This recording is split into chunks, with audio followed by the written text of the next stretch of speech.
The story begins with Suzuki Tooru, a young man who planned to move into an oddly inexpensive apartment in Tokyo.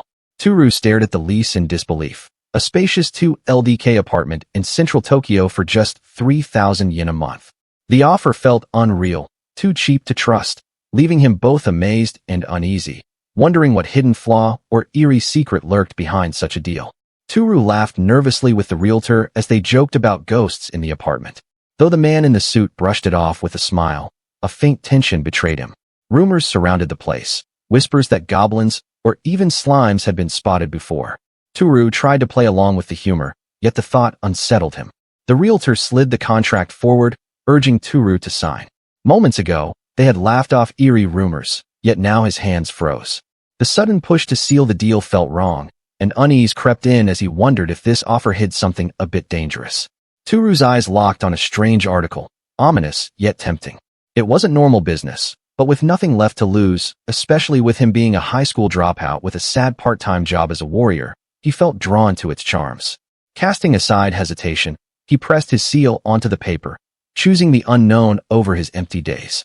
Tooru finally understood the unusual clause in the contract. The apartment he purchased was connected to a dungeon. His heart pounded, yet a spark of excitement lit his eyes, realizing the potential that lay beyond. This wasn't just a cheap apartment. It was a gateway to the unknown. Looking back, Tooru recalled receiving the keys from the uneasy realtor, who bolted the moment their exchange ended. Standing by the door, he stared at the keys, unease tightening in his chest. Everything felt wrong, yet he tried to stay calm, questioning what he had gotten himself into. After the movers came to deliver his stuff, Tooru began unpacking in his new apartment. Boxes filled the empty space as he quietly arranged his belongings. Though the strange contract lingered in his mind, he focused on settling in, determined to make this eerie place feel like home. As night fell, Suzuki Tooru decided to step outside through the front door only to be met by a seemingly endless, dark stone room. The cold air carried an eerie stillness, and memories of the realtor's disturbing warning about goblins and slimes resurfaced. His mind raced as unease turned into shock. No matter how he tried to rationalize it, the truth became undeniable. This wasn't just some basement or hidden passage. His apartment was connected directly to a dungeon, and the weight of that realization sent a shiver through his entire body. Tooru hesitated at the doorway, holding his phone tightly as he stared into the stone passage beyond. The contract's accidental clause echoed in his mind, but the reality before him had surpassed anything accidental. This wasn't just an extension of his apartment. This part of the house led directly into the dungeon. The thought chilled him as he wondered if he could make it back alive should he step further inside. Taking a deep breath, he steeled himself, realizing that this strange, dangerous connection was now part of his new home and his destiny. Suzuki Tooru locked the door behind him and stepped away from the dungeon entrance, his thoughts spiraling. Fear and uncertainty clouded his mind as he gripped his head tightly, trying to process everything. The strange clause, the endless stone passage, and the realtor's warnings, it was all too much. Doubt gnawed at him as he wondered if he would ever be able to return to his own world once he crossed that threshold. He froze as a strange light flooded the room. It was supposed to be night, yet light from the street lamps streamed unnaturally bright through the windows. Grabbing his shoes, he rushed to the balcony, his heart pounding in confusion. The familiar city skyline stretched before him, unchanged and silent. As he looked around, everything appeared normal. The streets of Tachikawa City in Tokyo stretched before him, filled with people going about their day. Somehow, his home was connected to a dungeon, yet the world outside remained untouched and ordinary. He slowly pieced the situation together as he stood in his new apartment. The strange clause in the contract revealed itself bit by bit. Whenever he exited through the front door, the world beyond shifted into an endless, dark dungeon, but stepping out any other way kept him in ordinary Japan. The city streets remained untouched, yet his home had become a gateway to something dangerous and unknown. Tooru began to see the unusual clause in a different light. He thought it might actually work to his advantage. The only drawback was clear. He would have to enter and exit through the window to avoid stepping into the dungeon through the front door. Yet for a 2 LDK apartment in the city at only 3,000 yen a month, it was a compromise he could live with. A faint, confident smile formed on his face as he realized this strange situation might hold unexpected opportunities.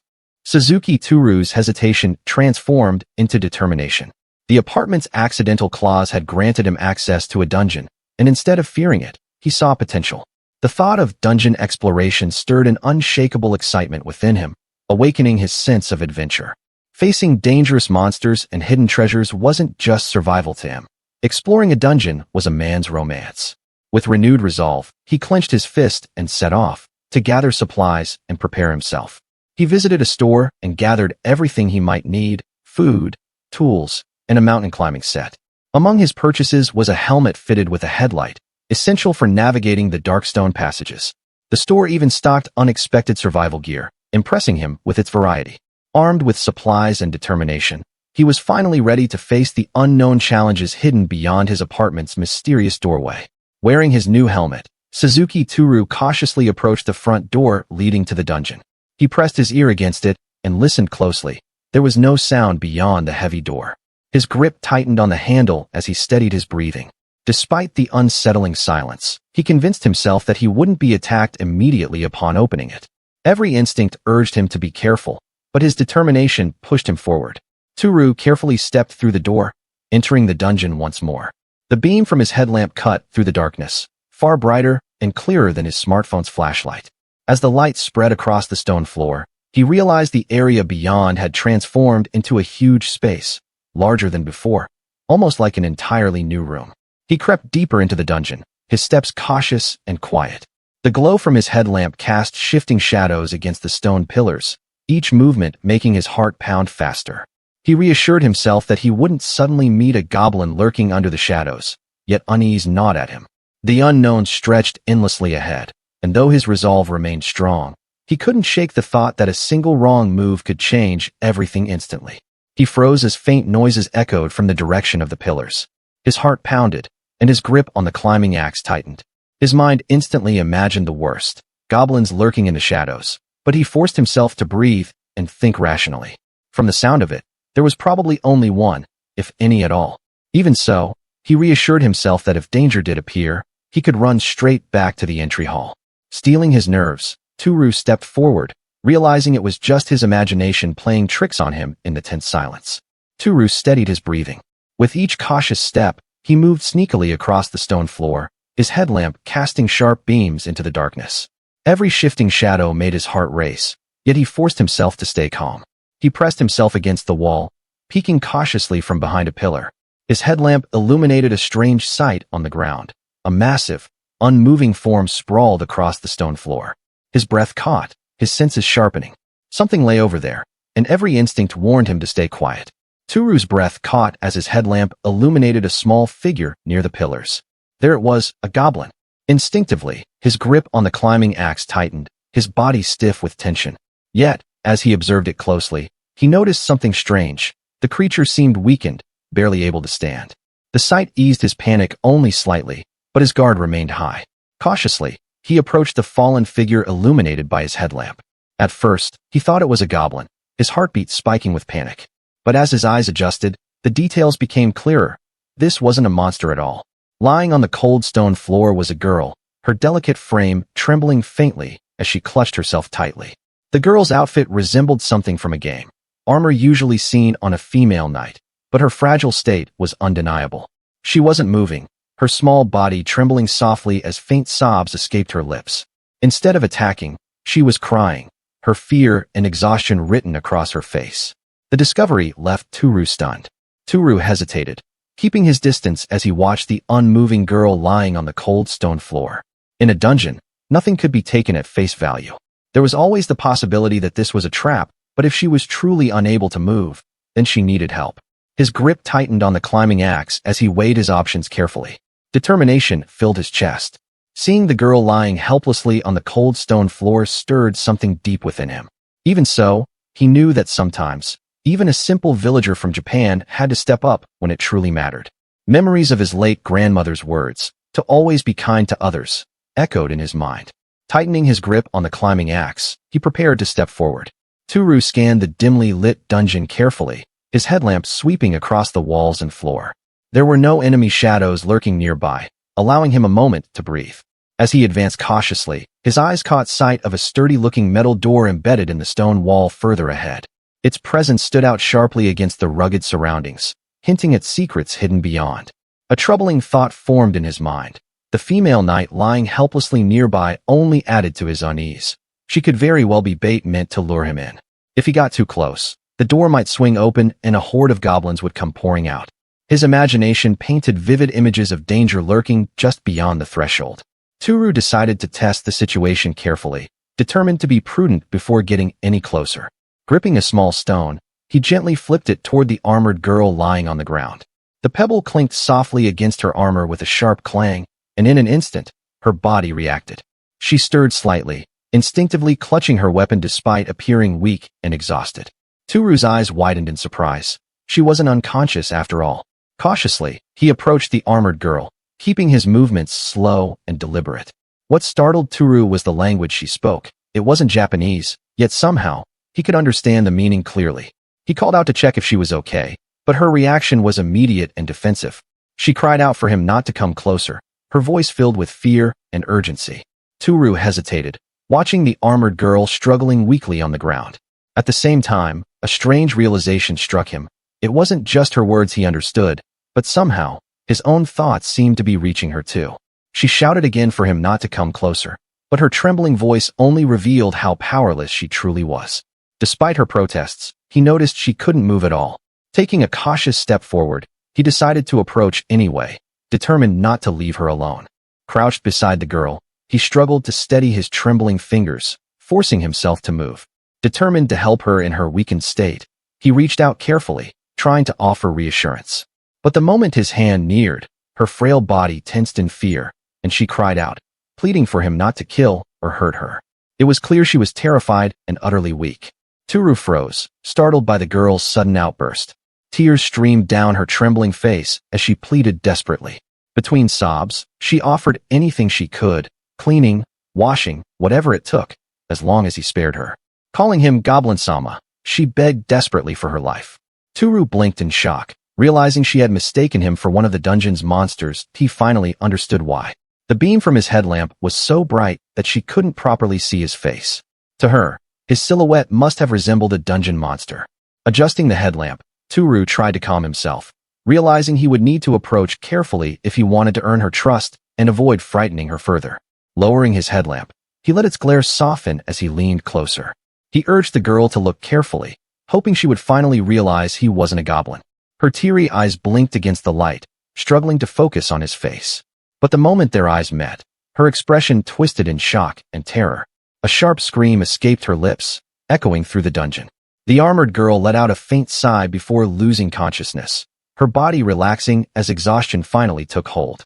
Yet, just before she collapsed, she whispered softly that she was glad, a fragile glimpse of relief after all the fear she had endured. Tooru steadied himself, reassured to see that she was still alive and breathing steadily. Tooru's eyes caught something unusual as he looked at the unconscious girl lying on the dungeon floor. Her legs glistened faintly under the dim light, coated in what appeared to be wet liquid or slime. The sight made him pause, uncertainty creeping into his thoughts. Leaving her here in such a vulnerable state would undoubtedly be dangerous. Abandoning her didn't sit right with him. It would feel more shameful than anything. The young man steeled himself and decided to help the girl despite the circumstances. As he lifted her onto his back, her thighs were damp, which made him grimace slightly, but he pushed past his discomfort. Determined, he hoisted her up securely, focusing on getting her to safety. Her shield, however, was far too cumbersome to manage alongside her weight, so he decided to leave it behind, prioritizing her well-being over salvaging her equipment. He moved carefully through the dungeon passage, determined to find a safe place for her to rest. He realized that returning to his room in the mansion would be the best choice, where she would feel more at ease and be able to recover. Upon arriving, he decided to let her sleep in the Japanese-styled room since he hadn't assembled the bed in his own room yet. He let out a brief sigh as exhaustion dawned on him. He considered removing her wet armor and clothes for comfort, but hesitated, fearing she'd misunderstand. Even so, as he looked at her peaceful sleeping face, he noticed how beautiful and delicate she was, like a well-featured doll. The thought of them being safe made Tooru feel immediate exhaustion, and he finally collapsed into deep sleep. As Tooru drifted between sleep and waking, a voice echoed faintly, calling him the great sage. The sound jolted him from the edge of slumber. Disoriented, he opened one eye and found himself still in his apartment. It made him wonder if he had merely fallen asleep before unpacking his luggage, and whether everything, a dungeon, a wounded female knight, had only been a strange dream. He turned his head slightly and felt a soft warmth beneath him, a pillow, faintly smelly and oddly familiar. It took him a second to realize he was resting on the girl's thighs. He leapt up, apologizing profusely. She assured him it was fine. Seeing how peacefully he slept, she hadn't had the heart to wake him. She apologized again, explaining that in such a cozy space, sleep was inevitable. Then she addressed him with reverence, calling him Great Sage Sama. Tooru asked if she really meant him. She did. That, he figured, was a lot better than being mistaken for a goblin. She explained that his face had been obscured, and he had spoken what she thought was the monster language. Confused about the monster language, the knight confirmed that he was still speaking it even now. This led Tooru to suspect that the Japanese language might be perceived as the tongue of monsters in the girl's world. He tried to deny being a great sage, yet she remained unconvinced.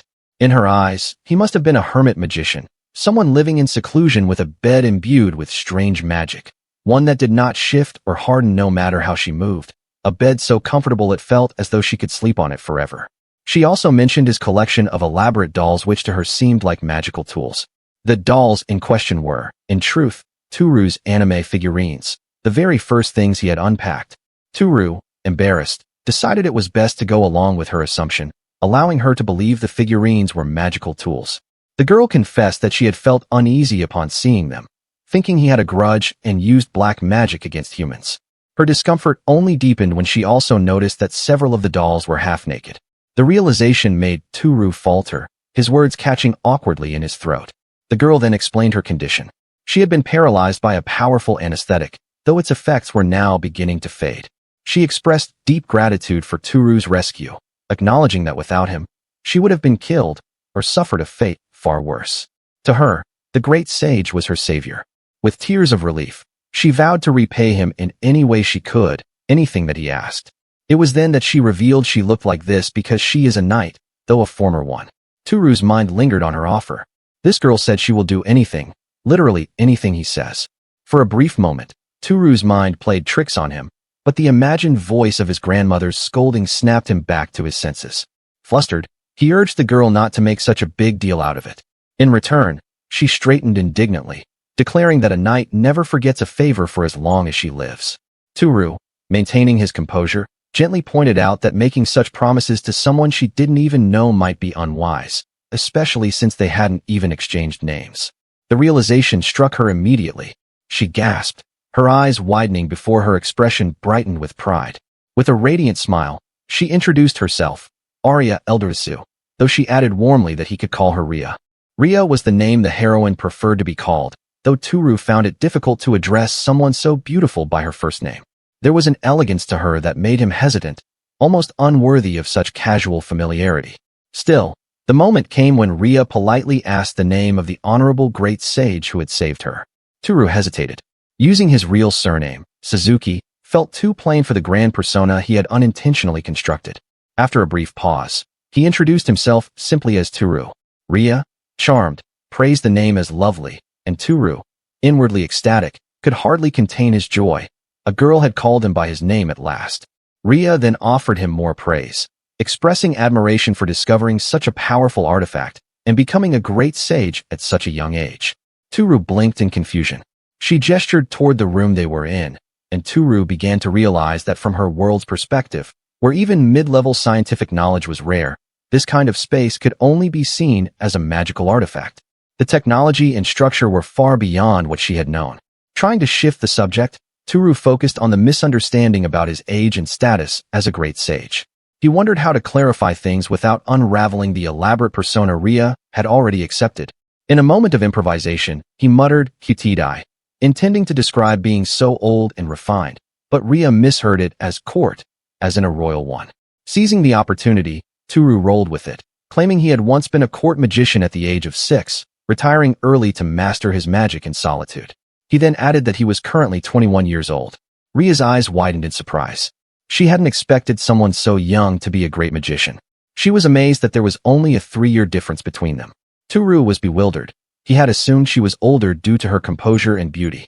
But to his surprise, she clarified, she was only 18.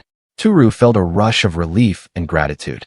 He had saved someone not only beautiful and noble in demeanor, but also younger, and more vulnerable than he'd realized. Leaving her alone in that dungeon would have been unthinkable. Their conversation circled back to the anesthetic. Tooru wanted to confirm if that had been the cause of her collapse. Ria affirmed it. Nights, she explained, were frequently targeted by monsters, and she had remained conscious during the ordeal, aware of her surroundings but completely paralyzed. The memory of the dark, helpless state made her tremble. Tooru, realizing how terrifying that experience must have been, understood now why she had wet herself, a mix of fear and helplessness. Wanting to offer her some comfort, he rushed to prepare a hot bath. Ria panicked, briefly thinking that a hot bath in a dungeon would be disrespectful, but Tooru gently reassures her. The thought amused him briefly. The first person to use his new bath would be a girl, thanks to the dungeon's strange blessing. When Tooru returned from preparing the bath, he found Ria bowing deeply, her body trembling. With tears in her eyes, she apologized for the disgraceful act of wetting herself before the great sage. She found it completely unacceptable, but Tooru saw it differently. She could barely move, much less find a bathroom. It was no fault of hers. Ria tried to leap up and hug him in gratitude, but stopped midway. She realized his clothes were also wet. Tooru calmly explained it happened while carrying her back unconscious. Ria broke into tears again, mortified that she had done such a horrible thing to the great sage. To her, it was beyond rude, a deep humiliation. No one normally pees on a great sage. Tearfully, she declared that no one would ever want to marry her after such an embarrassment. Tooru, acting on impulse, replied that if no one would, he would simply take her himself. The words hung in the air for a second too long. Ria stared in astonishment while Tooru panicked internally, regretting his outburst. Flustered, he backpedaled, insisting it was a joke. Ria, regaining her composure, teased him playfully, asking if it was a good or bad joke. For Tooru, it was a situation more terrifying than any encounter in the dungeon. Now able to walk again, Ria asked for the location of the bathroom. Tooru realized she would need his guidance for even the most basic tasks in this unfamiliar world. He led her down the hallway, explaining where to remove her shoes and guiding her through the unfamiliar customs. Noticing the tightly clasped breastplate still wrapped around her torso, he offered to help remove it.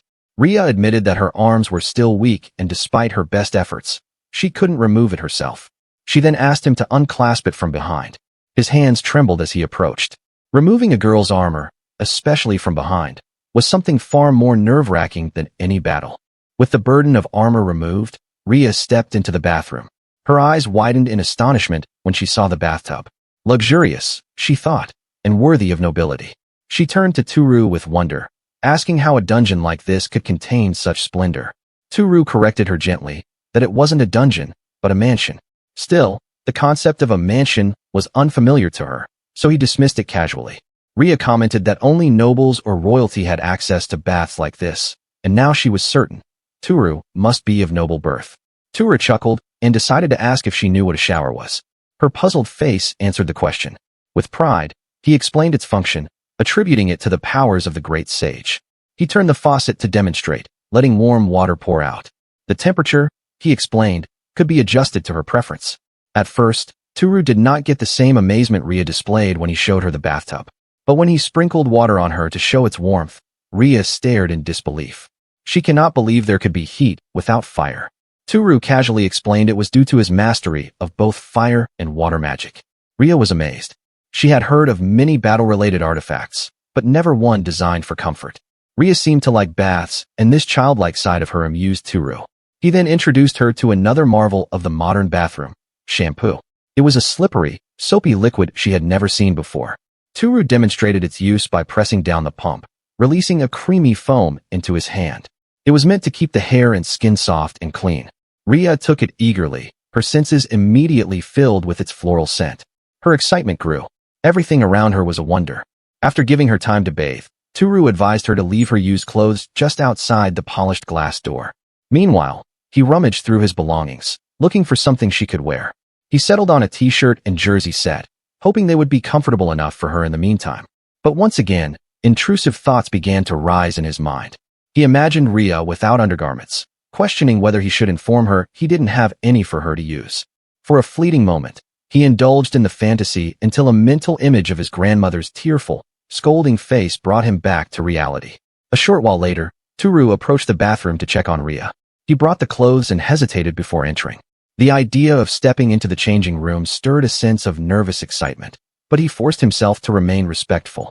He feared that staying a moment longer would awaken the dark magician within him. Just as he was about to step away, a sudden scream pierced the air. His heart raced as he feared the worst.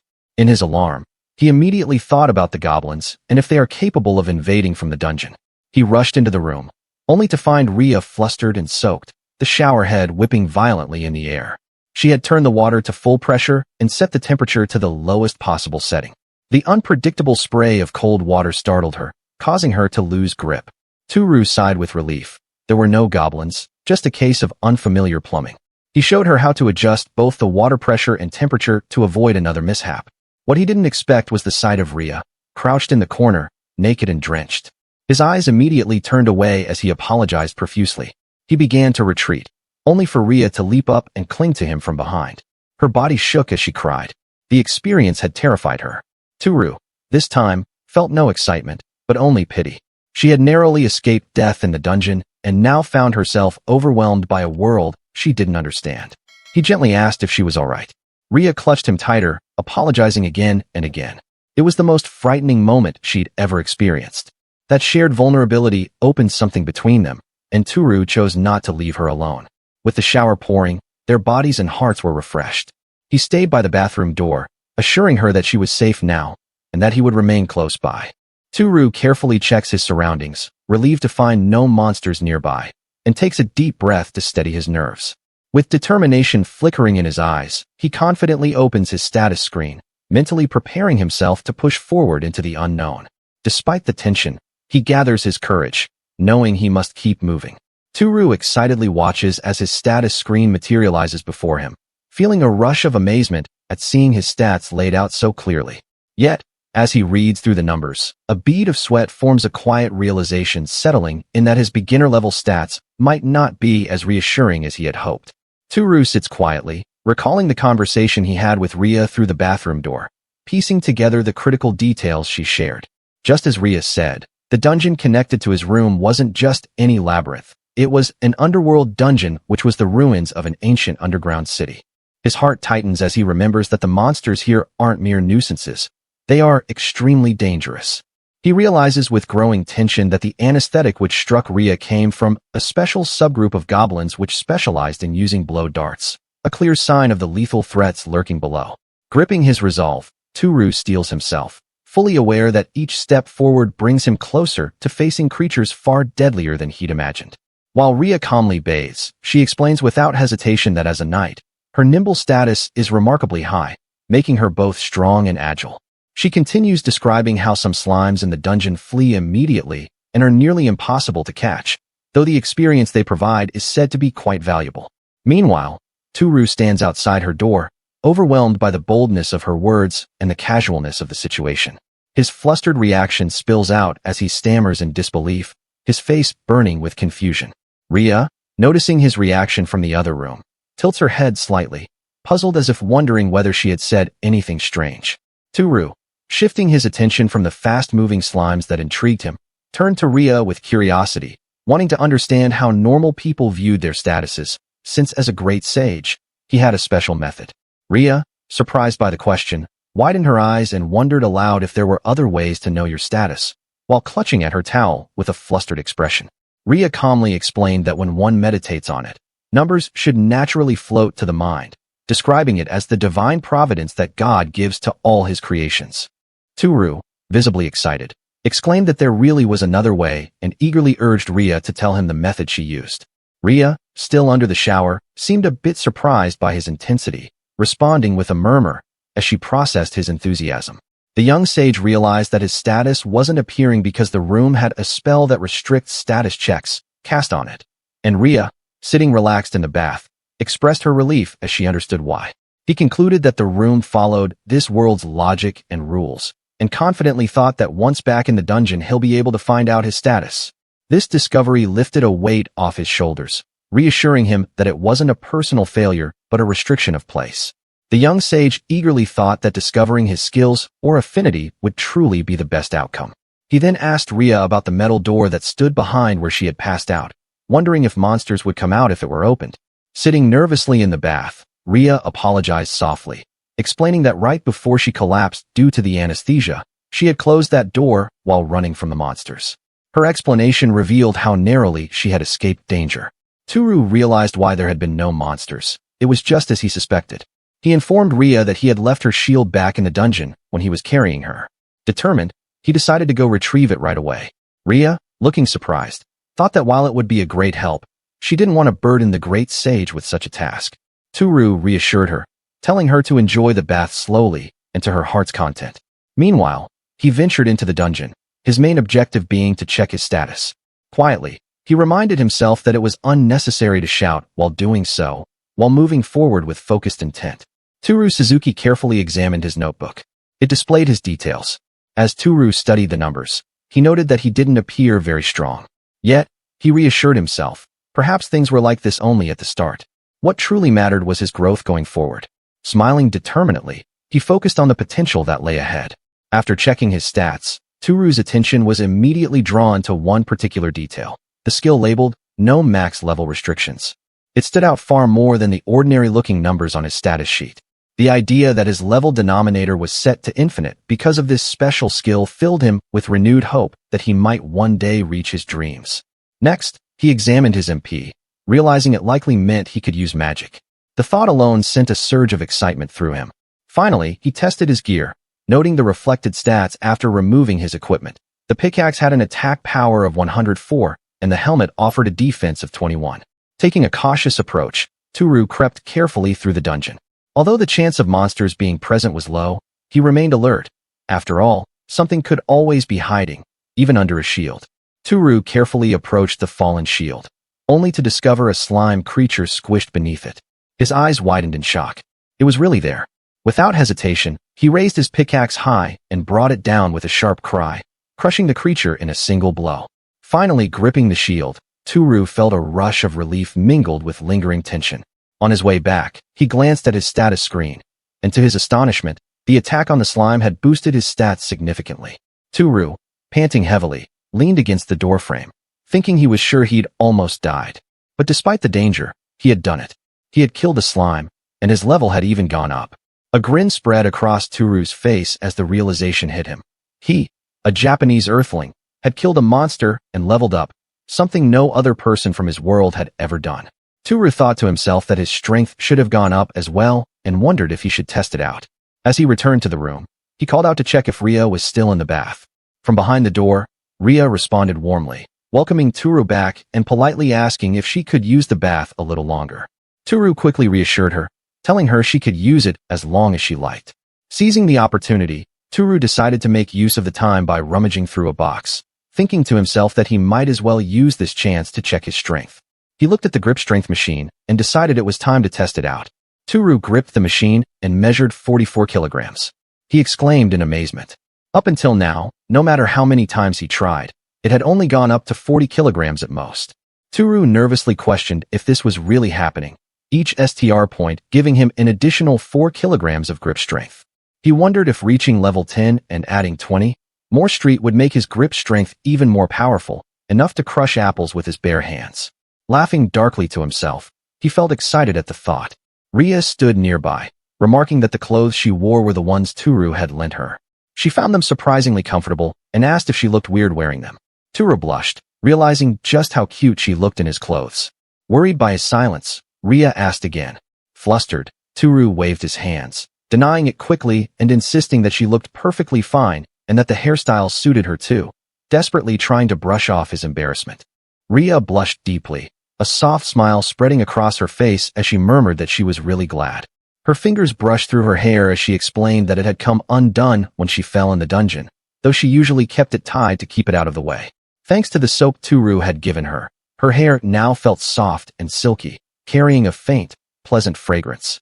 A fleeting thought crossed Tooru's mind, an urge to lean closer and breathe in that scent.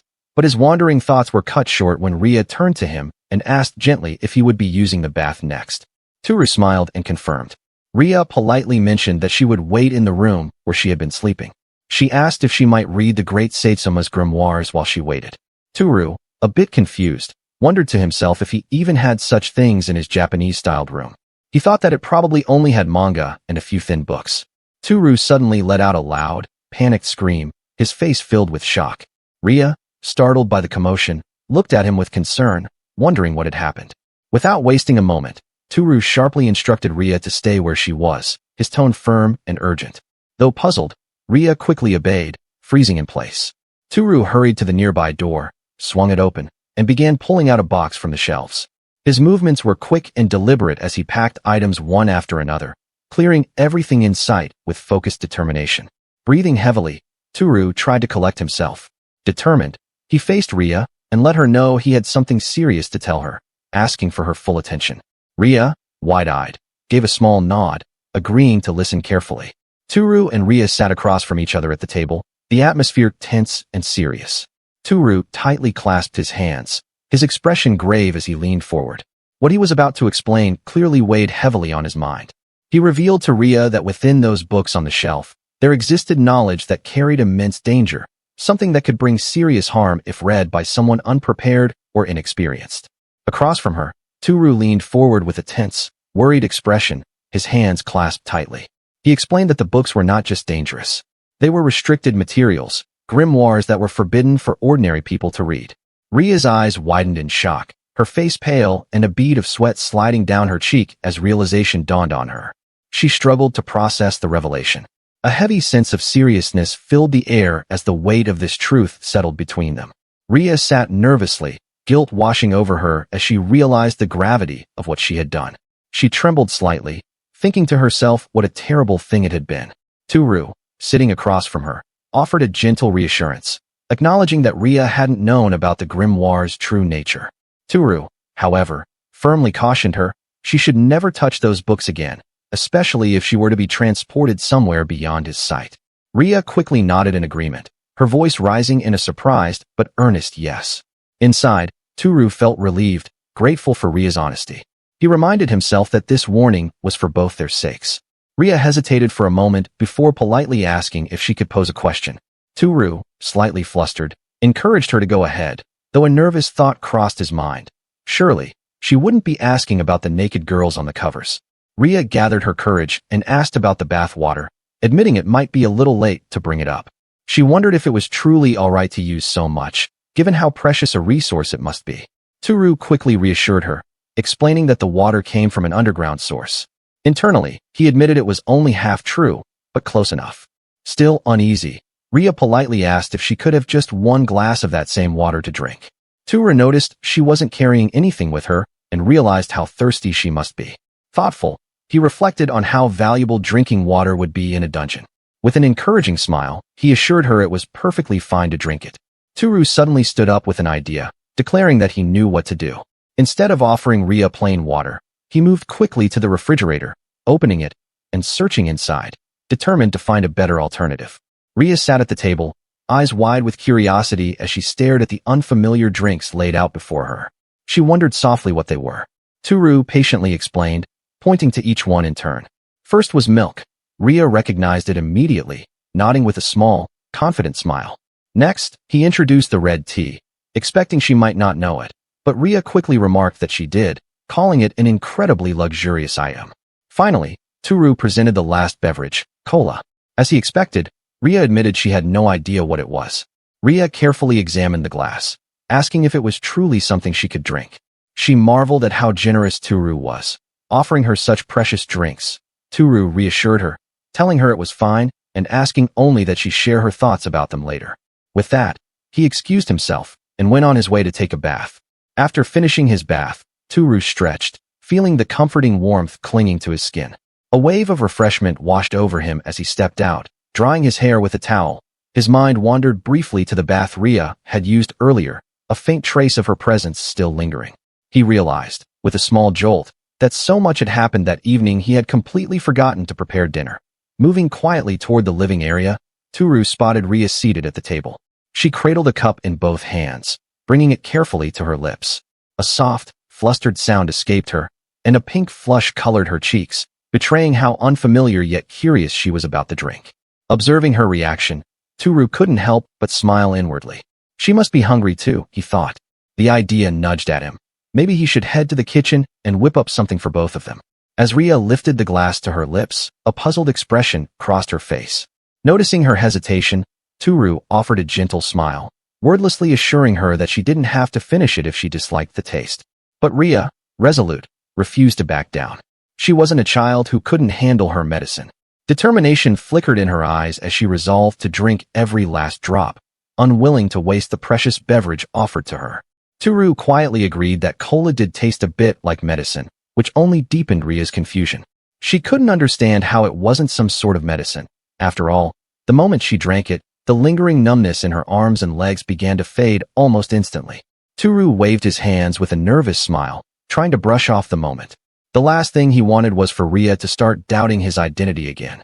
Ria sipped the cola thoughtfully, nodding to herself in silent approval.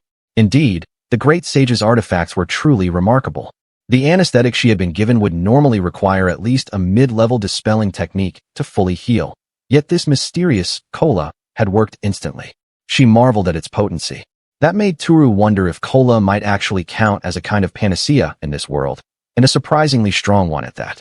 If that were true, perhaps other foods might also possess special properties.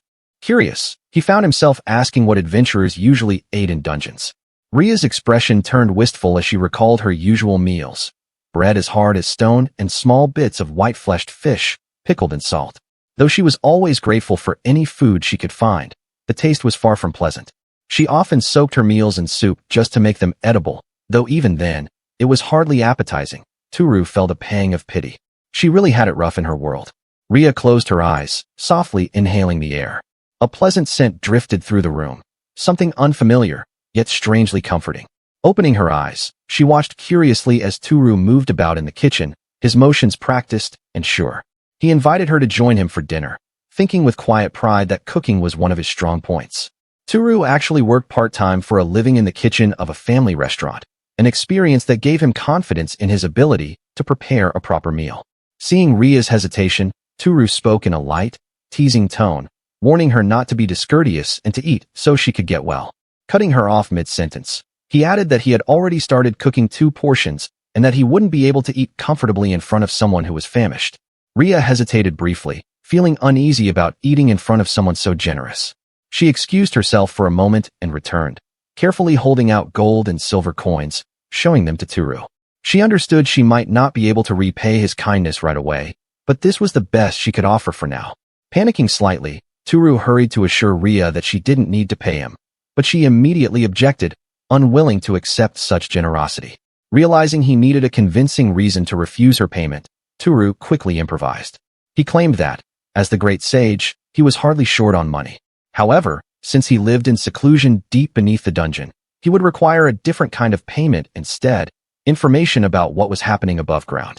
Ria frowned, thinking that wasn't a fair trade. In response, Tooru adjusted his request, asking for her help in creating an artifact. In truth, the so-called artifact was nothing more than a bed that needed assembling. Ria, hearing this, agreed readily enough, though she admitted with a touch of embarrassment that she was short on money at the moment. Tooru reassured her that this arrangement suited them both perfectly. Though she still felt the weight of the favor, Ria accepted, thanking him warmly as she held the dish he handed her. Together, they settled into a quiet, comfortable understanding.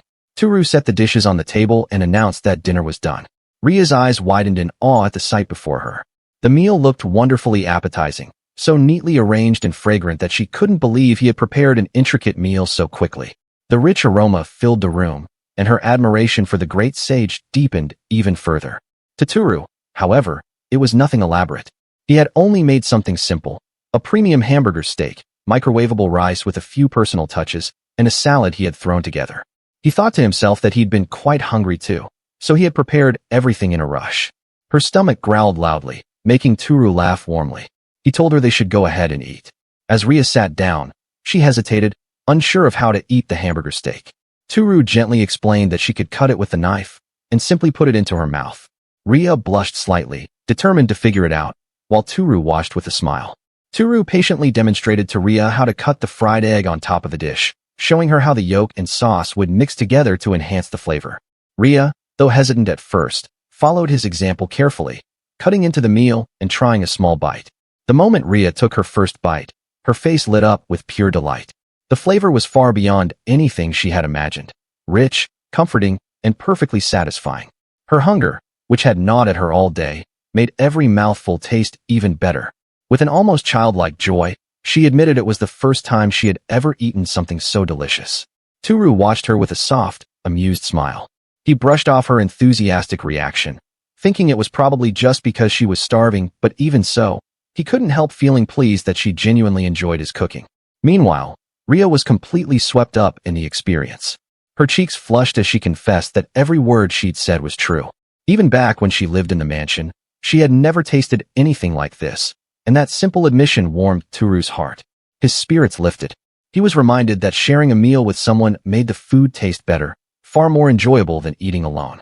Ria's words, her smile, and her joy made him feel something he hadn't in a long time. That is, being genuinely appreciated. As they finished their meal, Tooru gently asked Ria if she could now tell him about the events happening above ground, wanting to understand what had been going on outside during his time secluded. Ria nodded, ready to share what she knew as they settled in for conversation. He brought out a tray of after-meal desserts, small tea cakes to complete the dinner. Ria's curiosity sparked when she saw them. Her eyes lit up with interest. Once everything was set, Ria happily declared how delicious the food was, adding that her body felt lighter, as though her burdens had lifted. She wondered aloud if the meal might be another kind of artifact with special effects, just like the cola she had drunk earlier. Though the boost felt temporary, she noted that it was as if her HP and MP had increased. Tooru was taken aback. It really did feel like living inside a game. The idea that food could grant status boosts fascinated him. Ria, noticing his sudden excitement, added softly that while she wasn't sure if the effects would appear on her status panel, it did seem like his cooking functioned as a kind of artifact. Tooru let out a nervous laugh and made a mental note to confirm it in the dungeon later. Curiosity bubbling within him, he felt eager to experiment further and buy some things before going to bed. Turning to Ria, he suggested that they go out for a bit. Ria sat quietly, surprised and uncertain about what he wanted them to do. Tooru quickly realized she was confused. After all, she still believed they were inside the dungeon. What puzzled him was how Ria, after spending so much time in his Japanese-style room, hadn't noticed anything beyond the windows. Wanting to confirm his suspicion, Tooru called her over, gently taking her hand and leading her toward the corner of the room. Ria followed, still perplexed, as he gestured toward the wall and asked what she thought of it. Studying the window before her, Ria admired the craftsmanship. To her, the effort it must have taken to install glass inside a dungeon was trendy. She concluded that the great sage must have wanted to see the dungeon wall. Tooru, however, frowned. That wasn't right. Outside should have been a view of bustling Japan. His mind raced as he tried to piece it together and wondered why she could only see a wall. He leaned closer to the window to examine it, and as he did, his body seemed to pass through it effortlessly. Ria gasped in astonishment, stepping back as wonder filled her face. To her, it had to be some sort of powerful enchantment that allowed passage through solid walls. For Tooru, though, the strangeness of it all sank in. Whatever was happening, it was beyond logic. Some mysterious connection between his apartment and the dungeon world had taken shape, and it intrigued him to no end. Tooru returned, stepping through the window that connected to Tachikawa City. He called out softly, announcing his return after going shopping alone, as he hadn't been able to figure out a way to bring Ria outside with him. Dropping the grocery bag onto the table, Tooru wondered aloud if Ria might be in the washroom. As he walked further inside, he looked around curiously, noticing Ria by the laundry room, and questioned in his mind what she was doing there. Tooru entered and found Ria sitting on the floor, carefully doing the laundry by hand. She looked up at him with a calm smile, explaining that she was simply taking care of the laundry. Tooru observed quietly, noting to himself how, even in this situation, Ria hand-washed her undergarments, something that felt natural for someone from a medieval world. He mulled over that thought, realizing it made sense given her background. Ria, sensing his gaze, glanced up and softly asked if he had said something, snapping Tooru out of his internal monologue. Tooru, noticing Ria at the laundry, gently asked what she was using to wash the clothes. Ria, slightly nervous, admitted she had been using body soap, wondering if that was wrong. Tooru reassured her, explaining that he actually had a special artifact meant for laundry purposes, the washing machine, and that it was fine. Ria apologized quietly, but Tooru told her not to worry. She then uncomfortably asked if he had anything to dry the clothes with, and he quickly offered to bring it to her. Tooru returned shortly after, holding out a drying rack and offering it to her, but he froze midway. Something had bothered him. Ria, holding up the wet laundry with a slightly puzzled look, seemed unaware of his hesitation. That was when he noticed it. The boxers she was holding were his. A flush of embarrassment spread across his face as Ria smiled brightly, completely at ease. She had apparently found a few items in the laundry basket that seemed to belong to him and had included them in the wash. To her, they were simply part of the laundry. Though flustered, Tooru couldn't bring himself to be upset. Despite the awkwardness, Ria had taken the time to hand wash even his clothes with care, thanking him as though he had done her a favor. Her simple sincerity left him momentarily speechless, caught between mortification and quiet gratitude. As the laundry was set to dry, Ria suddenly asked Tooru if he had rags and olive oil. Confused but curious, Tooru responded that he did and asked what she planned to use them for. Calmly, Ria explained it was for armor maintenance, as though it were the most natural thing in the world. Tooru approached and handed over the bottle, asking if it was all right, and Ria thanked him politely. Then, she quietly sat on the floor, carefully polishing her armor with the rags and olive oil Tooru had provided. As he watched her, Tooru thought to himself that he had originally wanted her help setting up the bed, but seeing how focused she was, he didn't want to disturb her. Resigned, Tooru decided he would handle the bed setup alone. Even though the instructions recommended assembling it with 2 or more people, he figured it would work out somehow. With determination, he moved toward the pieces, ready to tackle the task by himself. Tooru struggled alone with the bed pieces, soon realizing the task was far more difficult than he had anticipated. Sweat beaded on his forehead as he wrestled with the heavy parts, frustration mounting. Just then, Ria noticed his efforts and approached, curious about what he was doing. Seeing his struggle, she joined in to help, and together, they managed to assemble the bed. Once the bed was complete, Ria eagerly sat down, testing the mattress by bouncing lightly on it. She was delighted by the firmness and impressed by how much more comfortable it felt compared to the feather bedding she was used to. Satisfied with their accomplishment, Tooru decided it was time to call it a day and rest. Tooru and Ria debated where each of them would sleep. Though Tooru offered to sleep on the tatami mat, wanting Ria to take the bed, Ria's insistence and stubbornness overwhelmed him. In the end, Tooru found himself reluctantly agreeing to sleep on the bed while Ria settled comfortably on the tatami. Before turning off the lights, Ria calmly prepared to sleep, referring to the light switch as the brightness artifact. Just as she was about to settle in, she seemed to hesitate, as though wanting to ask something, but chose instead to hold back. With quiet composure, she wished Tooru good night. Tooru lay in bed, rolling over restlessly. Sleep wouldn't come, and he wondered if it was because he had given his pillow to Ria. Even with the lights off, he noticed a faint movement near the door. Ria quietly approached, clutching the pillow to her chest. Seeing her, Tooru froze, uncertain of her intentions. Sensing his unease, Ria softly extended the pillow toward him, as if realizing he might need it back. Tooru blinked in surprise as she handed it over, explaining gently that she did not need to use it. Reluctantly, he accepted it, but then noticed she was shivering. Flustered, he hurried to reassure her, explaining that the mattress artifact was in fact designed to help people sleep comfortably. Feeling pity for her, he offered that they sleep in it together. Ria hesitated for a moment, then gave a small nod. The thought of sharing the same bed left Tooru completely unsettled, yet he had no other choice. Under the blanket, Ria gently snuggled closer, and a quiet tension filled the space between them. For a moment, neither moved. Then Tooru noticed her hands trembling. Reaching out, he took her hand in his. Ria stiffened, her heart racing as his fingers brushed against hers. Slowly, she intertwined her fingers, the warmth of her touch sending a soft current through him. Without a word, she gave his hand a gentle squeeze, a silent gesture that spoke more than words ever could. Ria lay beside Tooru, her hand gently clasping his. She softly whispered that it was warm and not scary, a fragile comfort she hadn't expected to find. Tooru smiled faintly, quietly expressing that he was glad. A look of gratitude brightened Ria's face as she whispered her thanks, her cheeks faintly flushed. And just like that, the night transformed into something unexpectedly gentle and wonderful for them both. Morning light gently streamed through the window as Tooru stirred in bed, still half lost in sleep. Beside him, Ria lay close, her soft presence calm and peaceful. As Tooru opened his eyes, Ria greeted him with a serene and affectionate gaze, making the room feel warm and tender. For a moment, Tooru's mind floated in a dreamy haze, unsure if he had truly awakened or was still lost in a dream. But then, a sudden realization hit him with full force. He had spent the entire night sleeping beside Ria, sharing the same bed. A wave of panic surged through Tooru, his heart pounding from the sudden intimacy, an unfamiliar closeness that left him completely unprepared.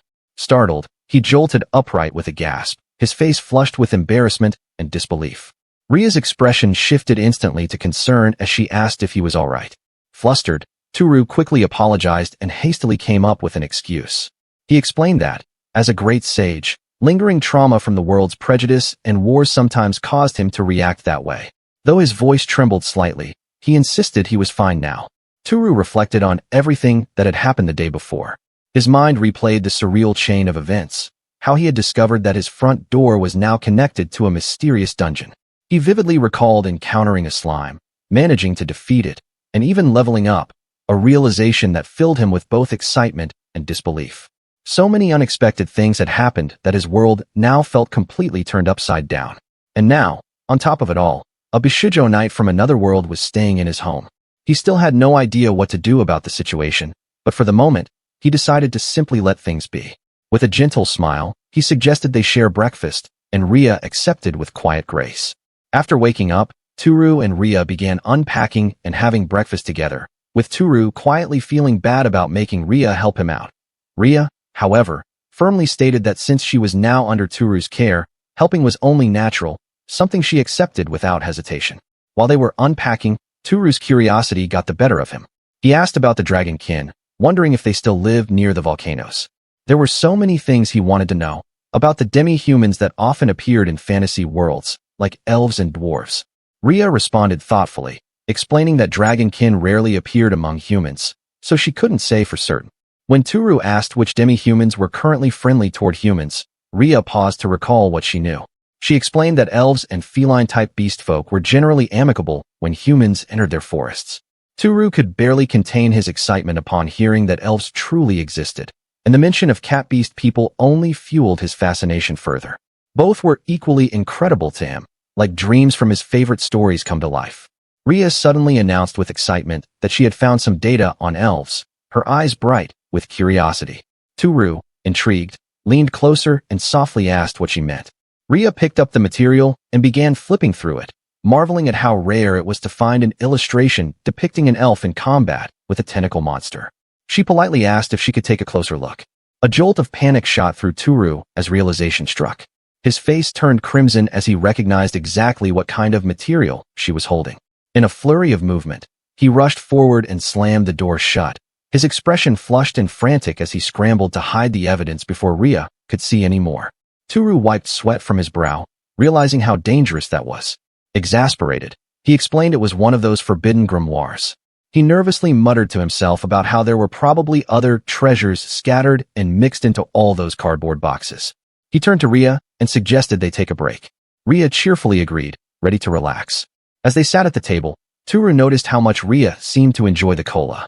She confirmed, explaining that once someone got used to the fizz and sweetness, it became quite addictive.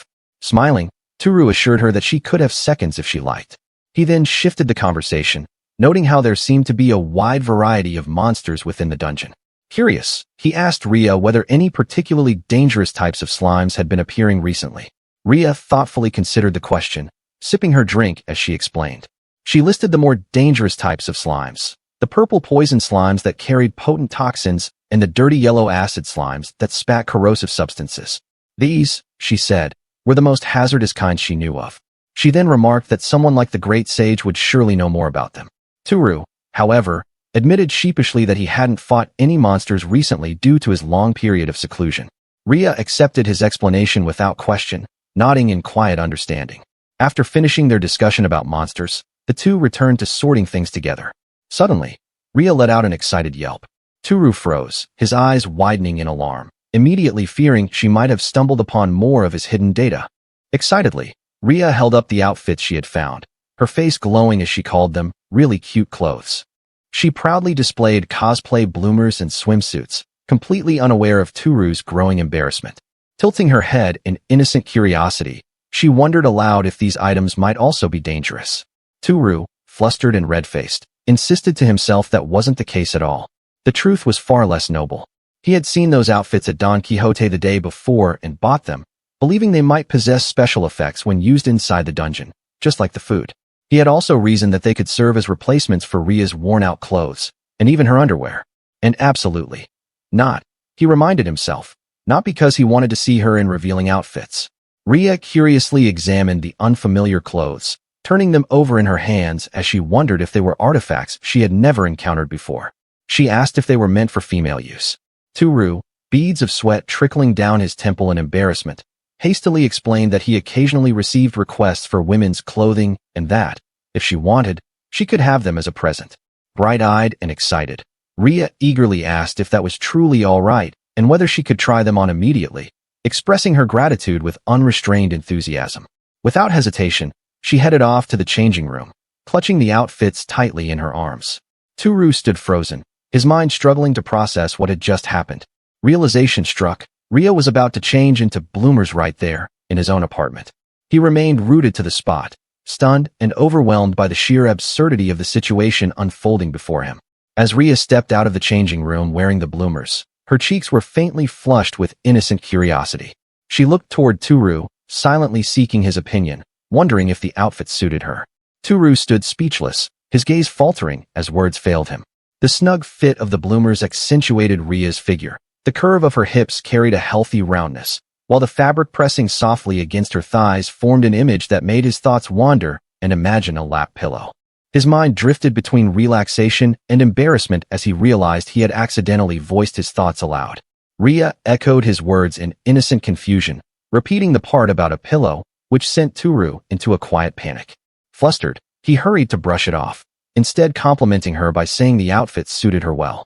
Inwardly, he was oddly grateful, silently thanking the strange fusion of mansion and dungeon, his so-called mansion, for bestowing such an unexpected and bewildering gift.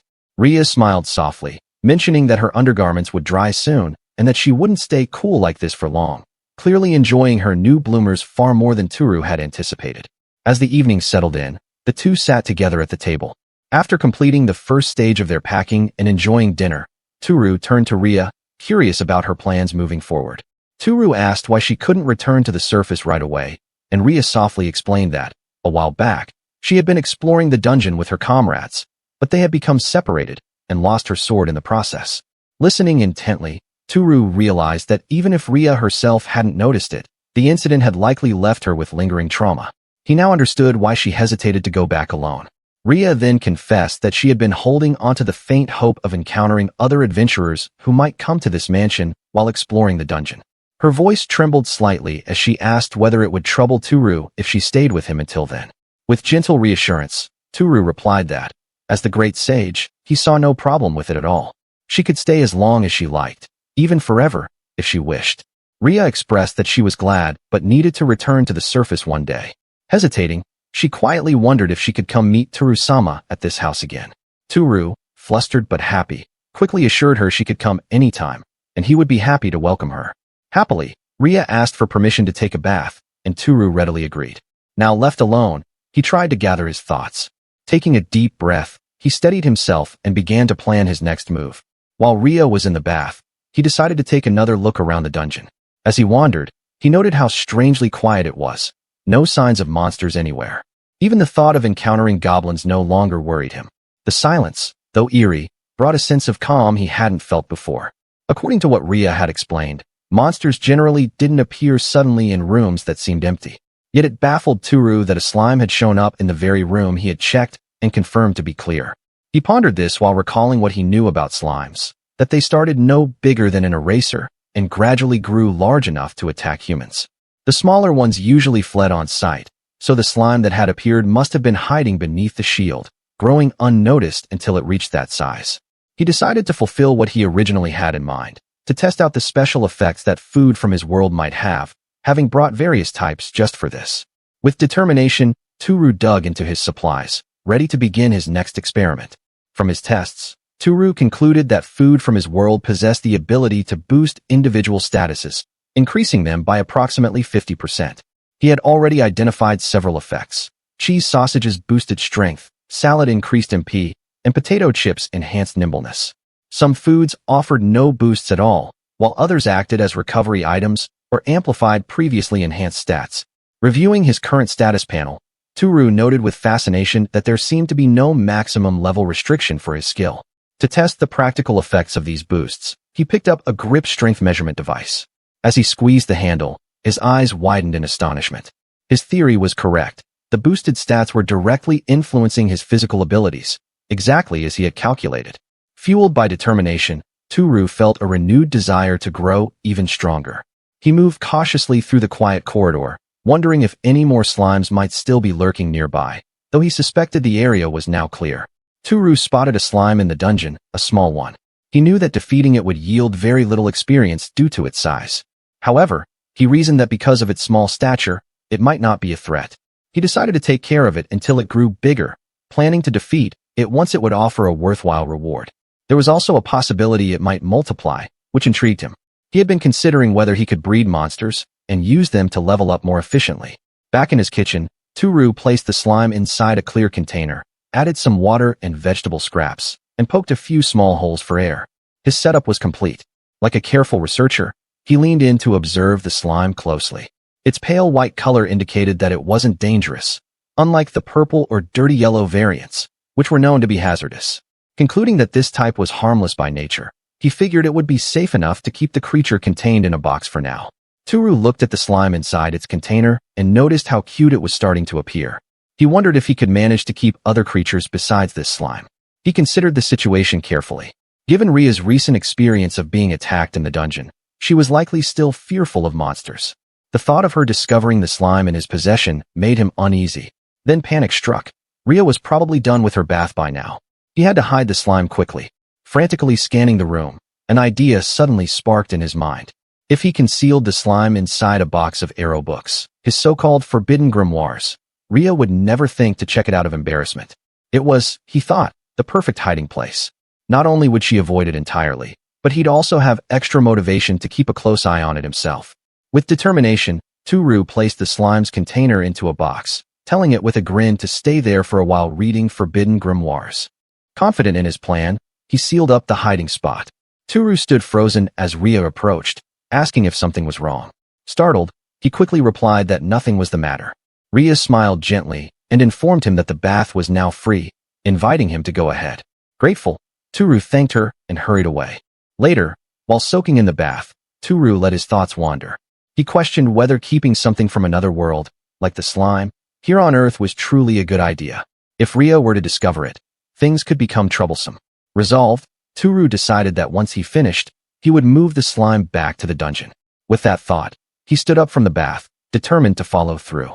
Tooru noticed something odd. One side of the slime's container lock was open. He wondered if he had forgotten to close it. Carefully, he lifted the container from its hiding place. Ria, noticing Tooru, asked if he was going somewhere. Smiling, Tooru explained that he was heading to the dungeon for a while and assured her he'd be right back. Once inside the dungeon, Tooru gently spoke to the slime, apologizing but telling it that it would need to stay there for now. He promised to bring it tastier food and a larger tank soon, asking it to behave itself in the meantime. Tooru returned home, greeted by Ria, who asked what he had gone out to do. Casually, Tooru said it was nothing major and then asked if Ria had seen any white slimes in the dungeon. Ria, surprised, remarked that she had heard white slimes were extinct, as no one had seen any in the past 20 years. Tooru realized in shock that the slime he had found was an extremely rare one. Deciding that if it wouldn't attack humans, he could safely keep it in his room, Tooru prepared to head out to the dungeon again. Ria, a bit concerned, told him to be careful. Back in the dungeon, Tooru noticed something strange. The Tupperware containing the white slime was wide open, and the slime itself was missing. Confused and alarmed, Tooru looked around, trying to figure out where it had gone. As Tooru explored deeper into the dungeon, his eyes caught something unusual, a Kokwon Miru figurine. He reached out to touch it, surprised at how slippery and soft it felt. The texture fascinated him, making him momentarily forget his surroundings. He examined the figurine closely, puzzled as to why something like this would be in the dungeon. Perhaps it had gotten caught in his clothes and fallen without him noticing. But then again, he couldn't remember ever buying this particular figurine. Searching his memory, he found no reason it should be there at all and safely placed it in his pocket. After a few minutes of searching, Tooru sighed. There was no sign of the white slime anywhere. It had completely disappeared. Instead, he had come across a small, light blue slime. It wasn't nearly as cute or special as the white one, but with no other options, Tooru reluctantly decided to keep it. Even as he made the decision, he still questioned whether this was the right thing to do. As Tooru examined the small slime, it suddenly bit his finger, startling him. He frowned, realizing that the little creature wasn't cute at all, at least not yet. He decided he would keep it only until it grew bigger. Later, when Tooru returned home, Ria greeted him warmly, noting that he had taken his time. He explained that his return had been delayed because he'd gotten caught up researching a forbidden grimoire. Placing the Kokwon Miru figurine carefully on the table, Tooru ran his fingers over its surface, admiring the smooth, pleasant texture. His thoughts then drifted to the slime he had spent so long searching for. Tomorrow, he resolved, he would finally test what the light blue slime was capable of. That night, Tooru called out, asking Ria if they should get ready to sleep soon. But as they lay under the covers, Tooru found himself wide awake, unable to fall asleep. Ria, on the other hand, was already peacefully asleep beside him. Even though it was fine, Tooru reminded himself that Ria was still afraid of sleeping alone. As a result, they ended up sharing the bed once again. This time, however, Ria, dressed in bloomers, made things especially difficult for him. His heart pounded uncontrollably as her bare legs brushed lightly against him, sending his thoughts spiraling. Despite trying to calm himself, he couldn't stop thinking how he wished he'd worn something different, perhaps shorts, or even capris, anything to make the situation less awkward. No matter how hard he tried, sleep wouldn't come. Then, he noticed something strange. Ria was standing by the bed, smiling with a faint, unsettling malice. Confusion gripped him, because right beside him, Ria was also fast asleep. A sudden chill ran through him as he stared wide-eyed in disbelief. There were two Rias, one sleeping peacefully, and one standing before him, smiling in the dim light. Tooru's mind raced, struggling to comprehend the impossible sight before him. Chapter 6. Tooru lay in bed, wide-eyed and confused. Startled from sleep, he froze as Ria stood close, as if she were on top of him. His heart raced in confusion, unable to grasp what was happening. His mind spun in disbelief. Beside him, Ria slept peacefully, yet before him stood the same girl, proud and unyielding. The sight defied reason, leaving him confused and disturbed. Yet something was clearly off. Before him stood Ria, impossibly small, standing on the bed like a tiny, lifelike doll. Tooru could only stare in shock, his mind reeling. Tooru's heart pounded wildly in his chest as he tried to make sense of what was happening. Surely, he thought, this had to be a dream. He had to still be asleep. The tiny figure tilted her head, puzzled by Tooru's shock. She spoke innocently, unaware of his panic, believing her new form would be the body her master likes. Still confused, Tooru asked who this small girl was, but she only stared at him, asking again if this wasn't what he liked. She seemed to assess whether her body suited Tooru's tastes, unsure about his panicked reaction. As if that weren't shocking enough, she added that everything beneath her clothes was the same, then calmly began lowering her underpants, utterly unfazed. Tooru's eyes bulged, his face turning bright red in panic. His entire body jolted with alarm as he let out a loud, panicked scream, flailing back in sheer embarrassment as the small girl completely exposed herself. Conscious of his noise, Tooru grabbed the tiny figure to conceal her, as it squirmed in his grasp. His shout woke the real Ria beside him, who blinked in confusion, leaving him to stammer an awkward apology for the noise. Tooru forced a strained smile, pretending to recall a grand tale of being taken to deal with the fifth magic catastrophe. His excuse was clumsy, a desperate cover to mask the panic that still lingered in his voice. Despite the confusion, Ria smiled gently. She reached out to reassure him, her presence comforting. She reminded Tooru, silently through her actions, that she was right there beside him now and that he could relax. Eventually, Ria sang softly at his side, her gentle voice lulling Tooru into peaceful sleep. As Ria slept soundly, Tooru quietly slipped out of bed. Clutching the tiny figure in his hands, he moved cautiously toward the door, careful not to wake her from her peaceful rest. Tooru sat by the kitchen, watching the tiny version of Ria stir slightly, her small body wriggling adorably. But then, her expression shifted. She looked up at him with watery eyes, a slight quiver in her voice, silently asking if this form wasn't to his liking. Embarrassed and desperate to calm her, he awkwardly asked her to cover herself, his face burning with panic. Holding the tiny girl carefully in his palms, Tooru hesitated as realization struck. His voice trembled, suspecting what she truly was, while she calmly confirmed his unspoken thought. With teary eyes, the tiny girl revealed her truth. She was the white slime. Her voice trembled as she insisted she wasn't a bad slime, trying to reassure him. Tooru stood frozen, unsure whether to be amazed or terrified by her innocence. Overwhelmed by tears, the tiny slime girl began to cry uncontrollably. Panicked, Tooru tried to calm her down, finally realizing she was the same white slime he had met before. Through her sniffles, The small Ria explained that she had transformed into the bloomers wearing Ria because Tooru had once said he liked it. She thought this form would be the best to please him. Tooru looked down at the small figure in his hand and hesitantly asked why she thought he was her master. The tiny Ria answered brightly, explaining that Tooru was the first human she had ever seen. That was why she called him master. Tooru was caught off guard, wondering if it was just like baby chicks imprinting on the first thing they saw. He thought whether it was really affection or just because he'd given her food or attention. But Ria smiled warmly, her eyes shining as she corrected his doubts. It wasn't just that. She really liked her master. The slime explained that thinking about him made her feel warm inside, ready to do anything for him. Tooru's heart skipped as he saw her earnest face and her resemblance to Ria. Despite himself, he found her irresistibly cute, before reminding himself she was still a slime. Tooru hesitantly asked if the slime was female. The slime paused thoughtfully and explained that, as a slime, she didn't have a gender. There was no distinction between female or male for her kind. Tooru acknowledged the point, but before he could process it further, it bounced off towards the floor.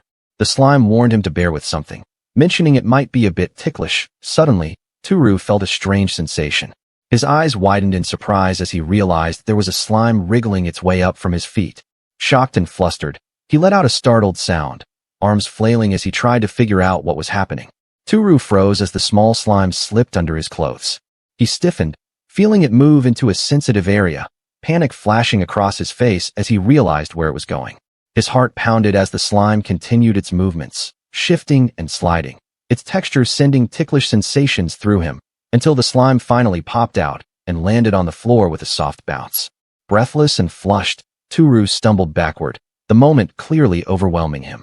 The slime paused, apologizing softly as it explained that all it did was a quick scan, leaving Tooru baffled as to what that even meant. The slime slowly retracted, reshaping itself before his eyes. Transforming once more, it took on Ria's familiar, girl-like form.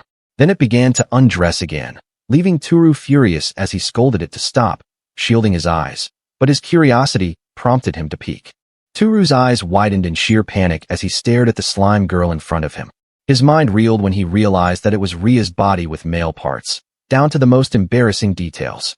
His face flushed deep red as he let out a strangled scream, completely overwhelmed by the awkwardness of the situation. His scream startled the real Ria, who burst into the room in a panic, frantically asking Tooru what had happened.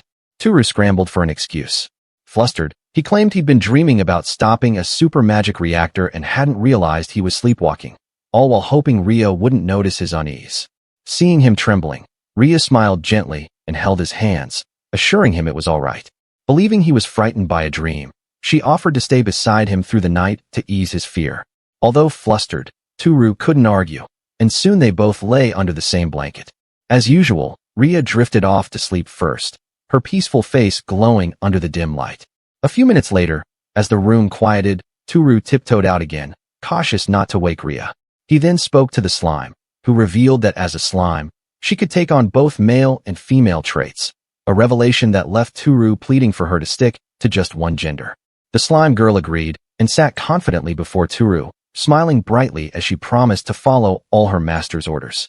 She added that by eating human food, she could grow to human size and help fulfill even more of her master's wishes, even the darker ones.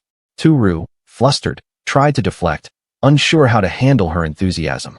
He questioned why she was so devoted, but the slime girl only beamed in response, emphasizing that helping her master was her purpose.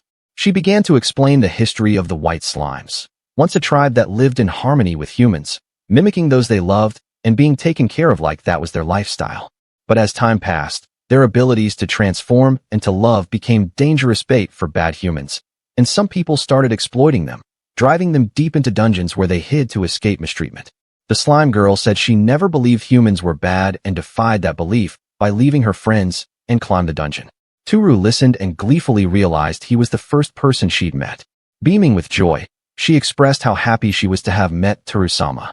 He, feeling a bit awkward, reminded her that he wasn't originally from that world. Tooru suddenly had an idea. Perhaps he could make use of the slime's ability to change form when it grows. Deciding on the spot, he resolved to give it plenty of food so it could help him in many ways. He then asked the slime what food it liked.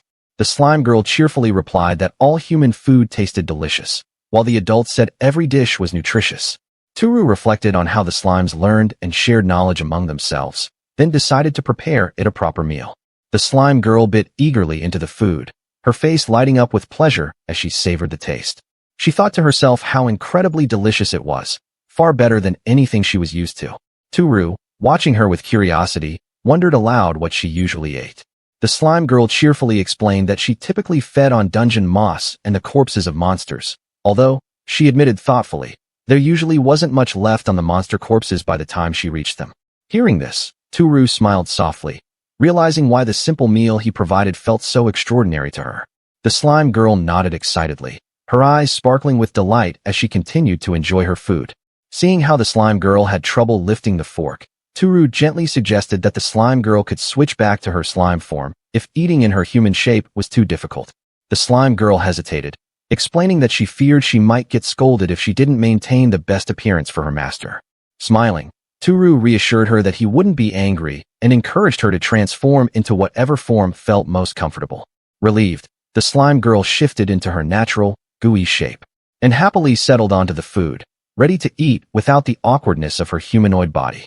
Tooru observed curiously as the slime absorbed the food and wondered aloud if the slime had a name. The slime shook slightly, admitting it didn't have one.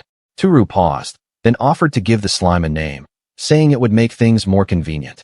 Surprised and delighted, the slime recalled how, long ago, when slimes still befriended humans, many were given names by those they cherished. After a brief pause, he suggested the name Shizuku, inspired by the slime's round and transparent form. The slime, now named Shizuku, happily accepted.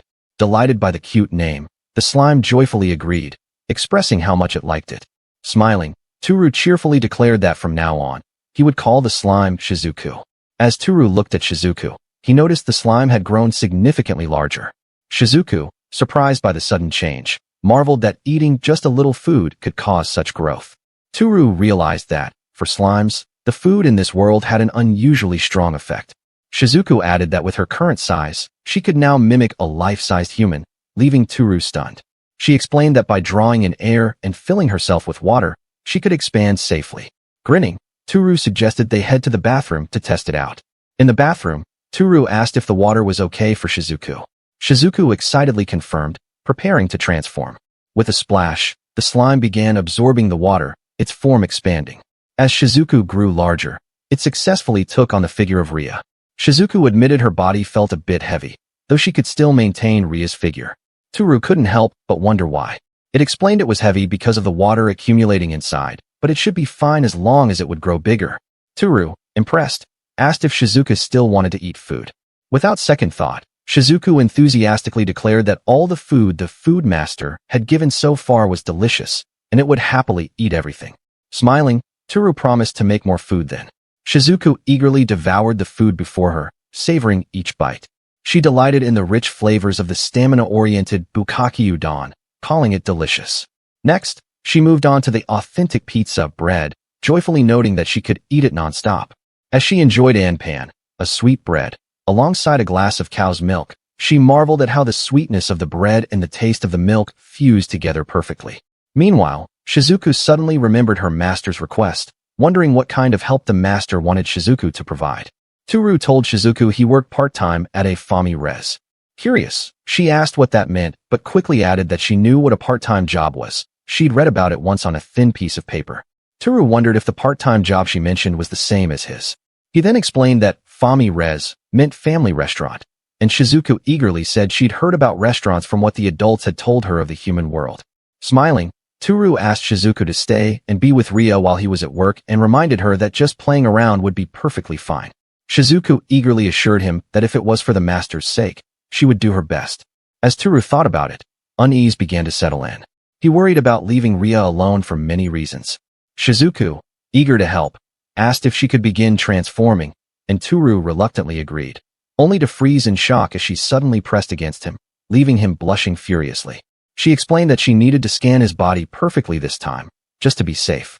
Flustered and panicked, Tooru stammered for her to be gentle as Shizuku moved closer, carefully analyzing his form. Meanwhile, his panicked voice echoed, and Tooru thought wryly that yet another visitor had only added even more chaos to the mix. Chapter 7. Shizuku announced it had finished scanning the master's body, though the process is unexpectedly ticklish for him, leaving him flustered and exhausted. Trying not to sound harsh, Tooru pleaded with her to at least warn him next time before doing something so intimate. Shizuku apologized sincerely, realizing she had caused him distress. With the scan complete, Shizuku began to transform, and soon, she stood before him in his exact likeness. Tooru froze, unsettled by the sight. It wasn't just like looking into a mirror. Something about seeing his own face and body felt deeply wrong, no matter how perfect the imitation. Shizuku assured him it was not wrong at all and hoisted admiration for Tooru for being so cool. Tooru then asked Shizuku to keep Ria company while he went to his part-time job, telling her to act like a great sage and hold down the fort. Delighted by the compliment, Shizuku eagerly agreed without hesitation. But inside, she began to worry. Her little heart felt uneasy knowing her master worked while she and Ria stayed home doing nothing. She wondered if she should be the one working instead. Though Tooru found her offer intriguing, he hesitated, feeling it would be wrong to let her do his job. Shizuku then reminded him that the master gave him a lot of food, and human food costs money, further tempting him with her proposition. Since Shizuku had no money of her own, she thought of helping repay him in this way. Tooru worried the work might be too hard for her, but Shizuku insisted she could do well enough, surprising him with her determination. Shizuku asked if she could use the ingredients in the kitchen, and Tooru, slightly flustered, agreed. Without hesitation, she began moving around the shelves, quickly preparing and finishing the food with surprising skill. Soon enough, she presented a dish identical to one her master had made before, authentic pizza bread, using plain bread as the base. Tooru was stunned by how perfectly Shizuku had replicated it, the presentation nearly identical to his own. As Tooru tasted the pizza bread she made, he happily admitted it was delicious, amazed by how perfectly Shizuku mimicked not just his cooking, but his skill and style as well. She explained with pride that when she scanned him earlier, she had also copied his memories and behavior patterns. Tooru reflected on how impressive Shizuku had been, marveling at how well she copied his manners. As he munched on the pizza bread, he thought how reassuring it would be to have her cover for him, especially if the dungeon vanished while he was at his part-time job. Having a substitute, even once or twice, would be a real relief. It was settled. Tooru decided to bring Shizuku along to check his part-time job, which she gleefully accepted, but there was one small catch. Tooru couldn't fit Shizuku in his pocket now that she'd grown so big, leaving him unsure what to do. Shizuku then asked if she could use Ria's appearance again, but Tooru explained that the staff area was off-limits to outsiders.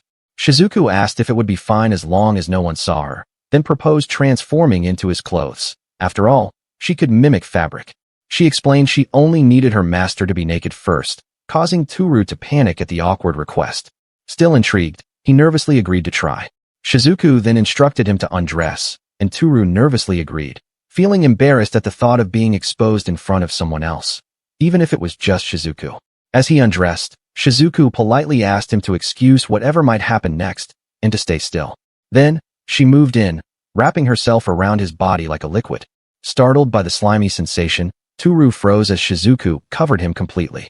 Then she transformed into clothing. When it was over, he stared at the mirror in awe.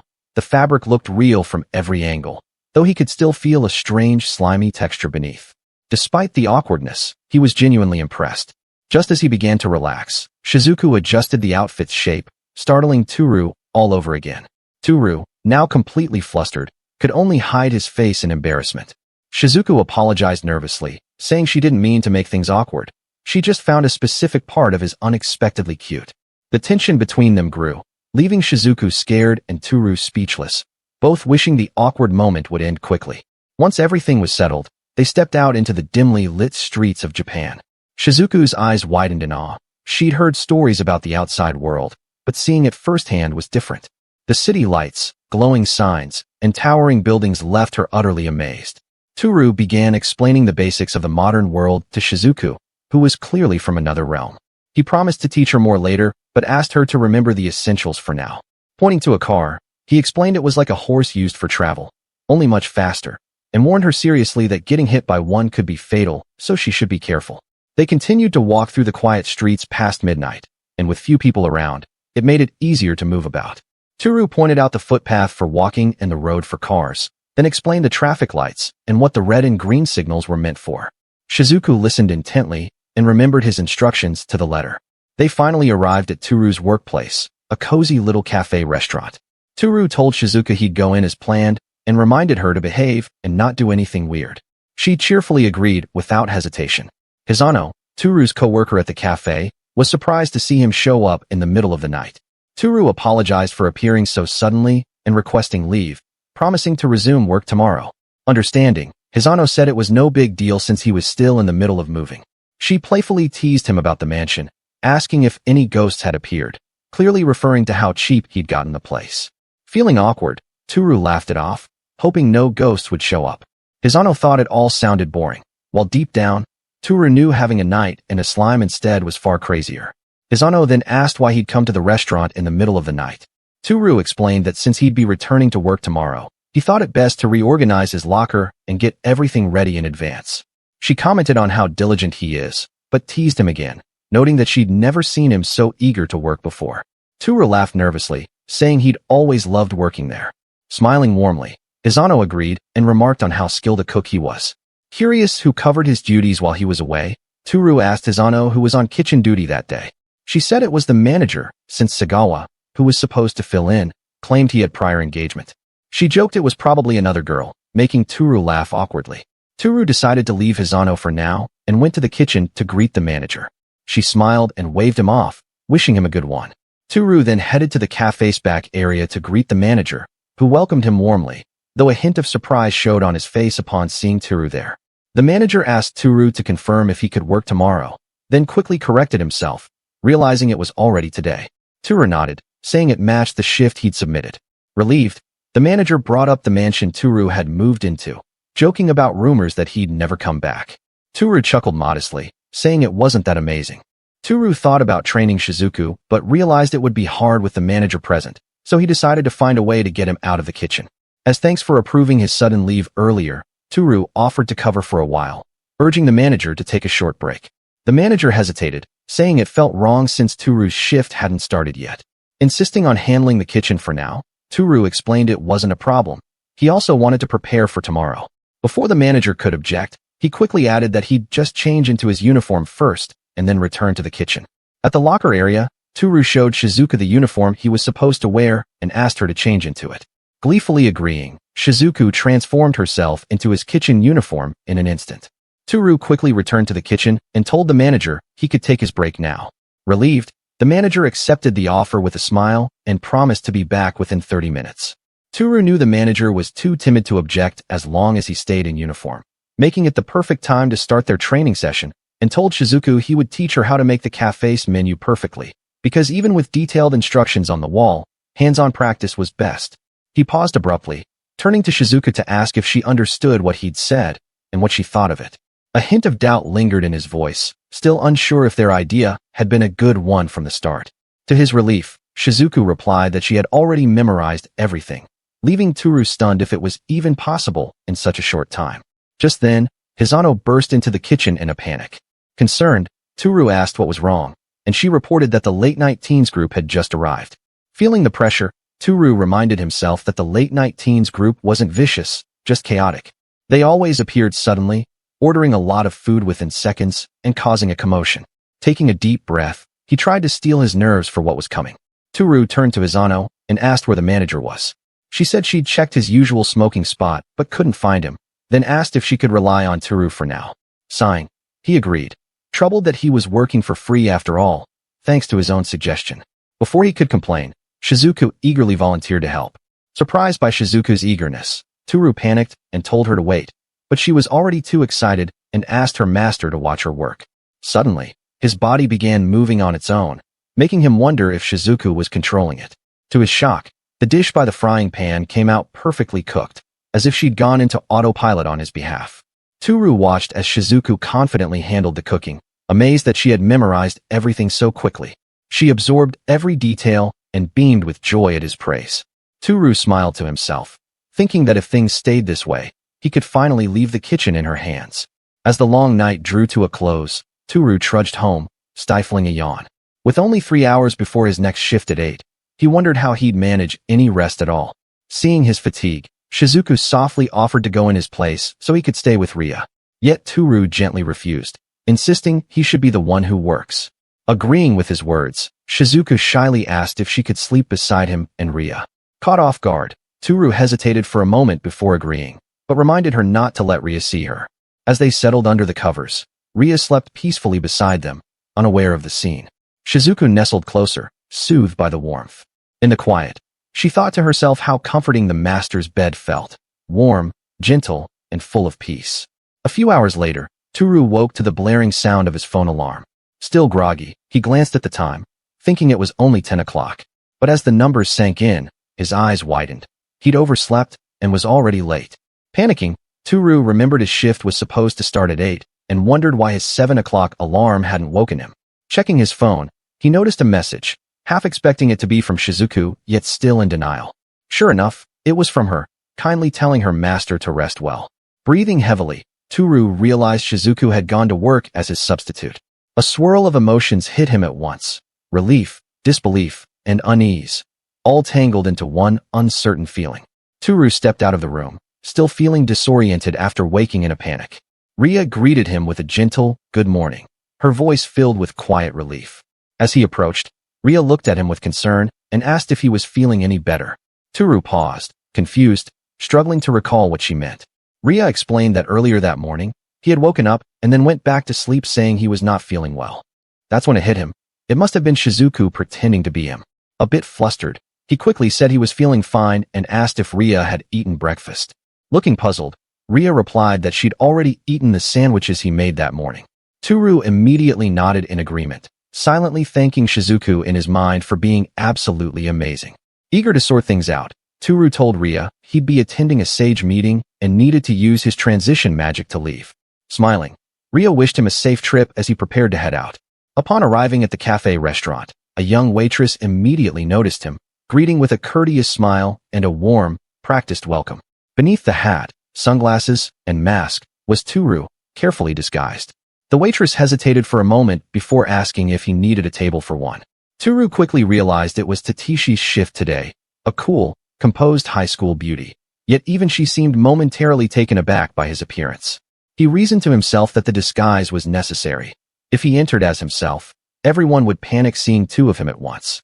Calmly, he replied that he only needed a table for one, and Tatishi politely guided him to his seat. Tooru was guided to a quiet corner at the far end of the cafe, silently grateful for how well it suited his disguise. When he ordered a mixed grill set, the waitress gave a polite nod of acknowledgement before gracefully walking away. As Tooru waited, he scanned the interior. There was no apparent disturbance inside the shop. Everything seemed calm, the menu looked good, and the customers looked satisfied too. It seemed that Shizuku was doing a good job by the looks of it. Soon, the waitress returned, carefully placing the mixed grill set in front of him. He examined the neatly prepared plate, impressed by the attention to detail, and quietly began eating, appreciating the craftsmanship in even the smallest parts of the meal. Satisfied, he buzzed the waitress back in. The waitress, startled, cautiously approached and asked if something was wrong. Wearing a tense expression, he quietly told her to call the chef. She repeated the word, "Chef," her expression caught between surprise and intimidation. Tooru thought Tatishi's expression was that of someone who couldn't believe what she was hearing. This was a family restaurant. After all, no real chef would be working here. Still, he felt it was necessary to force it through, clenching his fist as if to prove his point. Tooru couldn't hold it in any longer. Overwhelmed by the meal's deliciousness, he shouted passionately, declaring that the food was so good he had to praise the chef directly. He repeated himself, as if demanding to be heard. The waitress, flustered and wide-eyed, quickly agreed, saying she would call the chef right away. Meanwhile, Tooru sat at the table, panting slightly from the excitement, fully aware that asking for the chef at a humble family restaurant like this would surely become a hot topic around this place for a while. Moments later, the chef arrived, smiling warmly as she politely greeted Tooru and thanked him for his patience. It was none other than Tooru himself, substituted by Shizuku. Shizuku bowed nervously as she recognized the man sitting at the table, her face freezing in shock as she stuttered, trying to call out to her master. Tooru, calm and composed despite the situation, spoke in an audible tone so others could hear, praising the chef and sincerely thanking her for the delicious mixed grill. Shizuku, still flustered and unsure how to respond, watched as Tooru stood up and without further explanation, said he would wait in the restroom, leaving her standing there, bewildered and nervous. Inside the restroom, Tooru spoke in a frustrated tone, demanding to know what she had been thinking. Shizuku panicked, apologized profusely, and explained that if she stepped out of the cubicle now, everyone would notice. Tooru sighed, saying that wasn't the problem, and insisted he would do the rest of the work today. In tears, Shizuku asked if what she did was a big problem to him, but Tooru softened and assured her it hadn't. He knew she only meant to help, and thanked her sincerely, before gently suggesting they change back. He then instructed her that he would go out first, handing over his glasses, face mask, and hat, his disguise. He told her to leave after she finished dressing and to head home to prepare lunch for Ria, who was waiting there. With a cheerful smile, he said he was counting on her, and Shizuku gladly accepted the task. Tooru finally finished the day's work and let out a sigh of relief, completely exhausted. Yet there was a strange feeling in the air. It seemed his standing at the cafe had risen noticeably. Even the usually cold and distant Tatishi had been unusually gentle toward him. Tooru could only wonder what Shizuku had done to cause this change. With tired steps, he made his way home and pushed open the gate. But as Tooru paused at the entrance, a sudden realization struck him. If he went inside now, there would be two of him in the house. The thought lingered, unsettling and surreal, making him hesitate. Quietly, he announced as he stepped inside that he was back. His movements were careful and deliberate, each step measured so as not to stir anyone or cause a commotion upon entering. Tooru stumbled in with a startled shout as Ria eagerly called out, delighted to have found him at last. She playfully scolded him, asking where he'd been hiding all this time and remarking on how good he was at it. Laughing nervously, Tooru tried to brush it off. He quickly realized that Shizuku must have, for the sake of switching places easily, invited Ria to play hide-and-seek. It was, indeed, a clever move on her part. Seeing his reaction, Ria announced it was now her turn to hide. But now, Tooru was feeling exhausted and politely asked if they could stop for a rest now. Ria immediately understood, cheerfully deciding that while Tooru rested, she would go polish her armor. Tooru let out a relieved sigh, grateful for the moment of calm, and quietly watched as Ria dashed off with excitement. The small blob-like creature crawled before Tooru, its round eyes filled with apology as it softly admitted it was sorry for acting without telling him. Sitting cross-legged on the floor, Tooru reassured her that it was fine, but from now on, he would only ask for help when he truly needed it. Curious, Shizuku asked why he needed to ask for help at all, explaining that she heard it from her friends that they had to work for humans' sake, especially since she had been fed and had eaten a lot from his pantry. As Tooru gently patted her soft head, Shizuku felt a comforting warmth, realizing she was being treated as an equal. Tooru sat quietly on the floor with a gentle smile flashed across his face. He realized how fortunate he was to have met a white slime who, despite her kind's distrust of humans, still had faith in them. Softly, he told Shizuku that he would handle work himself, and she only needed to help with the things he couldn't do. The slime looked up at him, softly murmuring, "Master." Its round body wobbled gently at his touch, filled with emotion and quiet affection. That night, Shizuku had a wild thought, that her master should become the master of all slimes as well. Tooru hesitantly smiled, wondering how he could possibly care for them all. Later, after Tooru had gone to bed, Shizuku quietly slipped under the covers, drifting to sleep beside him. Chapter 8. In the quiet of the night, at exactly 2 a.m., Tooru's phone alarm buzzed softly, and with a light tap, he silenced it. He rose carefully from bed, mindful not to disturb Ria, as she slept peacefully beside him. As he moved stealthily toward the door, Shizuku, the faithful white slime, watched him with curious eyes, wondering silently where her master was heading at such an hour. Tooru, sensing Shizuku's concern, gave a playful hush gesture, a small grin tugging at his lips, signaling that he was heading into the dungeon to level up a bit more. Shizuku, though worried, silently wished for his safety, her round eyes reflecting her quiet devotion. With a final soft breath, Tooru slipped out into the night, ready for another adventure. As Tooru pushed open the dungeon door, his eyes widened in shock. The floor ahead was covered in countless blue slimes, wriggling and squirming across the stone tiles. He couldn't help but wonder what had happened here. Realization hit him. The blue slime he had left in the box earlier must have multiplied to this extent. And yet, despite the chaotic scene before him, Tooru's spirit surged with excitement. This was exactly the opportunity he had been hoping for, that is, to level up. Tightening his grip on his pickaxe, he steeled himself, remarking that this situation couldn't have been better. He shouted for all the blue slime to attack him at once.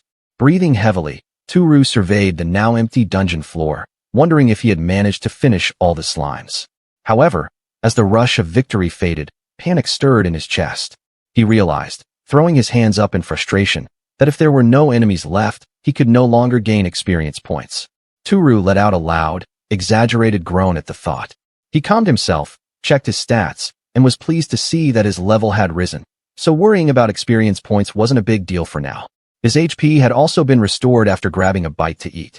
Glancing at his stats, he noticed they had gradually increased, though a part of him still wished his level would rise just a bit more.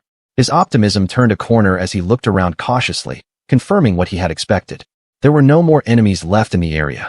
Realizing the situation, Tooru understood that if he wanted to keep leveling up, he'd need to find another small slime elsewhere.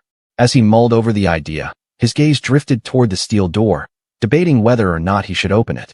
The iron door before Tooru had been closed earlier by Rhea when she was chased by monsters.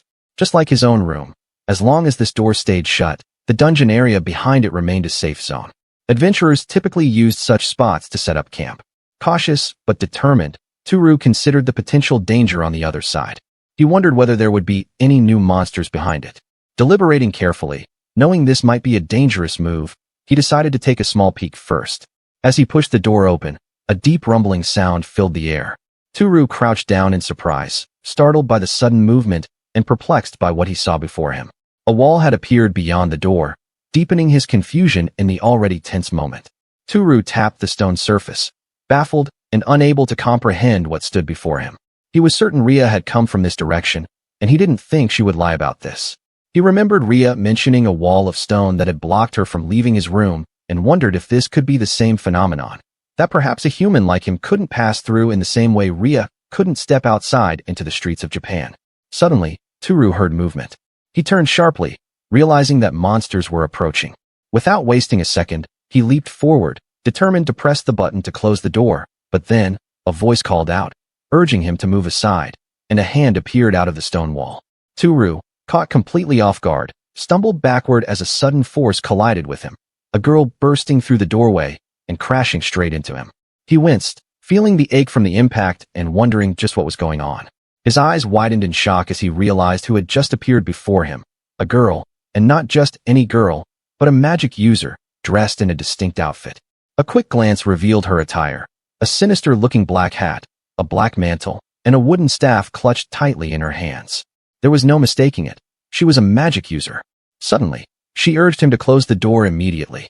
Her voice trembled with panic as she warned that a giant centipede was rapidly approaching. Tooru's eyes widened as he rushed to the heavy door, heart pounding. He slammed his hands against it, struggling to push it closed. His mind raced with thoughts of the giant centipede. Surely that was what had been chasing the girl. Panic surged through him as he wondered if the door would shut in time. Then suddenly, the centipede's massive head rose into view through the narrowing gap. The giant centipede loomed before Tooru, its massive body filling the doorway with an overwhelming presence. His breath caught in his throat as his grip tightened on the small weapon in his hands. It was huge, far beyond anything he could hope to defeat. A cold realization hit him. There was no way he could win against this monstrous creature. Tooru's eyes lit up with a glimmer of hope as he noticed the giant centipede wedged tightly, unable to move forward. He clenched his fists in triumph. The monster was stuck. Confident, he stepped forward, thinking they could simply crush it and be done. But the girl, the magic user, urgently called out to him. She warned him firmly that it couldn't be killed that way. Her voice was sharp and commanding as she raised her staff and shouted for him to step back. Determination flashing in her eyes, she unleashed a powerful blast. She shouted the spell, Inferno, sending a roaring wave of flames crashing toward the giant centipede. The centipede writhed and screeched under the onslaught, its massive body consumed by the relentless fire. Tooru shielded his face from the searing heat, staring wide-eyed at the spectacle. He could hardly believe what he was witnessing. This was magic, real magic. It was overwhelming and amazing. Tooru cautiously approached the charred, sizzling remains of the giant centipede, his grip tightening on his tool. He wondered anxiously whether the intense blast of magic had been enough to defeat the monstrous creature, watching its body twitch faintly on the cracked ground. Suddenly, a heavy sound echoed through the corridor, snapping his attention away. His eyes widened as he spotted the magic girl collapsing on the ground, her slender frame barely moving, her energy completely drained after the powerful attack. Tooru's heart leapt, and without a second thought, he rushed to her side. Kneeling beside her, Tooru reached out in worry, his mind racing with concern as he assessed her condition, desperate to know if she was all right. She could only slowly open one eye, her face pale while covered in sweat. Tooru's eyes widened in alarm as he realized the massive centipede was still moving behind him. Despite its burnt and battered state, the monster began to rise, its grotesque body quivering with stubborn, violent life. With a surge of panic, Tooru stumbled backward, his heart pounding as the creature's shrill screech tore through the air. Acting on instinct, he thrust his tool toward its head, desperately trying to block or strike the advancing beast. Fear coursed through him as he fought back with every ounce of strength he could muster. Panting, he stared at the lifeless body of the massive centipede. His pickaxe, which glimmered faintly under the dim light, had actually done it. A sense of disbelief washed over him when he realized he had defeated the gigantic monster. A faint, almost surreal realization settled in. He had grown stronger, and his level had gone up. Cautiously, he approached the creature's charred remains, his heart still racing. He wondered if it was truly dead as he hoped. But now wasn't the time to dwell on that. His eyes darted to the mage girl. She was swaying, her face pale, a faint grimace tugging at her lips. He rushed to check if she was okay, worried she might be seriously hurt. Yet despite her weakened state, she shook her head, brushing off his concern, and murmured that she had been bitten by the venomous centipede. Tooru knelt beside her, examining the situation with urgency and asking if it could be paralysis. The mage weakly explained that the poison caused a slow-acting death. It could be cured, but only with advanced healing magic, which seemed impossible in their current state. She slumped forward, her breathing shallow. A faint, bitter smile crossed her lips as she whispered that meeting her end in a place like this was pitiful for such a powerful mage as she was. Unable to accept her hopelessness, Tooru became determined, betting on the slim hope of curing her. He quickly reached into his pack and pulled out a bottle of cola. Remembering how it had cured Ria's paralysis, he was certain it could also neutralize the deadly poison in the mage's body. Steeling himself, he popped the cap open and prepared to help her drink it. The magic user was too weak to lift the drink herself and could only tremble faintly. Realizing this, Tooru leaned in closer, an idea forming in his mind, one that could mean life or death for her. It was the only way he could think to save her, so he pressed his lips to the mage's and transferred the liquid mouth to mouth, determined to get the antidote into her system. After pulling back, Tooru stared at her anxiously, his heart pounding. For a tense moment, he could only wonder if it had worked, or if he had been too late. The girl began to swallow the liquid, slowly taking the medicine in. Then, all at once, she coughed violently, choking as the liquid caught in her throat. As if by magic, the mage wondered aloud how her body was slowly fighting the paralysis. Tooru told her that he had made the panacea himself and urged her to drink a little more. Though unsure if cola could truly count as a panacea in this world, he thought to himself that he had spoken confidently just to avoid sounding suspicious. Surprised that the black water had really cured the poison, the mage continued to drink the cola. She thought it was sweet, yet had a tingling feeling, noting what a strange taste the drug had. She realized she had never tasted any panacea this fast-acting before. Tooru, noticing her condition, told the magic user he was glad she was recovering, but pointed out that her stamina probably hadn't fully returned yet.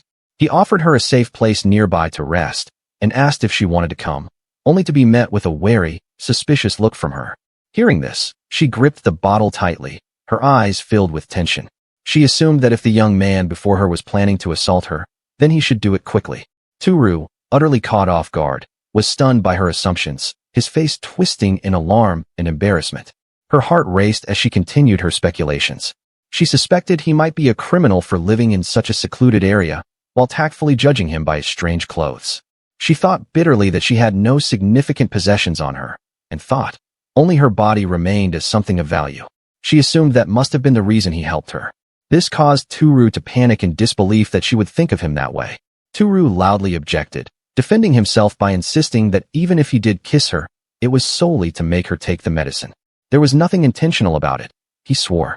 And now that he mentioned it, he remembered that it had been his first kiss. He imagined Ria scolding him inside his head and trying to argue with her in his thoughts. Realizing how ridiculous it was to be explaining himself to an imaginary Ria, he took a breath and turned back to the mage, clarifying that it had all been a misunderstanding. The mage had to clarify one last time if he truly wasn't planning to assault her. She couldn't believe that anyone wearing such strange clothes would live inside a dungeon for any reason other than crime. Tooru, once again shocked by her accusation, furiously denied it. He wasn't there to take advantage of anyone, but his words only deepened her curiosity, prompting her to demand who he is. Tooru stuttered at first, unsure what to say that would sound believable. Finally, He claimed he was a hermit who had chosen to live here to escape the bustling life outside the dungeon. The mage listened closely, studying his words with quiet scrutiny. The magic user let out a sigh and, resigning herself to the situation, extended her hand toward Tooru. Tooru, caught slightly off guard, hesitated at first, wondering if she was offering a handshake. She reminded him of what he'd said about taking her to a safe place and pointed out that she still couldn't muster any strength on her own. If he truly meant it, she would need his help to lift her up, and that was the reason she extended her hand. Realizing her intent, he quickly agreed, nervously responding as he reached out to support her. The two moved forward together, with Tooru carefully helping the magic user along. The magic user lowered her gaze, her voice soft with apology and regret for having accused Tooru despite him saving her. Flustered, Tooru reassured her with a gentle smile, saying it was only common sense to help someone in need. She spoke softly, her voice trembling with sincerity, telling Tooru that he was truly a kind person. As she recalled the moment she was chased by the giant centipede, her eyes darkened. Back then, all she could think about was saving herself, not saving anyone else. Tooru wasn't entirely sure what she meant, but he announced that they had finally reached the resting place, assuring her she could be at ease now. Pointing ahead, he explained that his home was just beyond that strange-looking door. The magic user gazed toward the direction of the door, repeating his words about the strange door. Yet to her eyes, there was nothing but a plain wall, no doorway, no passage, nothing at all. Her surprise was unmistakable as she blurted out in confusion. Tooru stood frozen, his mind racing. He couldn't understand how that was possible and quickly opened the door to see if it would change anything. Yet the mage flatly remarked that nothing about the wall had changed, no matter what he did. Tooru couldn't comprehend what was happening. He had gone through this very door when carrying Ria back to his room before. He wondered if there could be something missing here. Suddenly, the woman beside him stiffened, her eyes widening with suspicion as panic took hold. She pointed an accusing finger at him, shouting that his true goal must be to assault her.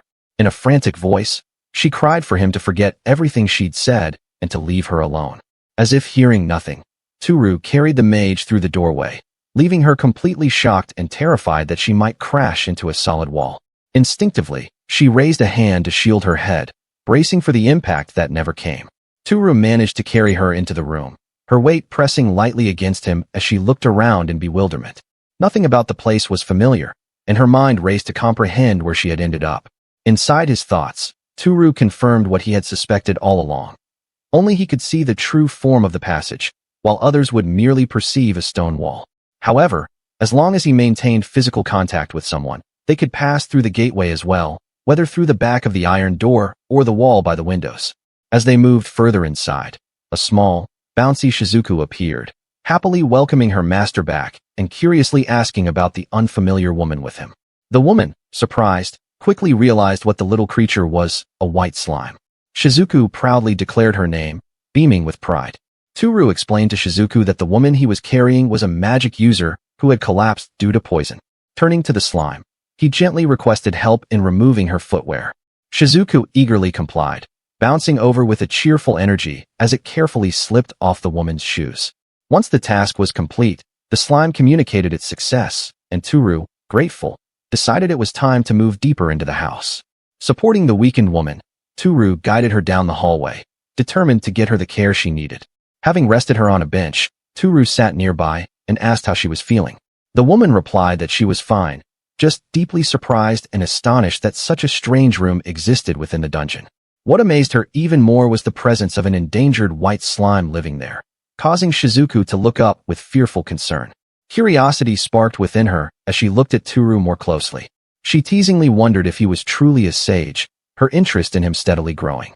Meanwhile, Tooru, a bit flustered by her attention, tried to respond modestly, unsure how to handle the sudden shift in energy. Tooru had wanted to tell this magic user something ever since meeting her in the dungeon to change into more comfortable clothing. But as he observed her now, he couldn't help but notice that the clothing she wore underneath her coat was a little too revealing. The magic user calmly removed her hat, revealing a pair of pointed ears beneath it, an unexpected sight that left Tooru momentarily stunned. Tooru asked the magic user if she might be an elf. She confirmed with a smile that she was, a high elf, to be exact, and was surprised he had only just noticed. He was amazed that a real elf sat before him. It was his first encounter, the first he had ever seen in his life. She leaned in with a teasing grin, and asked if human males were especially fond of elves. Yelf, that is. The playful emphasis caught Tooru completely off guard, his face turning bright red as his mind short-circuited on the spot. Noticing how flustered Tooru had become, she suddenly leaned closer, leaving him stammering in surprise. With a sly smile, she murmured that she wasn't the type of elf who liked to owe anyone. Before Tooru could even react, she added that she had nothing else to offer, and admitted, almost teasingly, that she found him rather interesting. Saying those words sent a chill down Tooru's spine, especially when she leaned closer and teasingly remarked that she could offer her body as thanks, though only as thanks.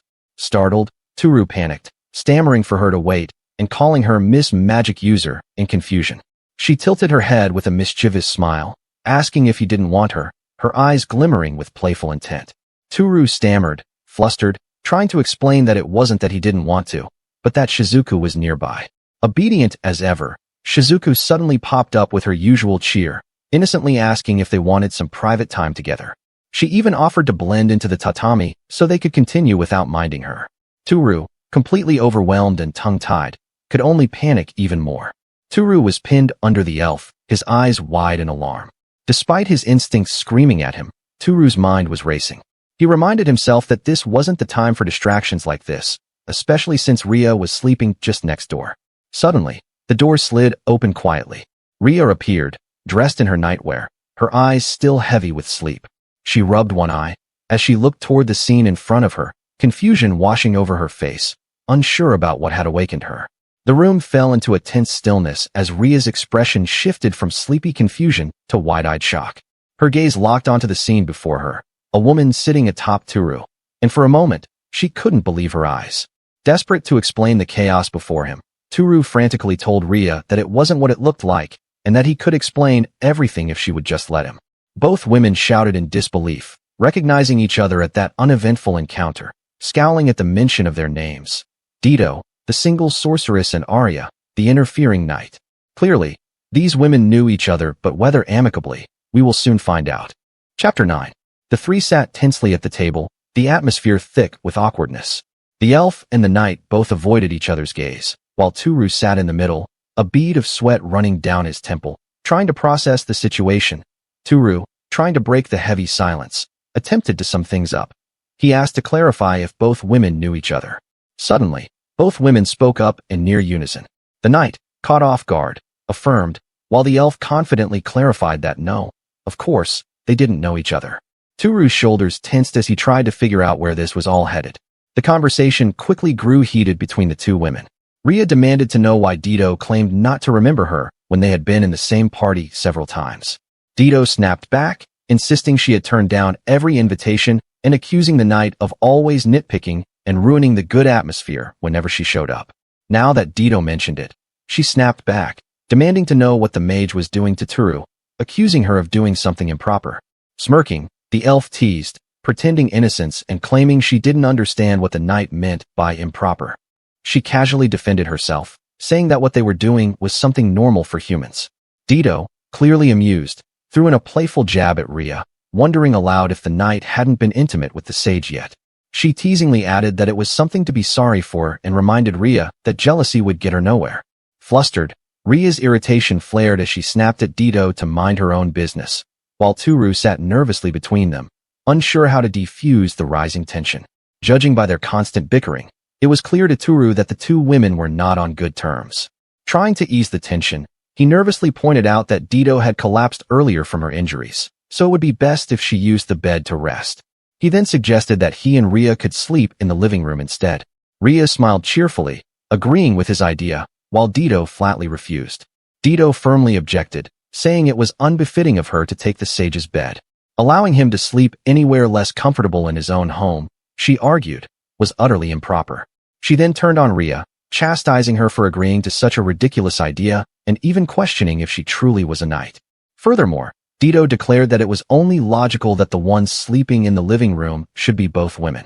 Ria sulked quietly, clearly frustrated by the whole argument. That night, Tooru lay alone in his bed, realizing it was the first time he had ever slept alone since moving into the house. He thought back to when he had first arrived, discovering the dungeon shortly after settling in. Things had escalated quickly. First, a female knight began living with him. and now even a female magician was there too. Tooru marveled at how both of them, women so beautiful that normally he wouldn't have even been able to look at them, were now respecting him as a great sage.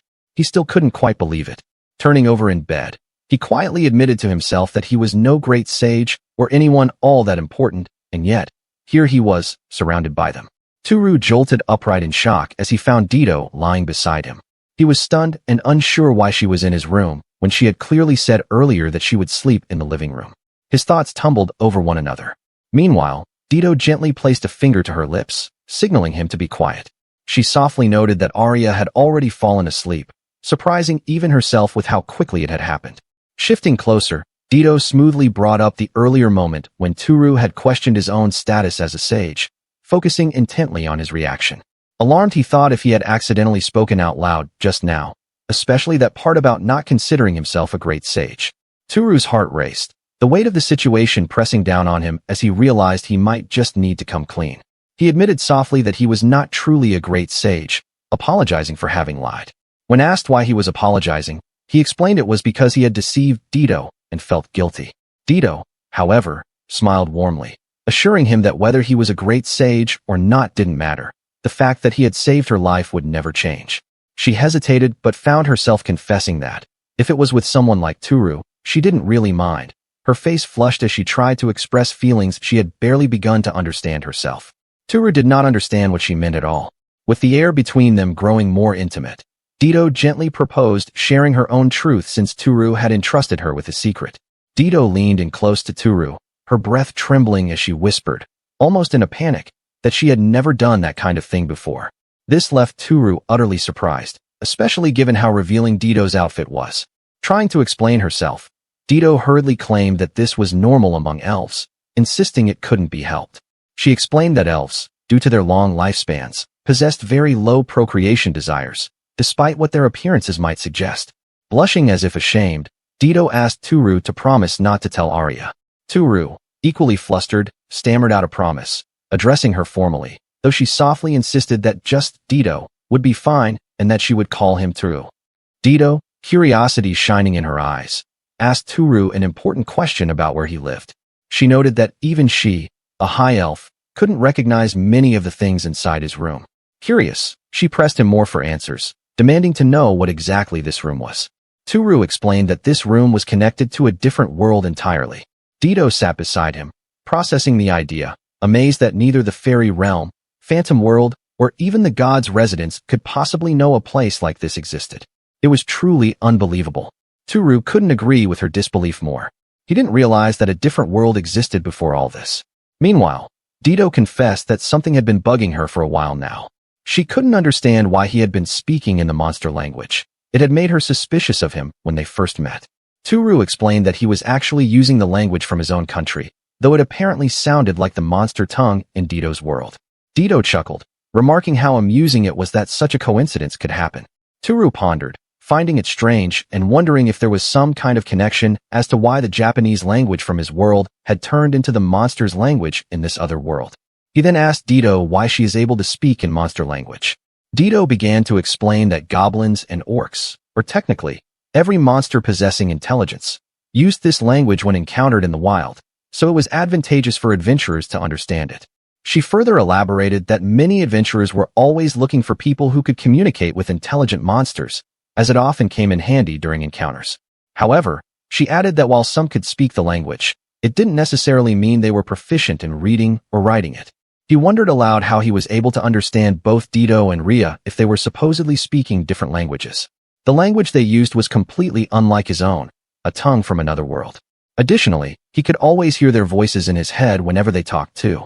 Dito explained that it was thanks to something called language understanding, a skill that translated the user's speech into something others could understand through telepathy.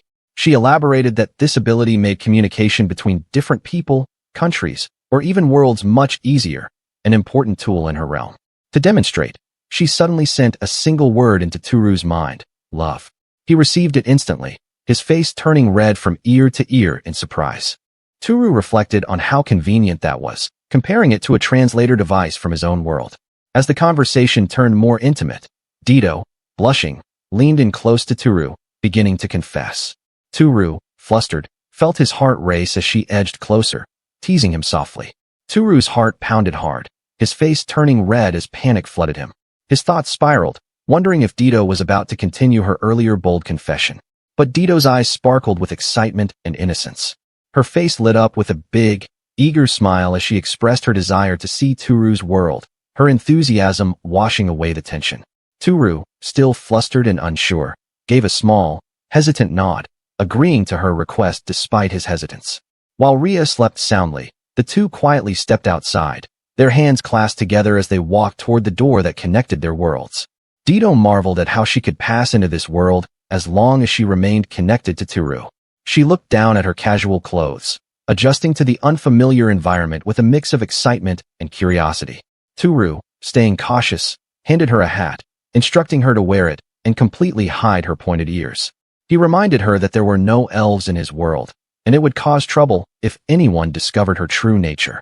Dido eagerly pulled the hat on, cheerfully acknowledging his request with a bright smile and a small nod.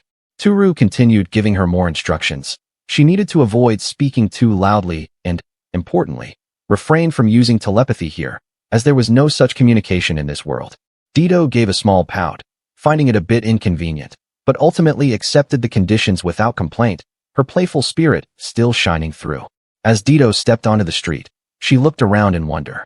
This was Tooru's world, Japan. The towering buildings, the neon lights, and the unfamiliar atmosphere filled her with amazement. Somehow, everything around her felt incredible, unlike anything she had ever seen. But her awe quickly turned to alarm as she let out a startled squeal, drawing attention. She stood frozen in shock as a car sped past her, right at the pedestrian crossing. Tooru immediately tensed up, grabbing her hand as he guided her away, reminding her that he had told her not to speak too loudly. Dido, still shaken, clung to him nervously, her mind racing. Whatever that noise had been earlier, it sounded utterly terrifying. The streets were bustling, as expected, especially near the famous discount store, Don Quixote, which was alive with neon lights and energy. Tooru and Dido decided to wander around for a while, blending into the busy night crowd. Inside, Dido gazed in amazement at the shelves lined with bright, colorful merchandise.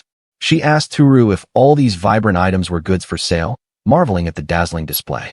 Tooru confirmed with a light chuckle, acknowledging her curiosity.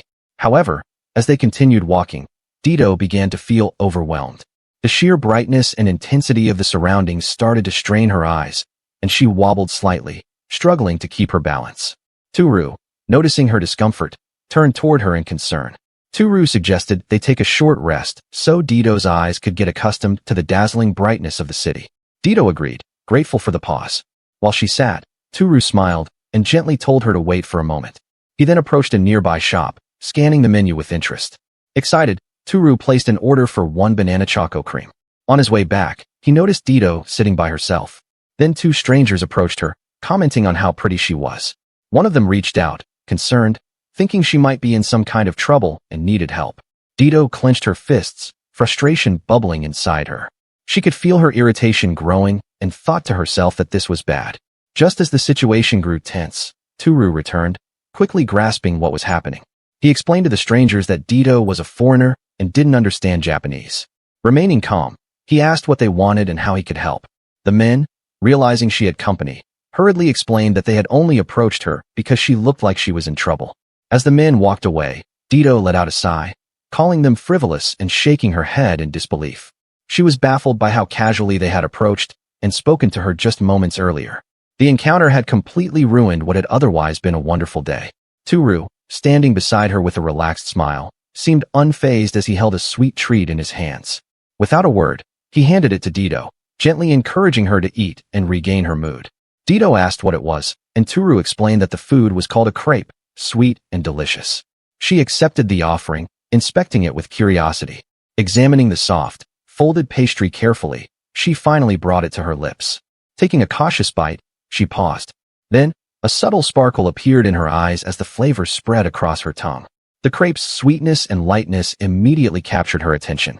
Dido closed her eyes with delight, a soft, contented hum escaping her as she clutched the crepe lovingly in her hands and happily taking bite after bite, savoring each mouthful. Tooru watched her quietly, a gentle smile spreading across his face as he saw her enjoying the treat so wholeheartedly. Suddenly, Dito paused mid-bite, blinking in realization. It dawned on her that, without even noticing, she had started eating all on her own without offering Tooru a bite. Seeing this, Tooru reached out and gently wiped the corner of her mouth, prompting a faint blush to rise on Dito's cheeks. Tooru, still smiling, told her that if she truly liked it, she could go ahead and eat it all herself. Dito frowned at the way he smiled, thinking he was laughing at her. Tooru chuckled softly, apologizing as he admitted she just looked like she was enjoying the crepe so much. Pouting in disappointment, Dito handed the crepe back, insisting it wasn't even that delicious and that she didn't want it anymore. Confused, Tooru took the crepe in his hands, asking if she was serious, then told her not to mind as he took a bite. Glancing at the regretful Dito, he hesitated, lifting the crepe slightly, as if giving her one last chance to speak up before he finally did it. Tooru realized she didn't budge and quickly thought of an offer she couldn't refuse. With a sheepish smile, he said he was full and suggested they share the crepe instead. After a brief pause, Dito gave a quiet, warm nod in agreement. A few minutes later, they strolled through the brightly lit shopping center, escalators humming softly in the background.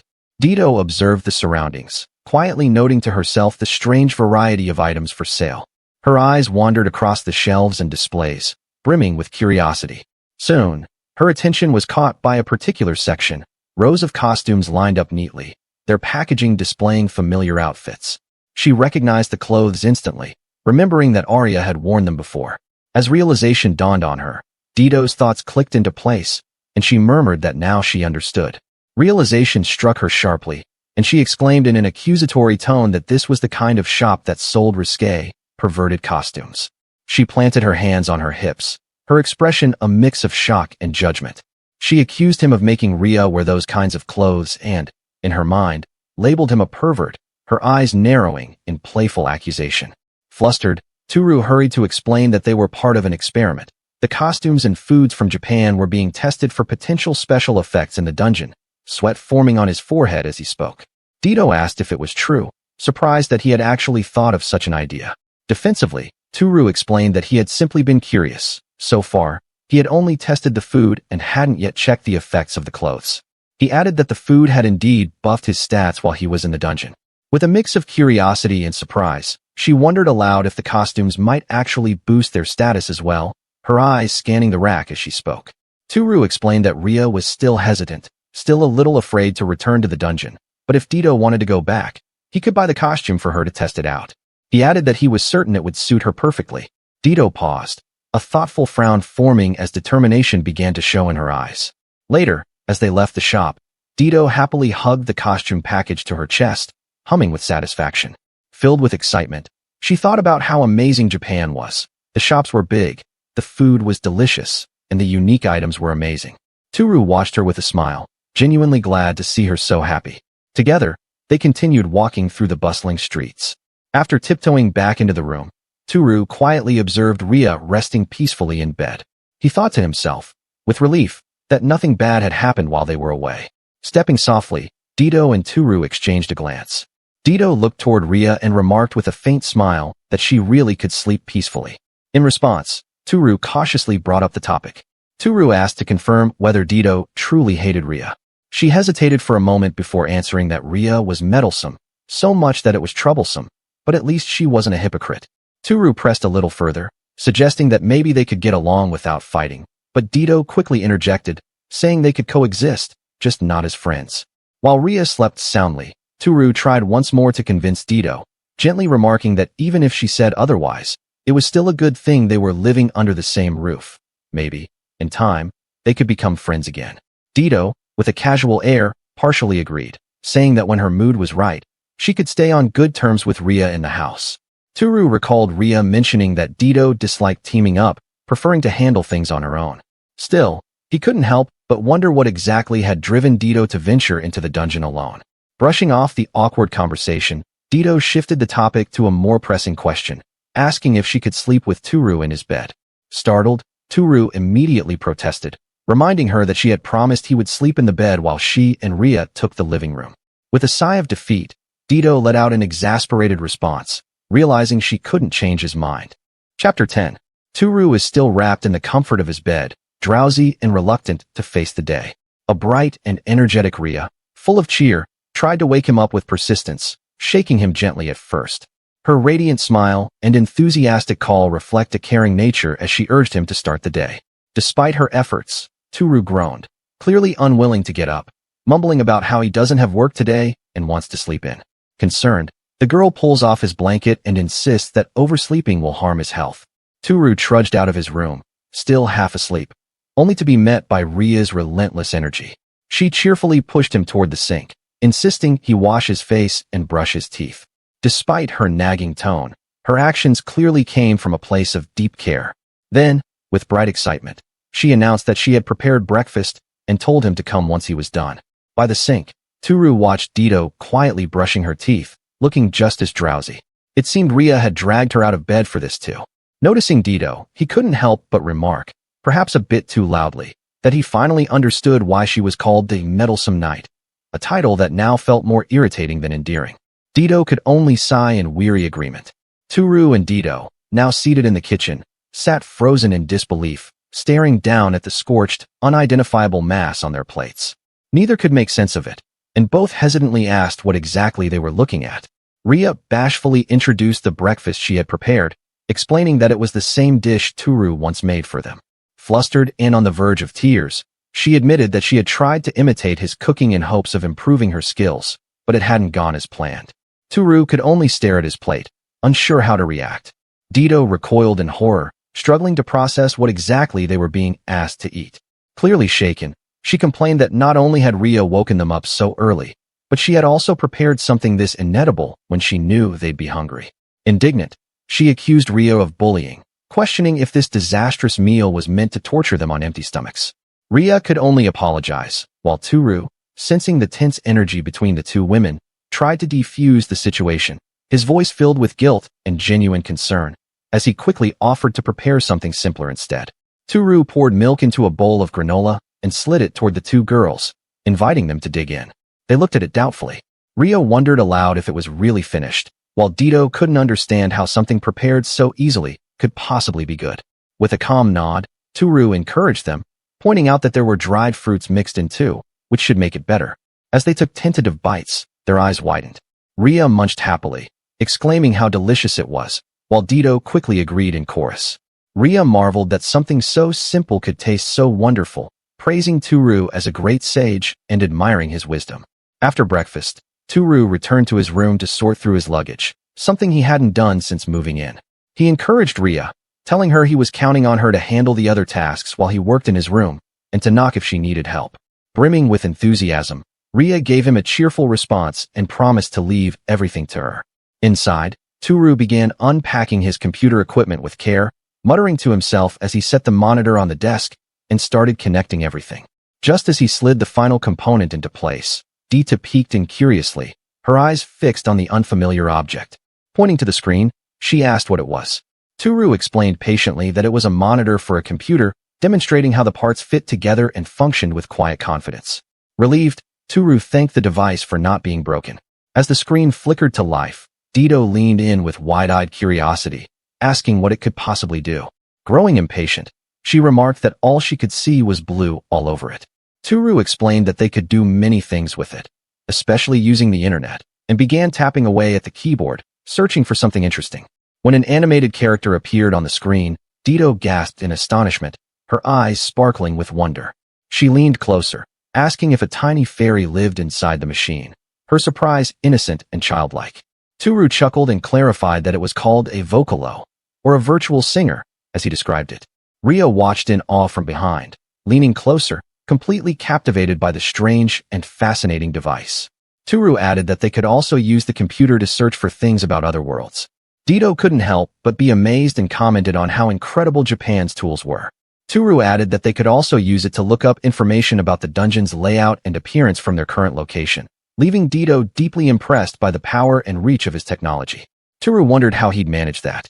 It seemed he first needed to complete a few prerequisites before accessing the feature, starting with answering questions like what kind of capital they used.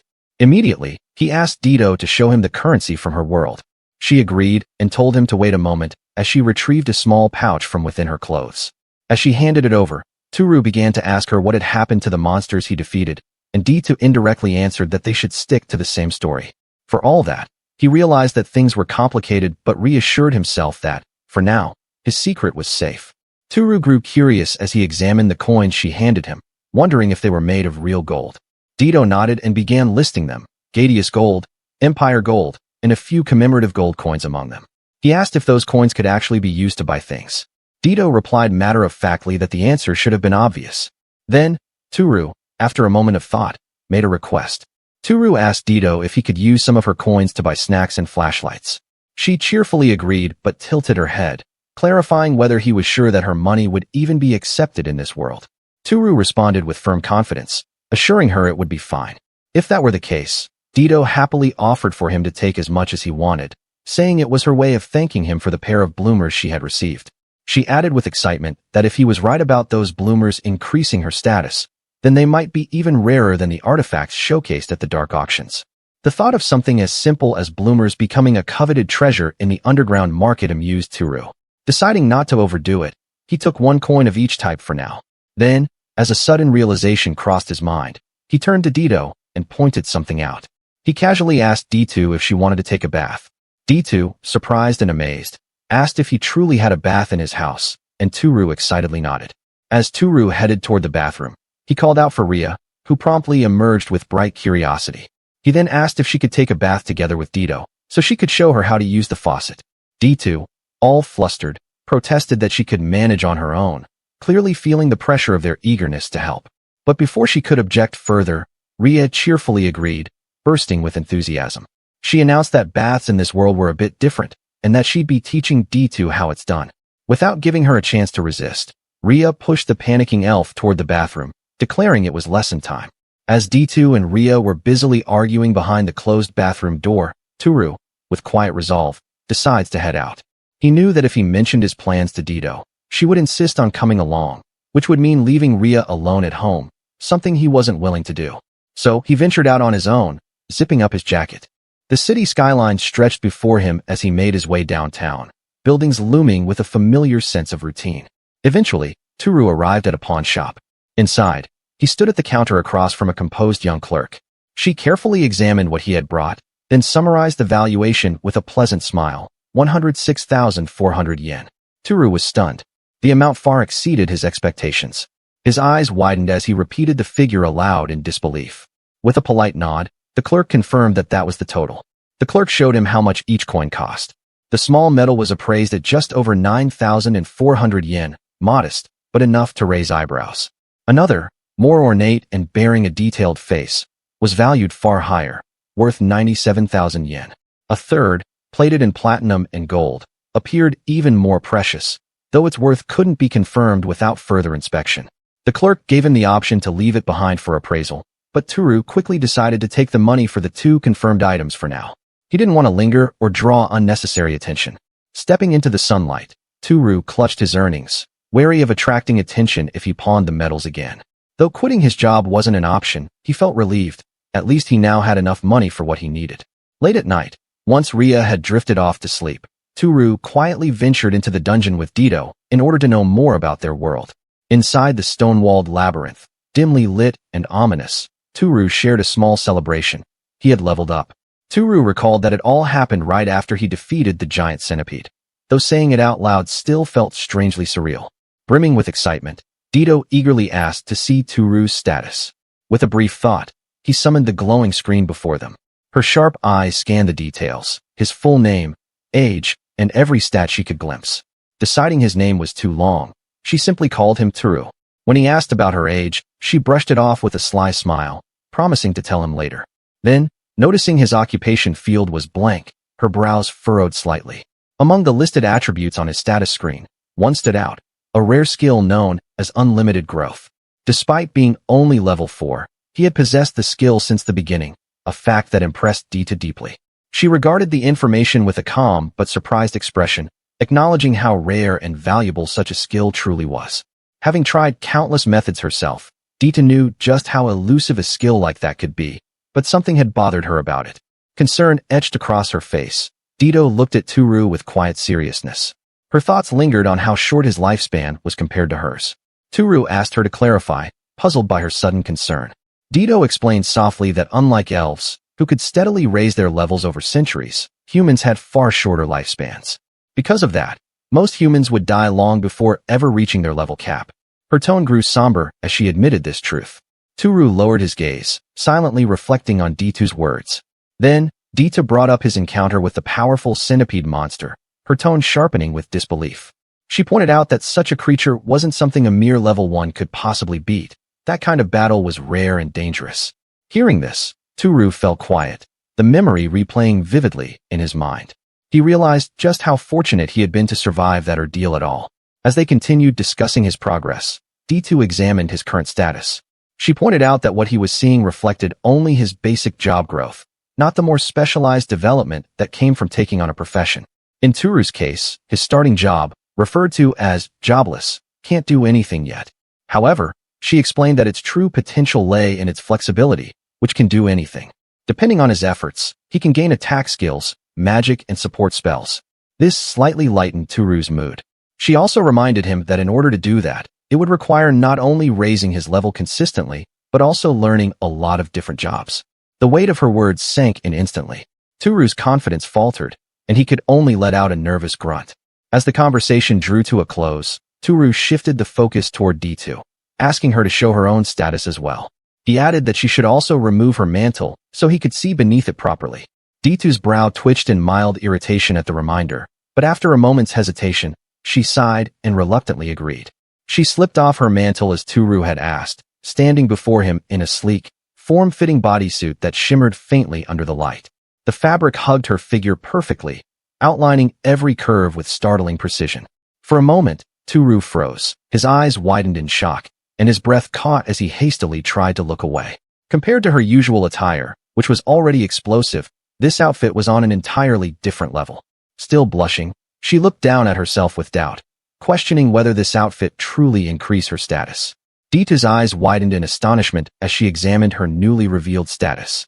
Her defense had dramatically increased by 200 points, and even more surprisingly, her level cap had risen as well. The sudden growth caught her off guard, flooding her with a mix of amazement and disbelief. Tooru, equally curious, eagerly leaned in, expressing a strong desire to see the results for himself. As D2's status sheet came into view, it revealed the details of her remarkable progress. Tooru blinked in surprise at her age, 221 years old. Embarrassed, she quickly explained that elves live nearly 1,000 years, so that's only like a human in their early 20s. Tooru was struck by how close she now was to her level cap. His tone, a mixture of admiration and concern. But D2 quickly corrected him. D2 beamed, expressing with delight that she had actually reached her limit a long time ago. But after wearing the new equipment, it still increased. Tooru was stunned. It actually worked. With childlike wonder, D2 admired how such a simple, stretchy outfit could raise her defense so high. Her voice carried enthusiasm as she declared the gear nothing short of amazing. Her light-hearted tone carried an almost playful curiosity as she pondered about the pair of bloomers, which she guessed might possess similar amazing effects. She decided to change into the bloomers right then and there, causing Tooru to flinch in shock at her sudden boldness. She instructed him to turn around, his cheeks flushed as he obeyed. Tooru froze, his back still against D2's. He shut his eyes tight, forcing his imagination to stay blank. Then suddenly, she let out a troubled sound, sharp and unexpected, as if she'd just realized something alarming. D2's mood shifted. After attempting to change, she froze in disbelief and confusion. D2 stood in silence, reflecting on an unexpected discovery. Her level cap hadn't decreased even after she removed the equipment. Tooru, sensing the shift in her mood, questioned her implication. D2 hesitated at first, then revealed her suspicion. The cause of her level cap increase might not have been the swimsuit after all. There hadn't been any known case of a level cap increasing by itself, no precedent, no system change. And yet, here she stood, living proof of an anomaly. A realization dawned on her, something she had only begun to grasp.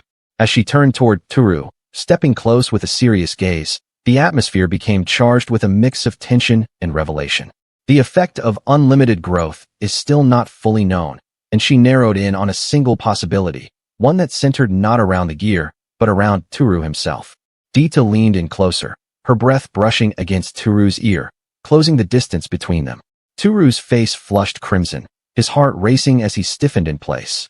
Utterly unsure of what D2 was about to do, yet too startled to move. Unexpectedly, Dita kissed Tooru directly on the lips. The moment caught him off guard, his eyes wide with shock as she pressed into him. The act wasn't born out of romantic impulse, but rather driven by certainty, a belief she needed to confirm. Her grip was firm, her expression resolute. Tooru stood frozen, utterly overwhelmed and confused, until Dita finally pulled back, her face radiant with excitement and triumph. Her eyes sparkled as she proclaimed her theory correct. Still reeling, Tooru stammered in disbelief, his thoughts spinning as he demanded to know what had just happened.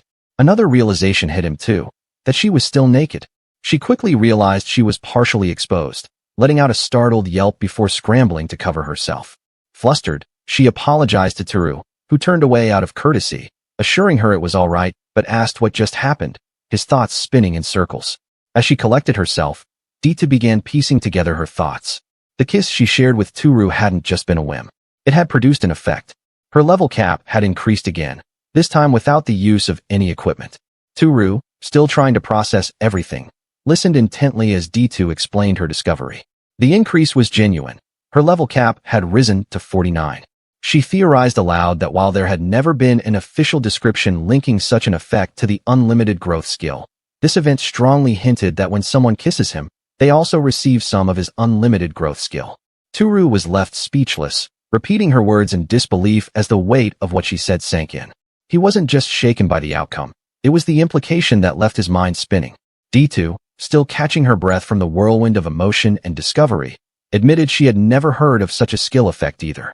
She speculated that either this was simply how the world worked, or that his skill was capable of more than anyone had imagined.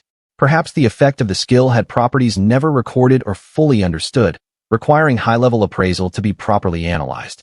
Startled and flustered, Tooru stammered for clarification, struggling to make sense of everything, and wondering aloud if this meant he possessed more abilities than just this skill.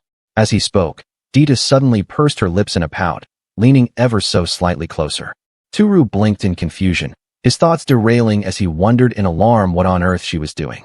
Dita, flushed and impatient, confronted Tooru directly.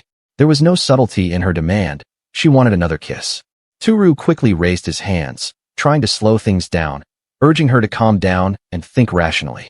The sudden tension left him overwhelmed, unable to process how things had escalated so fast. But Dita wasn't acting out of pure impulse. Her frustration simmered beneath the surface. With a sharp glare, she accused him of holding back, of not even trying to help her raise her level cap. She responded with exasperation, declaring plainly what she wanted and why. Her frustration ran deep, stemming from decades of being trapped beneath her level cap.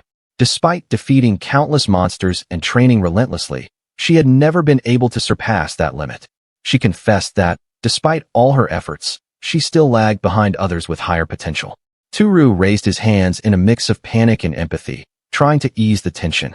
He wanted to calm her down, yet at the same time urged her to think things through quickly before acting on impulse. Even so, Dita made one thing absolutely clear. This wasn't about kissing just anyone for the sake of power. Blushing, but resolute, she looked Tooru in the eyes and said that she wouldn't accept a kiss from just anyone, only from someone she cared about. She had done it because it was Tooru. Hearing that, Tooru's expression softened. While still uncertain, he couldn't hide the warmth that crept into his voice.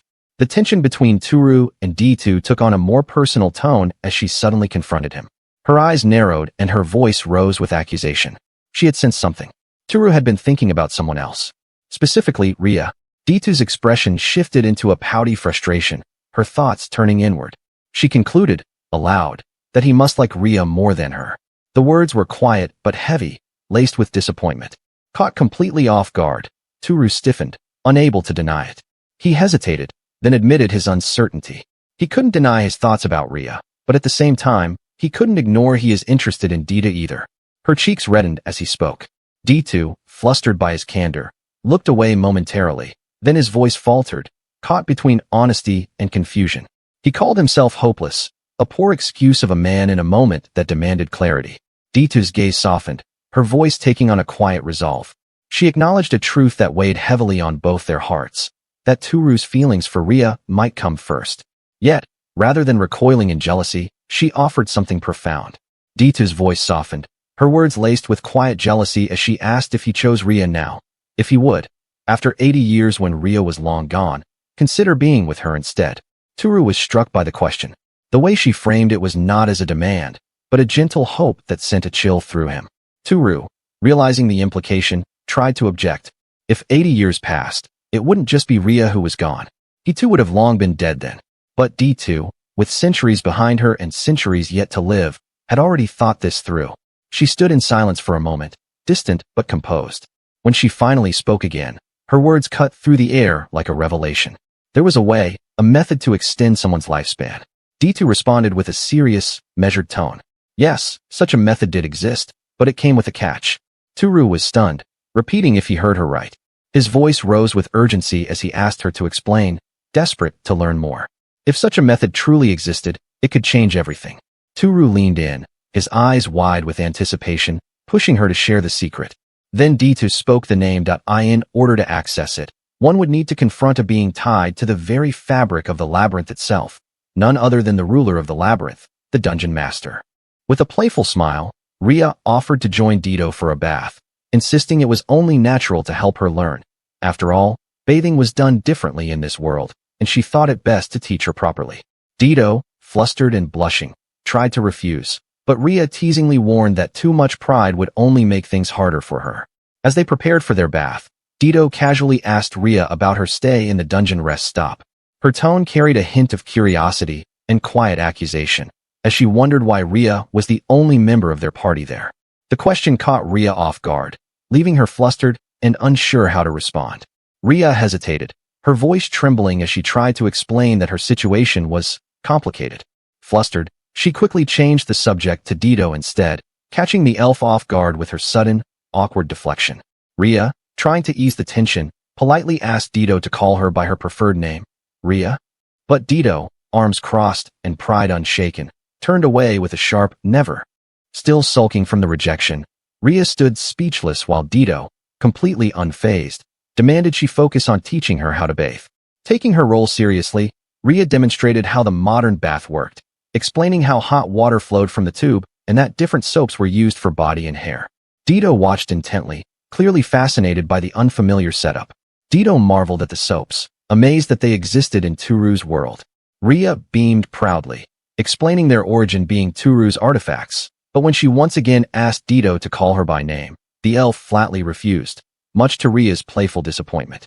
Dido, now more relaxed, admitted her fascination with the shower but eagerly turned her attention to the bath. Her eyes sparkled with excitement as she anticipated the warmth of the hot water awaiting her. Still stung by Dido's rejection, Ria stepped forward, her expression darkening as she blocked the path to the bath. Wounded pride flared within her. She refused to let Dido pass so easily after being denied. As Ria stubbornly blocked Dido's way, with a pout, she demanded to be called by her preferred name, Ria first, while Dido, flustered and irritated, protested at her childish persistence. Annoyed by Dido's refusal, Ria pouted in frustration before unleashing a cold splash from the shower. Dido yelped in shock at the icy water, her startled cry echoing through the steamy bath. Dido trembled from the freezing water, her body shivering as she glared at Ria in disbelief. She stared at the shower head, insisting it had been hot just moments ago, confusion written all over her face. Ria proudly boasted about Tooru's ingenious artifact that could switch between hot and cold water with ease. Wearing a smug smile, she acted as if she had planned it all along, while Dido looked at her in disbelief. After experiencing the sudden chill firsthand, Dido finally acknowledged the artifact's power. Shivering and defeated, she asked Ria to let her into the bath, hoping to warm up at last. Ria, unwavering, once again insisted that Dido call her preferred name. Exasperated, Dido demanded to know why it mattered so much, but Ria only stood her ground, her silence filled with stubborn resolve. Ria reminded Dido that since they lived together, it was only right to get along and be on friendly terms. Hearing this, Dido recalled Tooru's words, that she didn't truly hate Ria, and should try befriending her in her own pace. After a moment of silence, Dido sighed in defeat. Remembering Tooru's words and seeing Ria's earnestness, she blushed and finally gave in, shouting her reluctant agreement, her pride barely holding on. Flustered and defeated, Dido muttered that she understood already, insisting she be allowed into the tub. Overjoyed, Ria beamed and warmly welcomed her to join her. Now sharing the bath together, Dido shyly pointed out how cramped the tub felt for two people.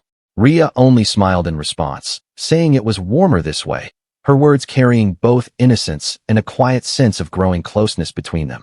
Chapter 11. At the restaurant, Tooru worked in a daze, his mind far from the task. He let out a long, weary sigh, slumping forward as he admitted everything had grown so complicated. His thoughts drifted back to that night, at the stone chamber of the dungeon with Dido. He was still trying to process what she had told him, his expression tightening as he struggled to grasp what the title Dungeon Master truly meant. Dido calmly confirmed what Tooru struggled to grasp, explaining that it was a skill that granted a person the right to become the master of a dungeon. Dido explained that although it was listed as a skill, it couldn't be gained by leveling. The only way to obtain it was to reach the dungeon's lowest floor, find the current master, and receive it directly from him. He accepted her explanation, but still struggled to see how ruling a dungeon tied to someone's lifespan. Dido hesitated, then admitted there had long been a rumor about it. Her tone turned serious as she explained that a dungeon master never ages. His eyes widened, excitement sparking as he assumed it meant they lived forever. But she quickly corrected him. A dungeon master doesn't age, but they can still die.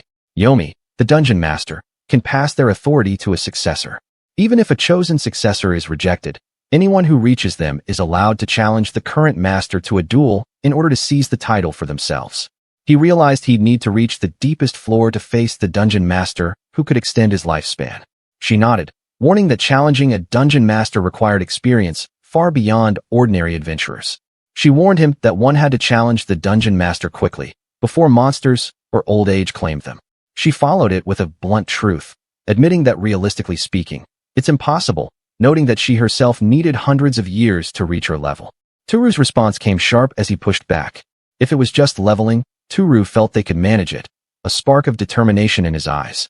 He hinted at a traditional method he'd been considering, then hesitated before finally saying it. Monster farming. Dido paused, curiosity stirring as the idea drew her in. Tooru leaned in, uncertainty flickering across his face as he wondered if she thought it was no good. After thinking it over, Dido admitted that she believes it's possible. Normally adventurers only think of monsters as something to defeat to level up, so they would never consider increasing their numbers. Yet she remembered that they multiply faster than cows or pigs, something she thought might be troublesome. Tooru laid out the plan with clarity.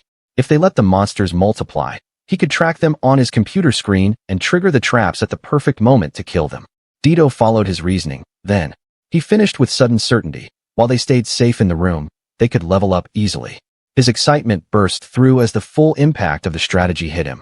Still she hesitated, her voice trembling as she admitted the plan was great, but her frustration burst through as she shouted about what this meant for her 200 years of effort. Tooru pressed on unwavering, insisting they should level up a lot with this method first. His certainty cut through her despair, and Dido concluded they might finally pull this off. But suddenly, Tooru's expression tightened as another worry surfaced, something he wasn't prepared for, something he couldn't even imagine facing. Dido turned to him with concern, gently asking what he meant. He lowered his gaze, the weight of the idea settling in. He wondered aloud whether an unnaturally long lifespan was truly a blessing for a human. The doubt lingered as he repeated his worry, the thought circling through him in a slow, uneasy loop. Dido stepped closer with gentle warmth, saying it meant he could always be with her, imagining the two of them exploring the world together. She painted the scene even brighter, adventuring together, sharing delicious food, enjoying every moment side by side. With heartfelt certainty, Dido said she was sure it would be fun. He hesitated, thrown off by her sincerity, awkwardness slipping out as he searched for words. He finally admitted it did sound appealing, but the conflict in his chest tightened, leaving more he couldn't yet say. He was troubled by the idea of managing a dungeon and having monsters under him kill people. She tried to ease his worry, reminding him adventurers do the same, and if it still bothered him, they could find a solution together. She smiled, reminding him that if he disliked being a dungeon master, he could always pass the title on. His tension eased as the idea settled in, and with a steady breath and a spark of resolve, he finally agreed. He reminded himself that his goal was always to reach the deepest floor anyway. She shot back with fierce enthusiasm, saying there was nothing wrong with adding a new goal, especially becoming a dungeon master, pushing him to aim even higher. Now, as his thoughts drifted back to the present day at the restaurant, Tooru hesitated, exhaling softly as he admitted he was just a lowly freeter. He muttered bitterly, thinking how absurd it was for a freeter to become a dungeon master. The thought dragged his mood even lower. Tatishi called to him softly, then again with a firmer tone, growing worried as he continued to stare blankly into the distance. At last, she broke the silence, telling him the food in the oven was done and another order was waiting. He jolted with a sharp gasp, snapping back to reality. He straightened quickly, apologizing and promising to handle it at once. As he hurried off, she watched him curiously. After a day's work, Tooru reached home and stepped into the room announcing his arrival. Ria greeted him warmly, while Dito rushed forward in impatience, declaring he was late and her stomach was completely empty. Tooru apologized profusely, then announced that he had brought food from outside, inviting them to eat, half hoping the meal would ease the mood. Ria tilted her head, repeating, outside, in confusion. Tooru scrambled for an excuse, claiming he'd used a teleportation spell to work in another country and bought the food as souvenirs, his stretched truth pushing through anyway. Her eyes lit up as she recognized the food, calling it the hamburger they ate earlier, the one gripped by bread, her innocence softening the moment. Tooru smiled and nodded, gently correcting her that it's simply called a hamburger. She took a bite and instantly melted with delight, her face lighting up at the flavor. Dito followed with her own bite, savoring it before declaring it was also really good. Soft giggles filled the room as they ate. Dito sipped her drink, eyes lighting up as she declared the cola superb, the fizz surprising her. Ria agreed instantly. Meanwhile, Tooru quietly shuffled behind to offer food to Shizuku. She accepted with a small, grateful bow, thanking her master softly as she received her share. Shizuku gasped softly as the flavor hit her, saying it was yummy. Out of nowhere, Dito's voice calling him rang out with urgency. She was edging closer all along, and noticed what he was doing, her eyes narrowing as she sensed something off. Dito demanded to know why Tooru was hiding Shizuku from Ria, her tone firm as she stared him down. He hesitated, searching for the right words as the air tightened with nervous energy. Finally, he admitted that he'd helped Ria when she collapsed in the dungeon. He explained that Ria had been badly beaten and terrified of monsters, so he worried she'd be scared if he introduced her to Shizuku, concern evident in his voice as he recalled the moment he found her. Dito's eyes widened in shock, questioning if Ria had really collapsed alone in the dungeon. Tooru nodded, and informed her she'd been separated from her friends, her sword missing. Dito absorbed the details with a grim look, her suspicion deepening as a troubling thought formed. Suddenly, a sharp chime echoed through the room, cutting through the tension. Both she and Tooru jolted upright, the mood snapping to full alert. The chime rang out again. Startled, Tooru slammed the shelf shut in a panic, afraid Ria would notice what he was doing. Ria emerged from the door and called out in worry, asking about the strange sound, while Dito echoed her alarm. The chime rang again, this time more urgent, sending unease through the room. He tried to calm them, insisting it was fine as he hurried to the next room, reaching for the old telephone hanging on the wall. Tooru stood silent, the receiver pressed to his ear, with a firm expression as he listened. Ria stepped closer in concern, calling his name as her worry deepened with every second he didn't speak. Sweat forming on his cheek, he told them to hide, saying a dark magician had arrived. Dito's eyes widened in shock, while Ria jolted with fear, and the room fell heavy with tension as the warning sank in. Ria echoed the words in trembling confusion, stumbling over them as she tried to process the danger. A dark magician, she stuttered, her voice wavered, fear already gripping her. Tooru spoke urgently, sweat gathering on his brow as he motioned for them to step back. He insisted they should retreat to the inner room, but before he could finish, a calm, yet chilling voice crackled through the interphone, asking Suzuki-san to open the door and stating he had come to discuss the contract. Tooru and Ria froze at the sound. Both Ria and Dito stepped toward Tooru in alarm, their brows tensed with worry. Ria, startled and trembling, struggled to ask if the contract was some kind of magic contract and whether Tooru-sama would be safe on his own. Her voice shook with panic. Beside her, Dito's expression hardened, sharp with suspicion. Tooru tried to reassure them, insisting it was fine and reminding them he was the great sage. He forced a confident smile as he said it. Then he urged them again to hurry into the room. Dito stepped in with calm certainty, telling Ria they should leave this to Tooru. Her voice was steady as she reached out, urging Ria to come with her. She gently took Ria by the wrist and pulled her towards safety.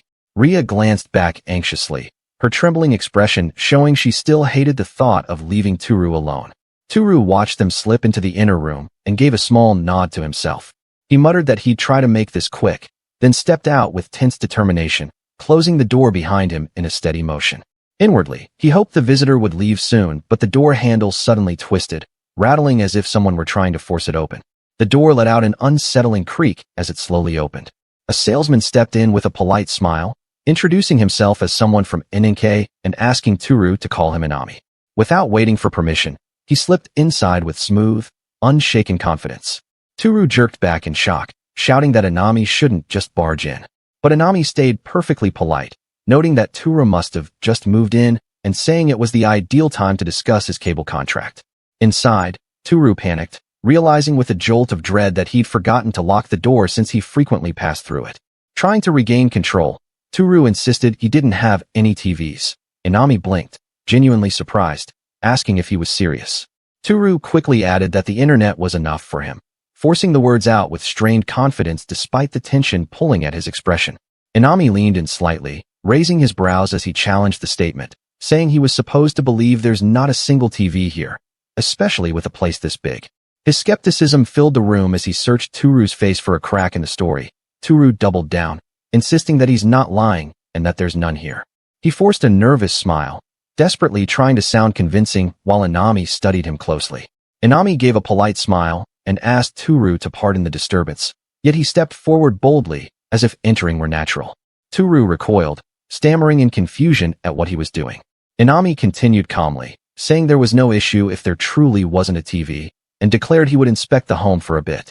His voice stayed courteous, but his actions cut straight through Tooru's boundaries.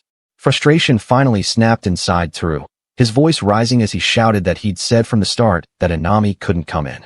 He demanded to know if Inami really thought it was okay to enter someone's home without permission. Tooru shoved against his chest, trying to push him back out, but Inami barely moved, standing solid and unmoving like an immovable wall. Inside his mind, Tooru panicked, stunned that even with his leveled-up strength he was being overpowered like this.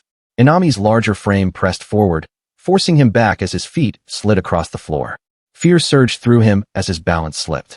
From behind the door frame, Ria peeked out with wide, trembling eyes, her voice shaking as she asked what he was doing to Tooru-sama. Her voice sharpened as she lunged, her palms blazing with concentrated force as she struck Inami with explosive power, her expression hardening into pure protective fury. The impact thundered through the entryway, blasting Inami out of the apartment, his body flailing helplessly through the air from the sheer force of her strike. A stunned silence filled the room. Tooru whipped around, shocked Ria had appeared, and even more shocked by the force she used. She pouted, annoyed she had to step in. Tooru stared down the hall, unsure if the man was even alive. Inami lay slumped against the far wall, twitching weakly after the brutal impact. Tooru panicked inside, thinking this was as expected when a high-level melee fighter like Ria got serious. He could only pray the man wasn't dead. Inami let out a pained groan, muttering that it hurt as he reached up to rub the back of his head. Slumped against the hallway wall, his face twisted sharply from the lingering sting of the impact. With shocking agility, Inami pushed himself to his feet, casually remarking that Wani-san had given him a pretty good shove. Dust clung to his suit, but he brushed it off and stood tall as if nothing happened. He proudly added that he might not look it, but he'd once been a 9th-rank sumo, and a good one at that. Tooru recoiled inside, horrified, thinking he should be the one shocked. 9th rank was terrifying. Inami's expression suddenly darkened as he leaned in, suspicion sharpening his gaze. He concluded that being refused this hard could only mean a TV was hidden somewhere. Tooru began sweating bullets, panicking as he shouted that he'd already said there wasn't one at all, his voice cracking with desperation. Then Dito appeared behind them. Dito burst into action, shouting stunned shock. As she thrust her glowing staff forward, a blast of magical electricity erupted, her expression fierce as she shielded Tooru without hesitation. Inami screamed as the surge tore through him, his entire body convulsing in violent, uncontrollable spasms under the overwhelming shock. Tooru flinched back, shouting Dito's name as Inami crumpled to the floor. His eyes widened at the sheer force she'd unleashed. Dito stayed perfectly calm, explaining there was no need to worry. She only knocked him out a little. Inami let out a faint groan, lying face down and lightly twitching, but still alive. Tooru and Ria stood behind her, frozen in stunned silence. Tooru staggered back in disbelief as the salesman slowly rose from the floor, defying all logic. Inami wobbled upright, mumbling that the shock surprised him and wondering if it was just static electricity. Dito leaned in, stunned. Inside, Tooru's fear spiked, wondering if this guy was even human. Inami steadied himself and said that regardless, he still needed to confirm the TV situation. His persistence sent a chill through the room as he reached for Tooru's shoulders. Tooru's face twisted in panic, his voice cracking in disbelief as he demanded if Inami was still planning to inspect his home. At last, Tooru's strength gave out. His shoulders slumped, his face drained in exhausted resignation. With a defeated sigh, he said he understood and told Inami he could inspect the house. Inside, dread twisted tight.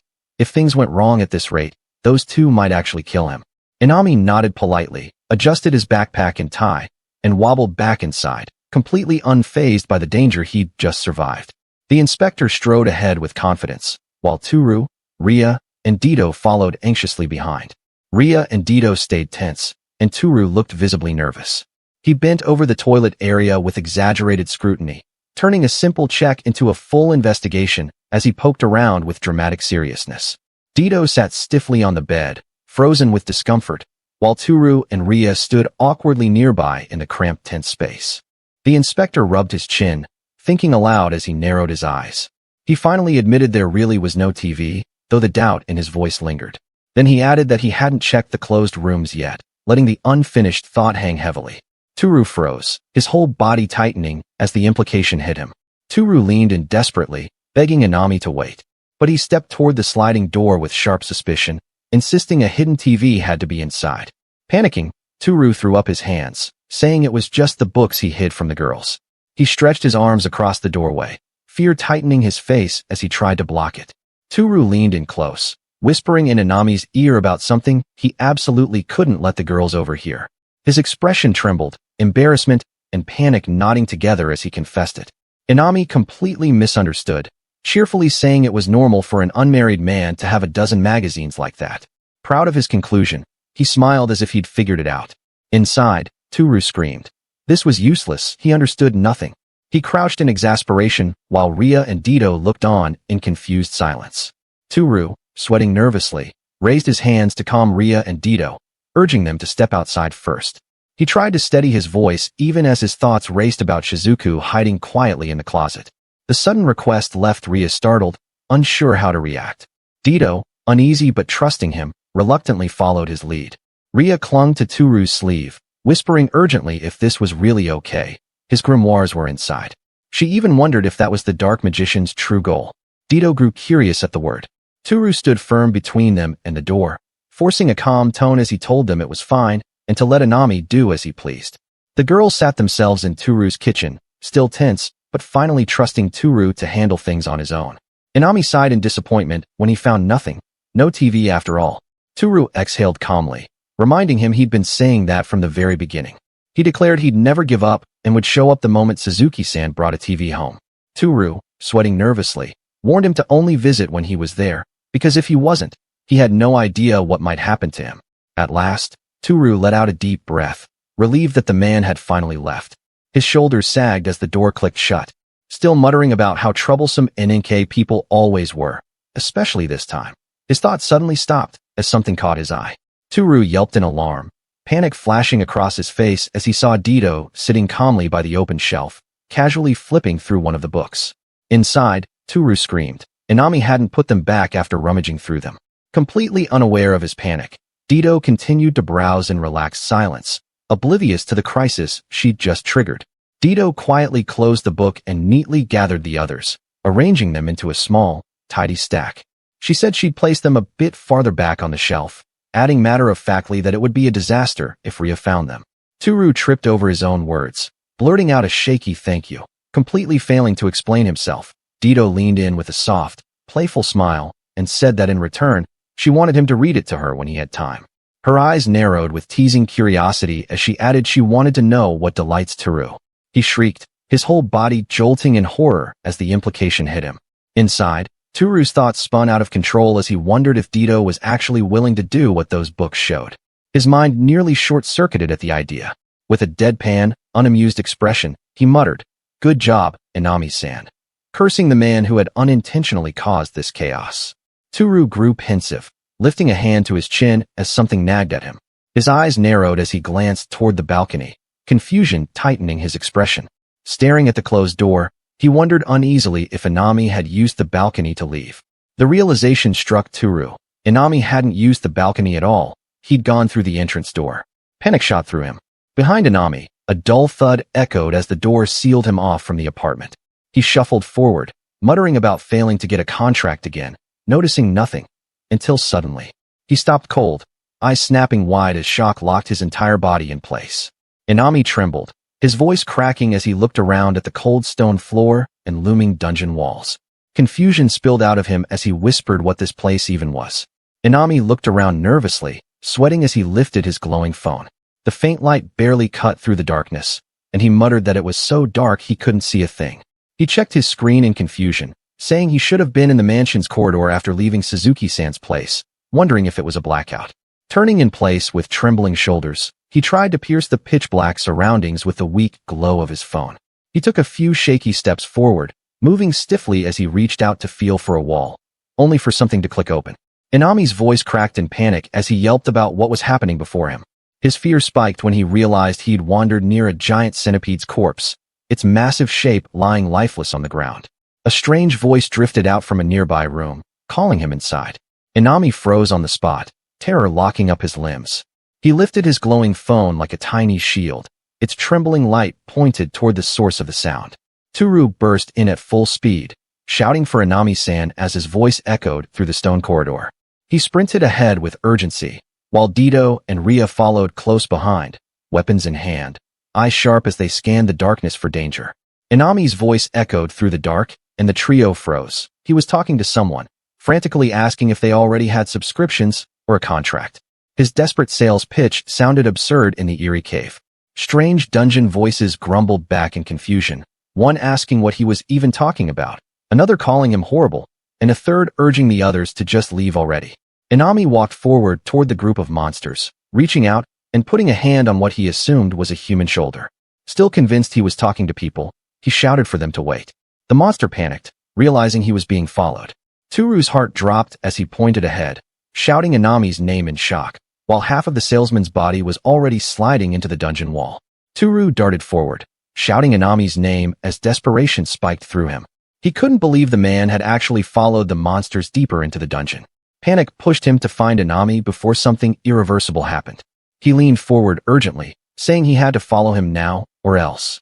He was certain that guy could survive a battle with slimes, but it would be a disaster if he encountered a giant centipede. Dito suddenly stepped in front of him, arms raised in protest. She blocked his path completely, stopping him from going any farther into the dungeon. She turned serious, saying flatly that Ria had no sword and Tooru was too weak. Going now was far too dangerous. Tooru's voice cracked as he protested, asking what would happen to Inami then, fear outweighing everything else. Dito declared she would go alone. The sudden resolve stunned Tooru, his panic shifting toward her instead. Dito gave him a gentle smile, soft but unwavering. She said it was good timing anyway. She'd been thinking of heading back for a while. There were things she needed to clear up after being cooped up in Tooru's house for so long. Her tone stayed light, but her intention was firm. Hand on her hip with solid confidence. Dito said he'd need gold coins for shopping, so she'd bring some back, along with that Inami fellow. Her steady tone made the whole ordeal sound like nothing more than a simple errand. Tooru's voice softened with worry as he quietly called her name. Dito looked back and told him not to make that face, assuring him she'd return soon. Tooru swallowed hard and nodded, reluctantly murmuring that he understood. With bright determination, Dito said that since they'd agreed, he should hurry and help her pack. Her upbeat voice cut through the tension, bringing a spark of energy back into the moment. Tooru handed over the packed bag, flustered but trying his best to be helpful. Still nervous, he pointed out that he'd added food, drinks, and some cosplay clothes. Dito accepted it with a warm smile, thanking him with genuine appreciation. Tooru told her to make sure she came back safely, his voice steady despite the worry beneath it. Dito answered with full confidence that she absolutely would.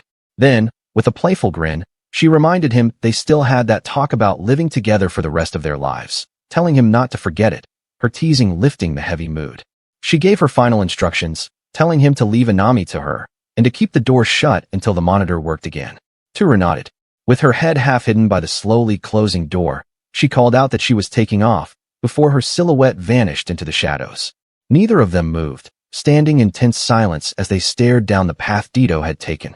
The weight of uncertainty settled heavily over them, tightening the air with unease. Ria finally spoke, Her hands clasped tight as she softly said she hoped Dito would return soon. He nodded, voice subdued as he tried to steady the worry tightening in his chest. Silence settled over them, until Ria glanced aside and added, even quieter, that she hoped nothing happened to Inami either.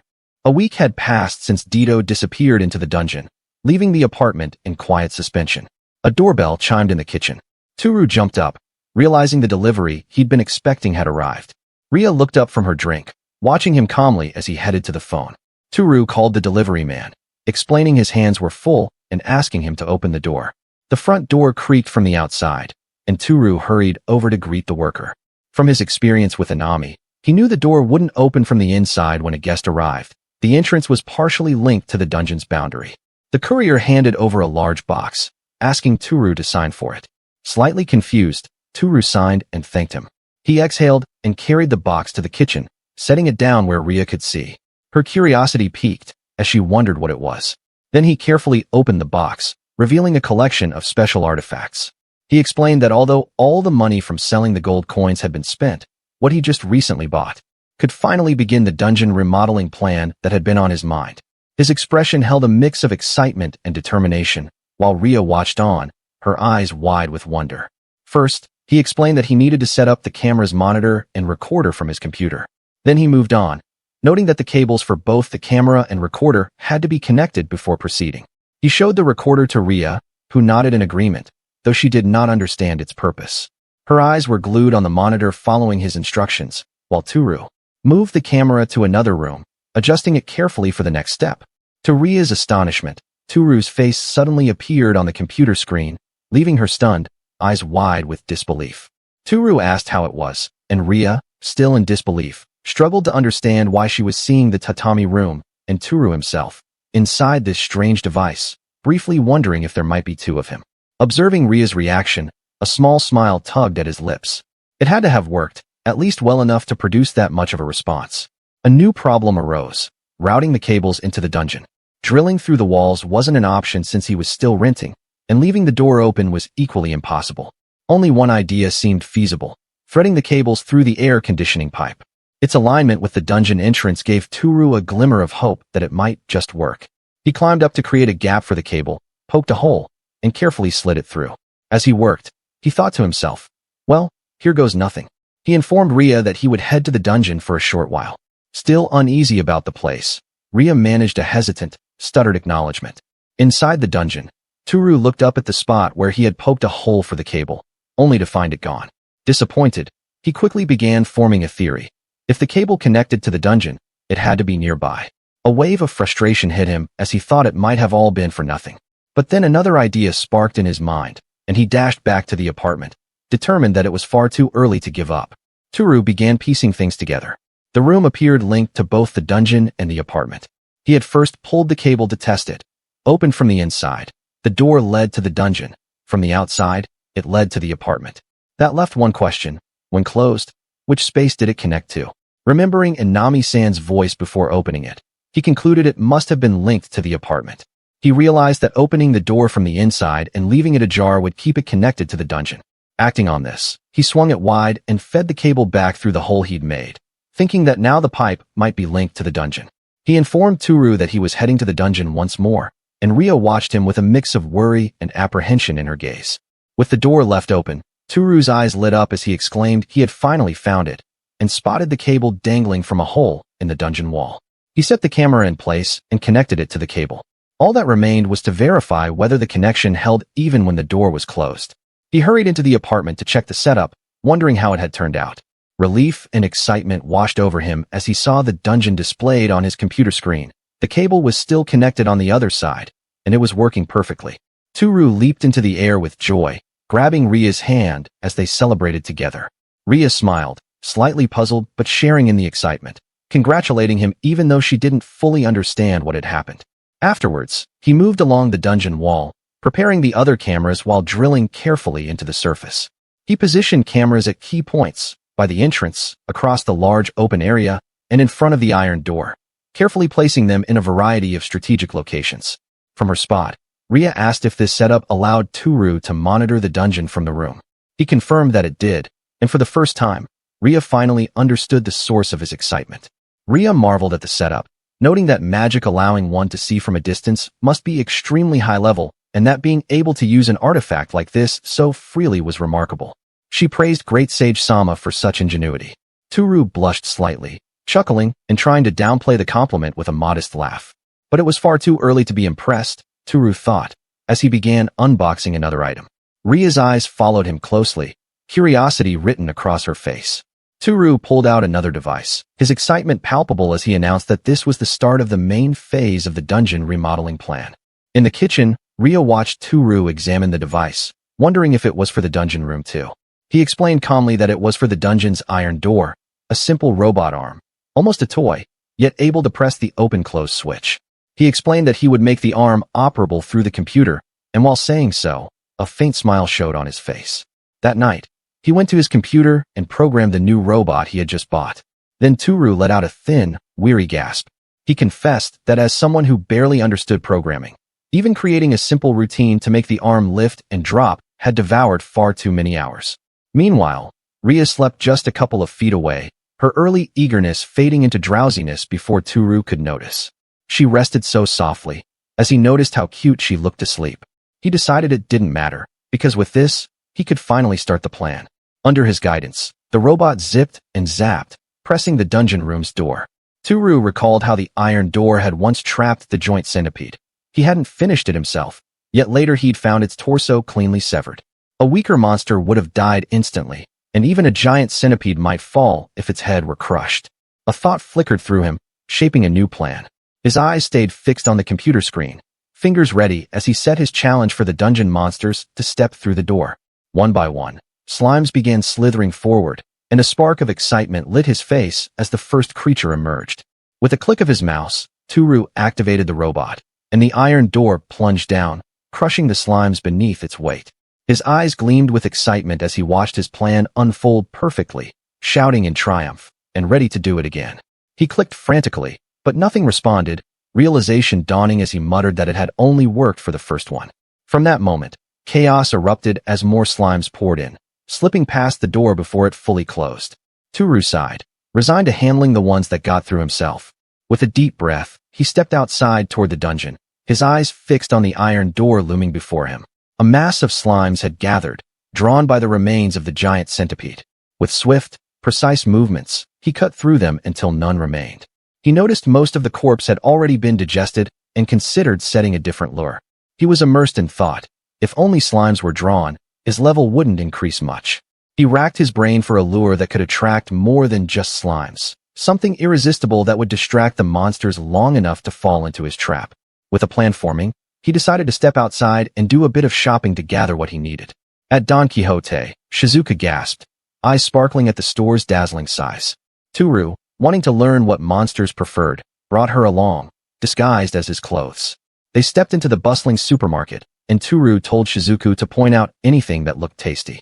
Shizuka nodded, determined to be of help as best she could. Shizuku's eyes glimmered as she scanned each shelf, declaring everything looked delicious.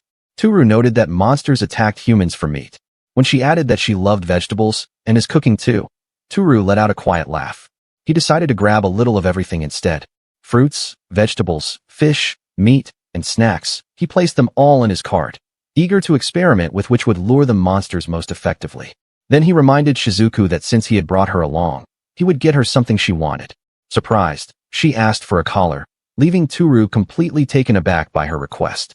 Tooru asked if she really intended to wear a collar, pointing out that slimes didn't have necks.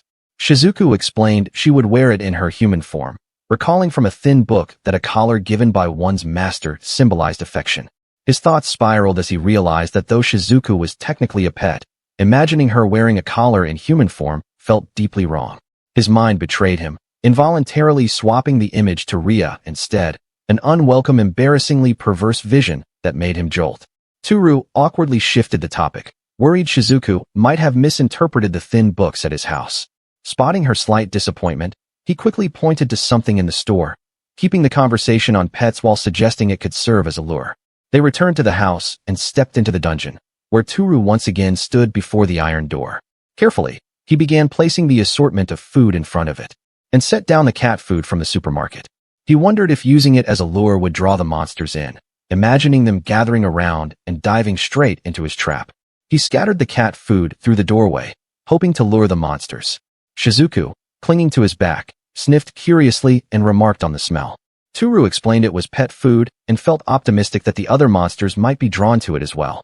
Back in his room, Tooru's eyes gleamed with excitement. Fingers poised, he hit the command to open the door, a thrill of anticipation coursing through him. At his mouse click, the robot sprang to life, and the iron door swung open. A surge of creatures, giant centipedes, massive mice, bizarre funghouls, and writhing slimes, filling the space in a chaotic frenzy. The creatures slid toward the doorway, drawn by the pet food scent. Tooru watched with satisfaction. Nearly all were lured in, just as he hoped. Another click of the mouse, and the robot slammed the door, crushing them beneath its weight. Overjoyed, Tooru celebrated as his level rose. Shizuku beamed beside him, praising his success, and together they rushed into the dungeon to witness the results firsthand. As they stood in the dungeon and surveyed the aftermath, Tooru noted his level had risen by 2 from the mass defeat, and a new skill, Human Appraisal Level 1, had unlocked, sparking his curiosity. Tooru recalled Dito's words that being jobless allowed him to remember a variety of skills. Curious, he wondered if this new ability could let him see other people's status, deciding he would try it on Ria when the opportunity arose. Proudly, Tooru mused that if he continued leveling up, he might one day defeat a giant centipede with a single strike. He noted with satisfaction that even clicking the mouse counted as an attack, marking it as an achievement. Eyes on the scattered food at the doorway, he resolved it was time to replenish the bait. Returning to his room, Tooru declared with determination that he would keep leveling up, unaware of how late it had become. It was already 5:30 in the morning. Knowing his part-time job started at 9 a.m., Tooru realized he should try to sleep, but his excitement kept him restless. He persuaded himself to set just one more trap, yet the monsters slipped away at the last moment, leaving him muttering a frustrated curse under his breath. He bargained with himself repeatedly, unable to resist the thrill of testing his traps despite the creeping fatigue. A few hours later, at his restaurant shift, Tooru fought to keep his eyes open, weighed down by exhaustion. Having stayed up all night, Tooru mumbled for more sleep, but his efforts hadn't been wasted though. His level had risen significantly. At the counter, Takashi barked for Suzuki-san to hurry with the salad, and a distracted, bleary Tooru apologized profusely. Tooru's mind wandered as he worked, wishing he could level up even while arranging salads, knowing it wouldn't affect his stats. The feeling reminded him of his old online game obsession, realizing that his dungeon exploits carried the same addictive thrill. Back at the house, Tooru sat before his computer once more, clicking and clacking at the keyboard as he searched for free software to automate his mouse clicks. He searched online and found countless programs, bots, used in games to auto-grind levels and collect items. Though banned in most games, the dungeon had no overseers, leaving him free to experiment. Tooru's mind lit up with an idea. Using a bot to automate clicks could let him level up nonstop, even while working or sleeping. After hours of searching, he found a reliable tool and grinned, ready to download it. Ria stood beside him, eyes bright with curiosity, and asked what he was doing. Tooru smiled, amused by her interest. Tooru explained that the program would let him automatically open and close the iron door from his room. Ria's eyes widened in amazement as she asked how it worked, and Tooru patiently recounted the trap's details, knowing she hadn't seen it the night before. After Tooru finished explaining, Ria's eyes widened, unbelieving that he would do such a thing. She quickly corrected herself, noting that Tooru was the great sage Sama, and likely near his maximum level despite recent battles. Tooru gulped, caught off guard, and nodded nervously. Tooru explained that his efforts were for research and to make things easier for adventurers. Ria's eyes sparkled with admiration at his ingenuity, while he quietly reminded himself that he was far from his limit, still only a single-digit level. Tooru explained that the automatic clicker would open the door every 20 minutes, close it 2 minutes later, and repeat, letting him level up over time. After explaining, Tooru admitted he needed a nap. Ria asked to watch the monitor, and though he worried it might be boring, she insisted, eager to see Tooru-sama's artifact in action. Relenting, Tooru asked Ria to track the defeated monsters. She agreed, wishing him good night, and he quietly returned. Tooru jolted awake, startled by Ria's scream coming from the computer beside his bed. Half asleep, Tooru mumbled with eyes closed, asking if something had happened. Ria pointed at the monitor, panicking as she shouted that an orc and the dark magician Inami had returned. Tooru jolted fully awake, unsure if he'd heard her correctly about a dark magician. But the instant his eyes hit the monitor, he shot upright with a shout. It was Inami. He and Ria froze, their eyes wide. Tooru stared in disbelief. Inami was crouched beside the creature, half-dressed and casually eating the scattered pet food. The sheer absurdity of it tightened his expression, as though reality had slipped sideways for a moment. Before that, the orc and Inami chatted happily, as if old friends. Tooru realized something was wrong. The iron door was falling, and he screamed, alarmed at the robot's automated action. Tooru panicked, clicking frantically as the door swung back and forth, buying himself some time. Unsure whether it would end up open or closed, he realized he had to act and rushed toward the dungeon. He brought his pickaxe with him, and Ria carried her shield at his side. Inami, with food in his mouth, remarked as if it had been a while since their last meeting. Inami glanced at Tooru, questioning whether he had bought a TV to set up a broadcast contract. Taken aback, Tooru said no and urged him to move away, leaving Inami startled and wondering what he was saying all of a sudden. Tooru shouted a warning as the iron door started to descend. Inami looked up, saying he understood and mistakenly thought Tooru was trying to take the food he'd found with the orc, but Tooru immediately corrected him, insisting he was wrong. He warned Inami that the pet food was a trap and urged him to look above. Inami's eyes widened in alarm. Inami urgently called for the orc to pull back. Confused and still hungry, the orc protested, but Inami warned that the tempting food was a trap. After a pause, the orc reluctantly obeyed. Both retreated swiftly along their paths, the iron door slamming shut just behind them. Tooru exhaled in relief, convinced they had escaped safely, though a wave of exhaustion hit him. Then it dawned on him. Inami had returned to the dungeon after all. He considered that he might still be able to bring Inami back. Confident that Ria's help could let him bypass the iron door, he asked her to join him, and she hesitantly agreed. They held hands as they advanced, until Ria suddenly dropped to her knees, gasping, sweat glistening on her face. Ria froze, eyes wide with shock at what she saw. Tooru, alarmed, asked urgently if she was all right. At last, Dito stepped through the iron door, unharmed. Tooru and Ria shouted her name, and he quickly asked about Inami, but she looked puzzled.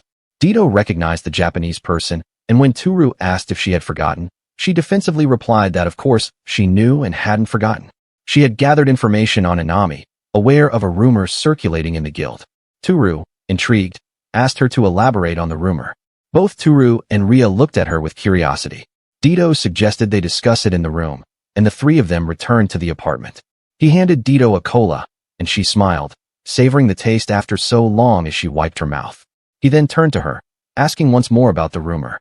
She began recalling that at the Adventurers Guild bar, a rumor was circulating about a weird orc who had been asking people if they wanted to sign a broadcast receiving contract.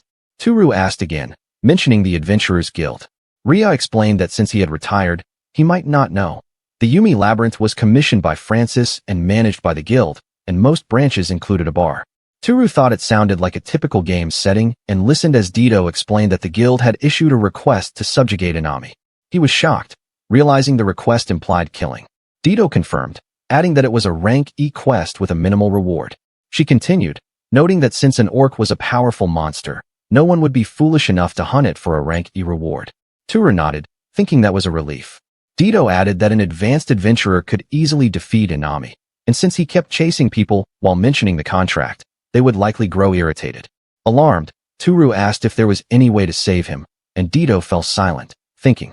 She suggested submitting a new guild request for a higher reward, specifying that Inami be captured alive. Tooru asked if that was possible, and Dito said he might need to consult the original requester, though it shouldn't be a problem since they wanted Inami gone. Tooru nodded, understanding it would be fine, as he planned to bring Inami back to this world. He apologized and asked Dito to go to the Adventurers Guild, and her expression immediately shifted, her face tightening as if she were about to get angry. Then she erupted, pointing out she had just returned from the surface. Tooru admitted it was a lot to ask, but insisted he couldn't leave Inami alone, bowing with hands clasped begging. Dito responded by pouting. Then she softened, saying that if she went along with Tooru, she might agree to help. Tooru protested, reminding her it had been dangerous before. Dito replied that with his new level, he'd be fine as long as she and Ria accompanied him, leaving Ria visibly surprised. Ria, surprised to be included, worried she'd be in the way without a sword. Dito scoffed, standing up with a confident glare. Then she held up a package for Ria, asking her what she thought. Tooru remembered she'd brought something from the dungeon and inquired about it, as Dito revealed it was for Ria. She unwrapped the package to reveal a sword. Her eyes shone with excitement as she presented it, announcing it was a claymore. Dito handed the sword to Ria, mentioning that it was a bit pricey. Ria raised her hands in protest, gently refusing the gift, saying she couldn't accept it. She insisted Ria take the sword since she couldn't use it even if she wanted to, and taunted her that she had once claimed she couldn't go to the surface without a weapon.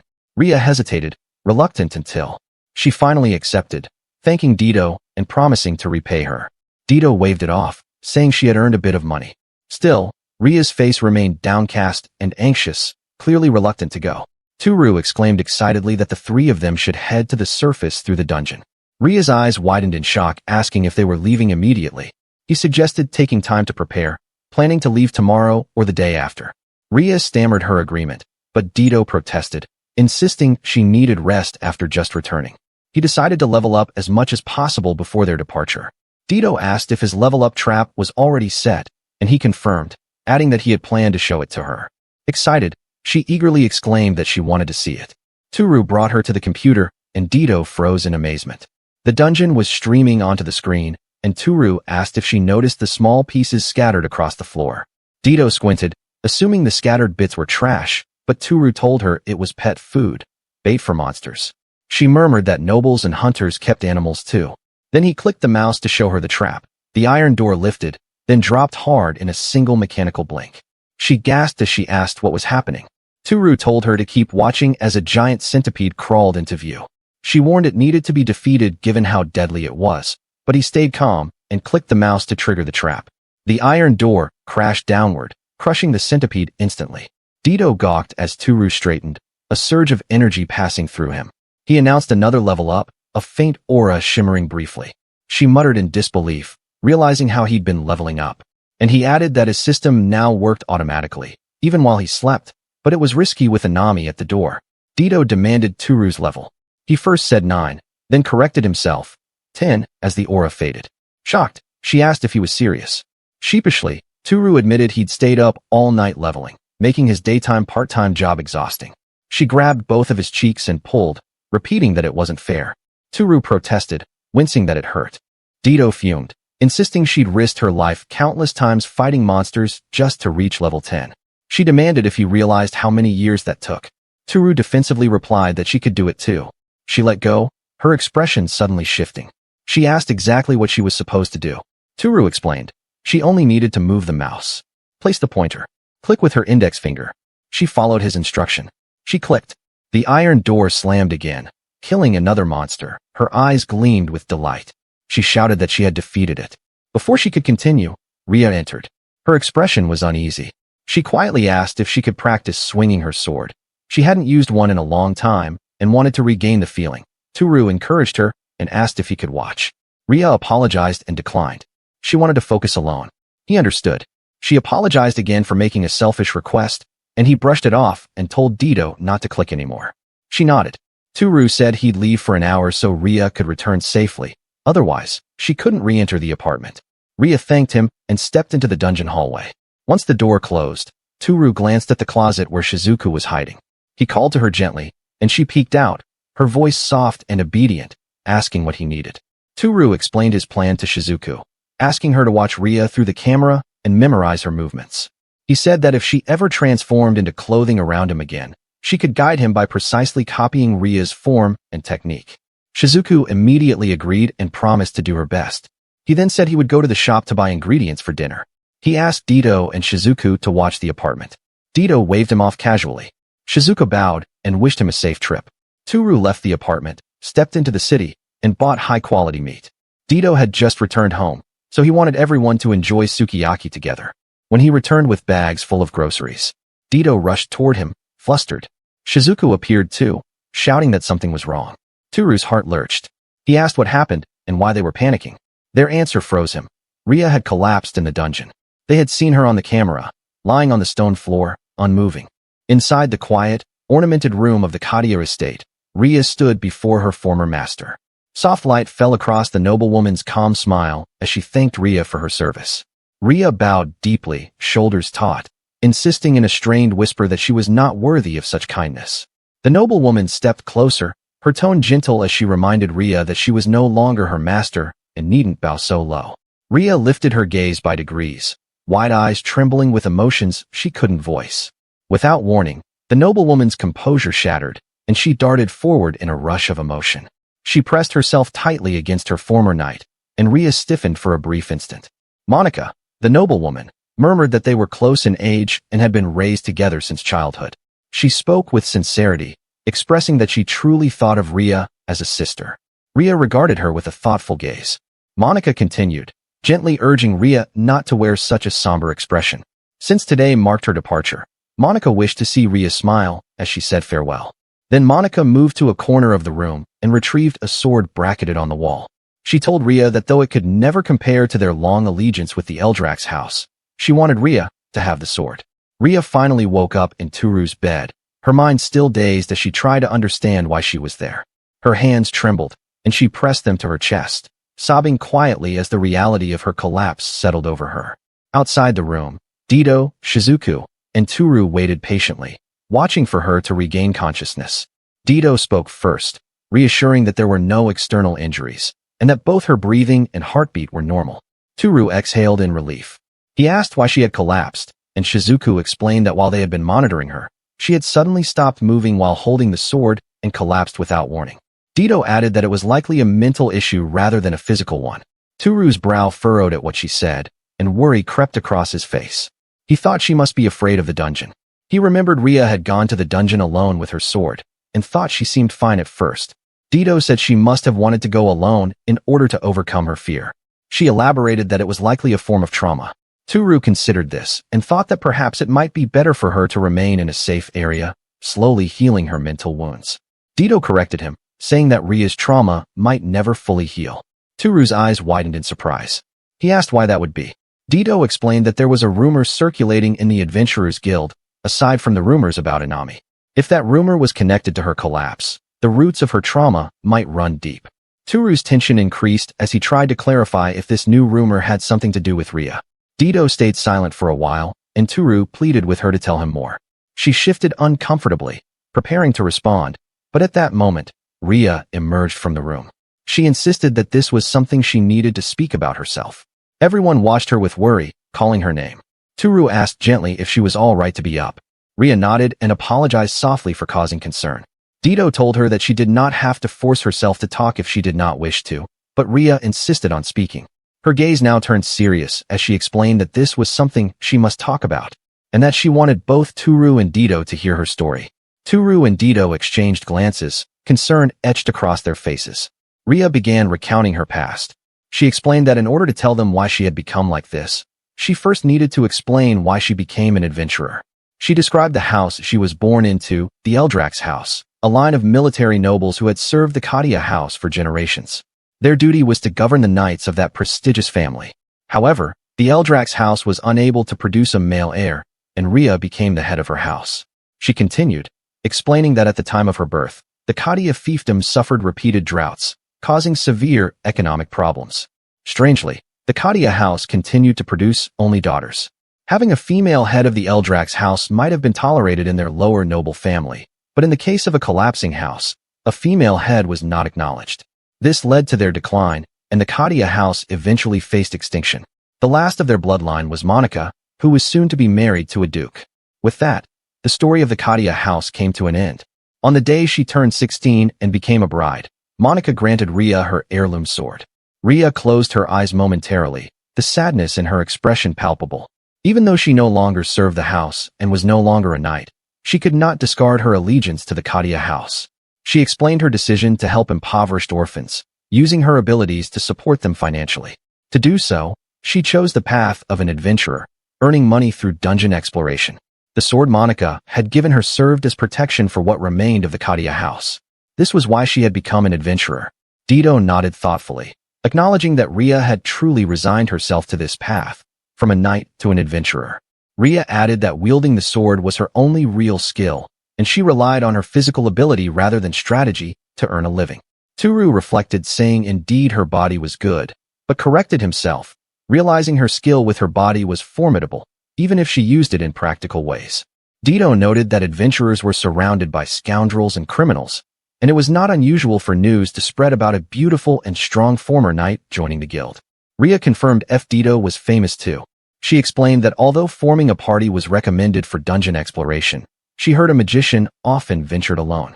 Dito said matter of fact that she had sufficient skill and experience to handle it herself, while Tooru teased her gently, reminding her that when he first met her, she had been almost defeated. She grumbled in response. Tooru understood it now, but suddenly remembered she didn't carry the important sword when she had collapsed. Ria sighed, preparing to recount the events and explain everything that had happened before she met him. Outside by the busy street, someone in a party thanked Ria for her help, and she replied modestly, telling them not to mention it and urging them to stay safe. She then walked into a bar and saw Dito. Ria approached Dito, still only a casual acquaintance at that time, and asked if she would like to join her party. Dito sighed, thinking to herself that the nosy knightess was at it again. Ria brushed that aside and suggested they do a raid together, arguing that it would be safer and more effective than going alone. Dito dismissed her, muttering that it was the same old Adventurers Guild guidelines and that she was tired of hearing them. Ria, her voice tight with unease, insisted that it was not about rules. To note, the Adventurers Guild guidelines were principles held in high regard, and for safety, they recommended forming a party with several people before entering a dungeon. Her voice became almost desperate as she explained that she actually needed the money. If she didn't earn any, the children at the orphanage would continue to grow up in poverty. Lately, she had been tackling beginner-tier dungeons, earning very little. The party she had joined earlier had already lost faith by the second floor. Determination hardened her voice as she declared her intent to form a party with someone strong, capable of handling the fourth or fifth floor, and she implored Dito to join her instead of day drinking. Dito firmly refused, saying she had already decided not to team up with anyone. At a nearby table, two adventurers were discussing their own quest. One noted that most parties could not make it beyond the third floor, and the other agreed, saying it became a real grind from the fourth floor onward. They added that those who did rise to the challenge would find the rewards on a completely different level. Ria observed them with a calculating gaze. Ideally, she thought, a group should have at least 3 members to cover attack, defense, and support roles. These two appeared skilled, but were only a pair. She leaned toward Dito and quietly asked who they were, noting that she hadn't seen them around before, but that they were always together. Dito identified them as Klein and Barney, 2 men who had fled from a neighboring country. She described them as cowards who had retreated from battle, explaining that there was no way she would team up with men treated as criminals if they ever returned home. Ria listened carefully, but soon decided she would try to talk to them anyway. Dito warned her against it, but Ria insisted and moved ahead. She approached them cautiously, asking if she could join their table for a while. The men immediately recognized her as the nosy knightess. Klein and Barney exchanged glances, and Ria reassured them that she understood their hesitation. Barney asked what she wanted. Ria explained that she was curious why they had become adventurers. Klein told Barney to calm down, but Barney pressed further, questioning her intentions. Ria expressed her hope to join their party. Both men were furious, unable to believe what she was offering and realizing that returning to their homeland could brand them criminals. Barney warned Klein to restrain himself. As people around them watched and eavesdropped, Barney concluded that they could not join her party, but Ria challenged Klein on the notion of cowardice. Klein admitted it was cowardly to flee, but Ria argued that there was courage even in avoiding unnecessary killing. The two exchanged a silent glance. Barney scoffed, saying that their small party was already in trouble and that there was no reason to refuse her. Klein agreed, adding that being invited by a beauty like her made it almost a punishment to decline. Bashfully, he tried to correct himself, but Ria accepted this with gratitude, saying it was an honor to join them. The 2 men returned courtesies, as Dito observed quietly from her table. Thus, the 3 of them went to explore dungeons together in high spirits. Klein, the swordsman, proved skillful, his powerful swings a reliable offense. Barney, the mage, specialized in support spells, though his offensive magic was formidable as well. Ria led the front lines with her shield, deflecting enemy attacks while Klein struck back and Barney supported with his magic. Their coordination created a well-balanced party. Returning to the bar, they raised their mugs together, celebrating. Klein praised the raid's success and the rare artifact they had discovered. Barney noted the string of successes since they began exploring as a trio, joking that Ria might be their good luck charm. Ria dismissed the comment modestly. Barney added that Ria's defense had been like a brick wall, allowing even him, with no defensive skills, to contribute effectively. Klein reminded him that during the rat attack, Ria had been at risk because Barney did not act immediately, but Barney explained that his magic had handled the threat. Rhea observed the growing bond among the three, noting how well they worked as a unit, like they were a good match. Klein blushed at her comment. Rhea wondered if she had said something odd, but Klein brushed it off. He then shifted the topic, suggesting a raid on the 5th floor soon, shocking both Barney and Rhea. Rhea objected, saying it was too dangerous and safer to continue with the 3rd and 4th floors. Klein argued that the party could manage it and that the 5th floor promised higher rewards. Rhea considered the potential earnings thoughtfully and finally agreed. She suggested to add one more member to the party. Klein, now furious, doubted anyone would join, his disbelief apparent. While Barney scolded him for speaking to Rhea rudely, Klein apologized, and Rhea suggested giving it a try. They agreed that if the raid proved too difficult, they would retreat immediately. Klein and Barney promised to watch each other, with Barney noting he would restrain Klein if he got too hot-headed, if necessary. Inside the dungeon, Klein's sword broke, and he cursed under his breath. They found themselves surrounded by goblins, questioning why a flock of goblins would be on the 5th floor. Klein panicked, realizing it should be several floors above. Barney reminded him that discussion alone would not solve their problem. They had to act. The goblins attacked from every corner. Rhea shielded the party, urging them to calm down. Then Barney unleashed his ice magic, freezing the goblins in place with crystalline ice around their feet. Rhea called to Klein to catch her sword, which he did, said his thanks, and slashed a nearby goblin with it. Many goblins were killed in the immediate area. Klein marveled at how close it had been. Barney chided him for not maintaining his sword, and Klein admitted it. They were unprepared for a flock of armed goblins on that floor. Rhea reminded them that it was too early to be on the 5th floor. They decided to retreat. Klein asked Rhea if he could continue using her sword until they surfaced. She agreed, noting that as the offensive member, they were counting on him. Klein marveled at the sword's sharpness. Rhea explained it was a mithril sword, passed down by Monica when she was still a Nidus. It was a sword of memories. The three of them gasped in awe, and Klein promised to take good care of it. As they withdrew, one goblin remained active. Rhea pushed Klein out of the way, warning him to watch out. But the goblin launched poison from a tube, hitting Rhea on the leg as she protected Klein. Klein cursed and killed the goblin in anger. Then they immediately checked on Rhea. She apologized because she had been paralyzed by the venom. Klein instructed Barney to use anti-venom magic right away. Barney panicked, saying he was already doing it, but his magic was insufficient. Klein encouraged him to continue, but Barney wasn't listening to him. He admitted he needed to save enough magic to reach the surface. Klein objected, insisting that they could not return without healing Rhea. Barney finally said it. They will have to leave her behind. Klein was furious, gripping his shirt by the neck, and cursed him under his breath. Barney argued that in such a deep level, survival was impossible while protecting someone unable to move. Klein disapproved, but Rhea intervened, urging them to stop, agreeing that Barney was right.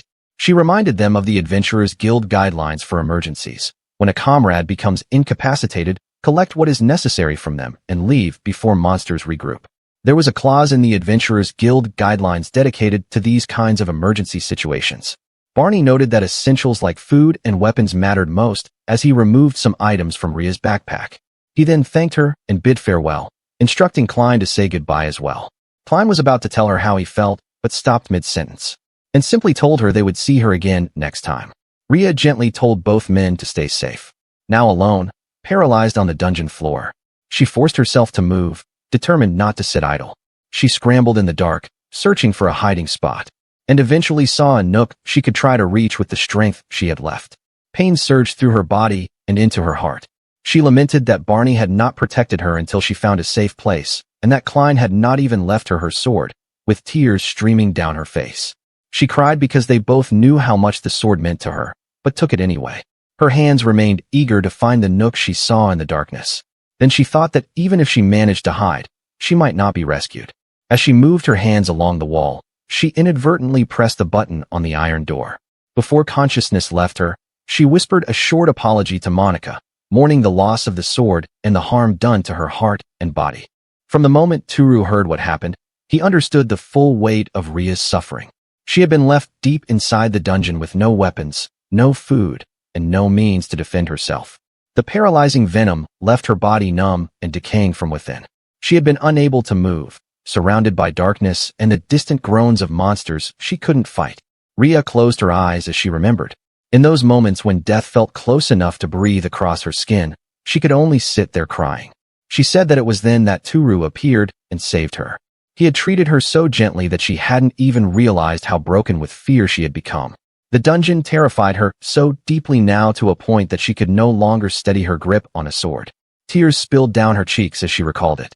Dido continued, saying she had heard another rumor around the guild, that Klein had inherited Ria's sword according to the Adventurers Guild's principles.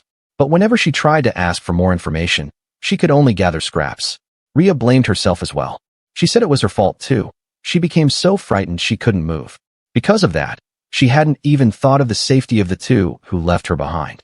No, she corrected herself. She had wished for the opposite. Dido tried to comfort her, saying, almost casually, that such feelings were normal and asked if that was what Ria was so upset about. Ria fell silent. Dido then declared that she was shocked and that she would go beat Klein up for what he did and steal Ria's sword back. Ria panicked immediately, insisting she could not. The principles of the Adventurers Guild were enforced by the laws of the Francis Kingdom. If Dido did that, she would be considered a criminal. Dido insisted they couldn't forgive such behavior. She turned to Tooru, asking if he agreed. Ria pleaded for him to stop her. Dido then noticed Tooru had been silent all this time. Finally, Tooru spoke and said he couldn't forgive them. Both women stared at him in shock. With anger rising in his voice, he lashed out, saying he would never forgive the two who abandoned Ria. Dido muttered that Tooru had finally snapped. Ria, frightened by the intensity in his eyes, told him that even if he said he couldn't forgive them, the guild's principles and laws still stood. Dido added sharply, asking him what he planned to do then. Tooru, still furious, answered that he knew exactly what she was saying, but he would make Klein and Barney taste the same terror they forced onto Ria. Dido immediately volunteered to help, which only alarmed Ria further. Shizuku, who had been quietly listening, also chimed in. Her voice was normally gentle, but now it was sharpened with anger as she asked her master to let her assist as well. Ria blinked in surprise. There was a white slime speaking with such resolve. Tooru didn't mind the reaction. He simply told them to get to work. With a fist raised in determination, he declared that they would get Ria's sword back from the cowards who made her cry. Both Dido and Shizuku answered in unison. They began discussing strategy immediately. Ria listened anxiously, watching the three of them draw close and work out the plan together. Inside the dungeon, Dido unleashed her magic inferno spell. A violent surge of flame rolled outward from her position and reduced every nearby monster to cinders in an instant. Klein and Barney reacted with open admiration, their faces lit up with appreciation. Barney said it was something as expected of the Betron adventurers, while Klein remarked she was quite reliable. Dido moved close to Klein after what he said, and the man became visibly self-conscious under her proximity. He appeared flustered, saying that a beauty like her should really join their party permanently, as though trying to impress her. Dido responded outwardly with a polite, girlish giggle, saying she will think about it, but internally she recoiled. She found it unbelievable that someone capable of abandoning a teammate like Ria could behave so casually, almost flirtatiously. She wondered whether this was truly the nature of the two men. As they continued walking, Dido observed them carefully. Their mannerisms felt entirely different from how Ria had described them. Klein behaved with an uncomfortable level of overfamiliarity, constantly invading personal space. Barney, on the other hand, frequently eyed her with a calculating expression, as if assessing her value. Dido reminded herself that Ria was a gentle person, someone who might see the best in anyone, even in people as questionable as these two. Noticing Dido's silence, Klein attempted to regain her attention by gesturing toward an item she wore which seemed like a pretty useful artifact. His eyes drifted toward her chest rather than the artifact itself, which caused her internal disgust to spike. Still, she responded gracefully that it was the Moonlight Stone necklace, an artifact that illuminated the surroundings even without a torch. She presented it as her most valuable item. Barney became curious about its cost, assuming it must have been expensive. Dido calmly redirected the topic, noting that Klein's sword appeared far more valuable. Barney's expression tightened with interest, and Klein, now eager to boast, held up the sword with pride, saying it was made of pure mithril. Dido recognized immediately that the blade was not his at all, and the realization made her blood simmer. She wanted to take action then and there, but she forced herself to remain still. Tooru had crafted a strategy that required her patience. Her mind drifted back to the kitchen, where Tooru had told her that he needed her to bring Klein and Barney down to the iron door in front of the targeted room. Dido had assured him that doing so would be simple, since the pair was already determined to reach the 5th level. Back in the present, Barney suddenly stopped Klein and urged him to pay attention. Klein reacted immaturely, But Barney's caution reminded Dito that although Klein was foolish, Barney was the one she genuinely distrusted. His quiet observations and calculating manner made him far more dangerous. Barney then commented on Dito's capability, expressing genuine surprise that someone of her skill had joined them. Dito offered a neutral explanation, saying it was a reasonable proposition after all. Her memory rewound to the steps she took to lure them. After hearing Tooru's plan, she had returned above ground and posted a flyer on the guild's bulletin board. Later, Barney had approached her excitedly in the bar, with Klein standing beside him. Both men had shown eagerness at the prospect of forming a party and earning money together. They noted that it was rare for someone like Dito, known for running expeditions alone, to seek temporary partners. Dito had explained that she simply had expenses to cover, then inquired about the payment method. Barney revealed that their earnings would come from reaching the dungeon's 5th level. Then he mentioned the subject of a memorial service. The term, as Dito knew well, referred to scavenging the belongings of adventurers who had died inside the dungeon. A grim practice meant to recycle equipment. Most of the time, the gear of the deceased is usually pretty shabby and amounted to very little monetary gain. Dito remembered looking at them sharply, saying there is no money in what they were proposing at all, and noted that such practices were taboo, especially when tied to a former teammate. Yet Barney insisted there was a lucrative opportunity this time. A former knight's armor and shield, which were Ria's equipment. He suggested splitting the profit among the three of them. Dito thought privately that some adventurers indeed enjoyed such taboo acts, and these two were clearly among them. She understood then that they had become accustomed to acquiring valuable items in this way, even a pure mithril sword. These people had developed a taste for memorial service. As she had suspected, the men had been searching for a third member to reach the 5th floor again. Their reputation was already tarnished, and they were the questionable duo who mysteriously inherited Ria's sword. It was no surprise they could not find anyone willing to join them, except for her, who approached with an entirely different purpose. At that moment she had asked where the knight's body was located. Klein responded that it lay down a passage to the right. Both men walked ahead eagerly. During the descent, Klein foolishly made a comment implying that Ria would be jealous if she knew someone as attractive as Dito had joined their party. Dito reacted outwardly with a light laugh, but deep inside, she battled the urge to strike him. Barney then guided them to the place where he claimed Ria had collapsed, indicating that they should begin searching the area. Dito stayed behind them, watching every move with cold precision. Klein and Barney began rummaging through the surroundings, attempting to locate Ria's armor and shield. Dito silently thought that the rest of the operation was now in Tooru's hands. Then she raised her finger and pointed forward. She directed their attention toward an object ahead. Klein and Barney immediately froze. Both stared, confused, their expressions twisted with shock as they struggled to interpret the sight before them. Chapter 19. Dito pointed toward a figure on the dungeon floor and called out, alerting the group, asking if that was her. Klein and Barney's eyes widened in disbelief as they recognized the blonde woman collapsed there. Both muttered under their breath, unable to process it. How could this be? They had come expecting a memorial service. In Dito's mind, she knew the confusion that gripped them. Barney thought bitterly that after weeks trapped in the dungeon without weapons nor food, there was no way she could have maintained her beautiful figure. She teased, suggesting she might still be alive and that the men should confess teaming up after abandoning her, even suggesting she say it for them. Barney tensed, shouting for her to stop, insisting that was impossible. Dito then laughed and retracted her words, claiming it was only a corpse and urging them to take the equipment they came for. Klein shivered at the thought of touching the body, hesitant and trembling. Then Dito nudged them forward, telling them to stop messing around. As they approached Ria's body, Barney tried to reassure himself that she was truly dead. Klein, however, whispered doubts, noticing her skin's color, thinking she might still be alive while nervously looking at her. Dito scoffed, claiming she was definitely dead and instructing them to remove her armor and shield so they'd be on their way. Klein, partially convinced, knelt down and muttered an apology to Ria as he reached for the armor. Suddenly, Ria moved, gripping his arm tightly. Klein trembled uncontrollably as Ria's weak voice asked if it was Klein or Barney before her. Klein screamed and fell to the ground in fear while Ria crept toward his trembling leg. Barney froze and stared in disbelief. She asked if they had come back to help her. Klein's voice shook as he replied that friends were always there for each other. Ria whispered her gratitude, her voice weak but heartfelt. Dito became impatient and reminded them about the reward from the armor and shield that they promised they would split between them. Both men froze, motioning silently that they'll reward Dito separately when this was over. She caught on, muttering her understanding, and zipped her mouth. Ria actually heard what they said and curiously asked what they meant. Then her expression darkened, her voice low and eerie as she asked if they had returned only for a memorial service. Barney stammered, trying to defend them, and said they would never do that. Then Ria's face shifted back to her happy expression, her voice cheerful again, emphasizing that they were friends after all. Her gaze turned to Klein. Since he had come from the surface for her, he now had his own sword.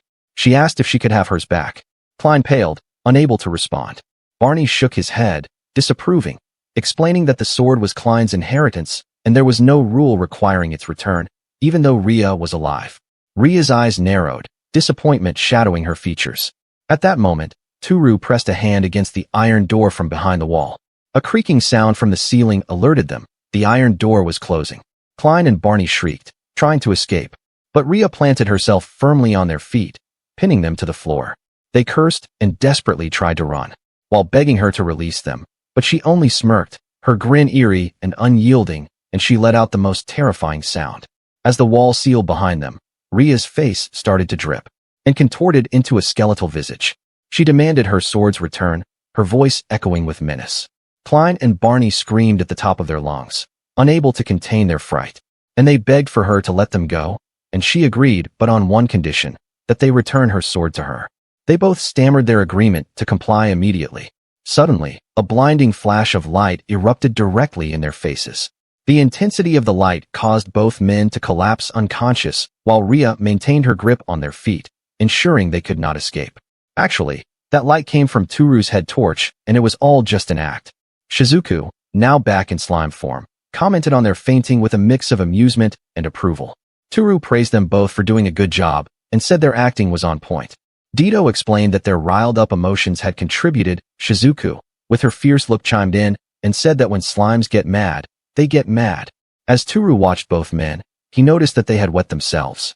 He quickly grabbed his phone to take a photo of them, then instructed Dito and Shizuku to wait as he returned to the apartment to fetch additional supplies. Tooru returned with paper and a pen.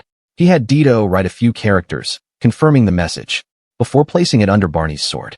Tooru signaled that the act was complete and that they should head back.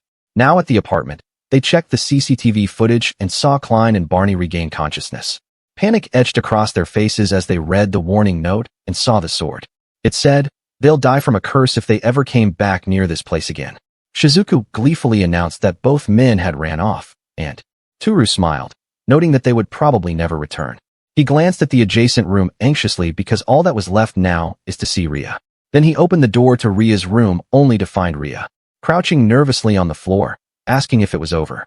He confidently confirmed it and presented her sword. Ria hesitated briefly, unsure what to feel about it. After briefly pausing, she grabbed it, feeling its familiar weight and form. She leapt up as joy overwhelmed her, and tears began to stream down her face. She hugged the sword tight, whispering that it was a gift from Monika-sama, and Tooru looked at her with gladness. Out of curiosity, she asked him what he would do if she became paralyzed again. Tooru responded immediately, promising to escape together, even if it meant carrying her or getting killed by monsters. Ria smiled and moved closer, her steps small but deliberate, until she was close enough that her gaze sharpened with a meaning Tooru couldn't immediately decipher. Before he fully registered the shift, she leaned in and kissed him without warning. Their lips parted in a soft break of breath, and Ria's cheeks flared with color as she told him she knew he would say something like that. Tooru stood motionless, absorbed in thought for a moment. Then a thin worry spread across his expression. He told her there was something he needed her to know. Ria, steady and curious, asked what it was. He admitted, finally, that he wasn't a great sage, and apologized for all his lies. Ria's expression softened with concern rather than anger. She told him she had a feeling he wasn't one, which surprised him. She went on, saying she had noticed a bit here and there, but living with him was too fun, so she let herself stay spoiled by Tooru-sama's kindness. She said she should be the one apologizing for causing him trouble. He shook his head lightly and told her that wasn't how he saw it at all. She wasn't a bother. He wanted to be with her too. They stared at each other for a slow, hanging moment, a shared understanding humming between them, and Ria quietly murmured his name. Then she asked, if he wasn't a great sage, what was he really? He answered that he wasn't sure. It was hard to explain. Ria let out a small giggle and said she didn't really care what Tooru-sama was. And unexpectedly, she sank to her knees, startling him. She knelt like a knight before a master, posture straight, pride held like a sword's edge. Ria declared that she dedicated her sword and her allegiance to Tooru-sama for as long as she lived. Tooru lifted both hands in a flustered gesture, telling her to hold on. Even if she said that, he couldn't accept it. Ria blinked once, then asked calmly if that was so. Then, without a hesitation in her breath, she offered an alternative, that he take her as his bride. She closed her eyes tightly, as if shielding herself from her own embarrassment. And in the next breath, she pushed forward, pinning him back against the door in a bold, aggressive rush. She told him that whether as a knight or as a bride, either was fine. She only wanted him to be her new master. She said she was useless without a master, so either would do, though she preferred the latter. Tooru's face reddened. He tried to choose the safer answer, saying it would be as a knight then, since he would be counting on her for their adventures. Ria's expression collapsed into a pout, disappointed. With her head angled away from him, eyes closed and lips pushed forward in a sulking curve, she repeated in an almost playful tone that she dedicated her sword and allegiance to Tooru-sama. He wondered quietly if this was really how a knight behaved. Ria, now more serious, added that they would have adventures ahead, and since Tooru-sama could also choose Dido-san or Shizuku-chan too if he wished. She avoided his gaze, upset at the thought of being one option among others. But she added gently, with a small tremor of hope, that if he ever wanted her to be his bride, he only needed to say so. Her face brightened with a fragile, earnest glow, the kind that made clear how strongly their bond had deepened. Chapter 20. At the center of the stone chamber, Ria stood steady and composed. No longer afraid of the dungeon, she pivoted her foot against the stone and lunged forward, shield angled and sword cutting ahead with controlled precision. Fierce confidence surged through her as she opened her eyes, the blade affirming that her swordsmanship had not dulled. After some time, Ria let out a small puff of breath as tension left her body. Immediately, the door behind her opened, and Tooru emerged with a smile, cheerfully praising her for her good work. Ria acknowledged Tooru with wide, sparkling eyes, and he recalled how after regaining her pure mithril weapon, she had been swinging her sword daily in the dungeon room. It seemed she had overcome her trauma and returned to her usual cheery self. Snapping out of his thoughts, he announced that dinner was ready, and Ria eagerly agreed. Dido smiled brightly, a soft hum escaping her lips. Cheerful curiosity filled her as she wondered what they would have today. Tooru stood in the kitchen, holding a pot over the stove as he revealed today's dinner. Steam slowly rose from within, and after a brief pause, he announced it with a smile. Sukiyaki, simmering and ready to be served. He explained that he had made the meal especially since they had been too busy to eat properly. As the aroma rose from the pot, Shizuku leaned in. Ria found it delicious at a glance, and Dido beamed with satisfaction. He signaled for them to start eating, urging them to dig in.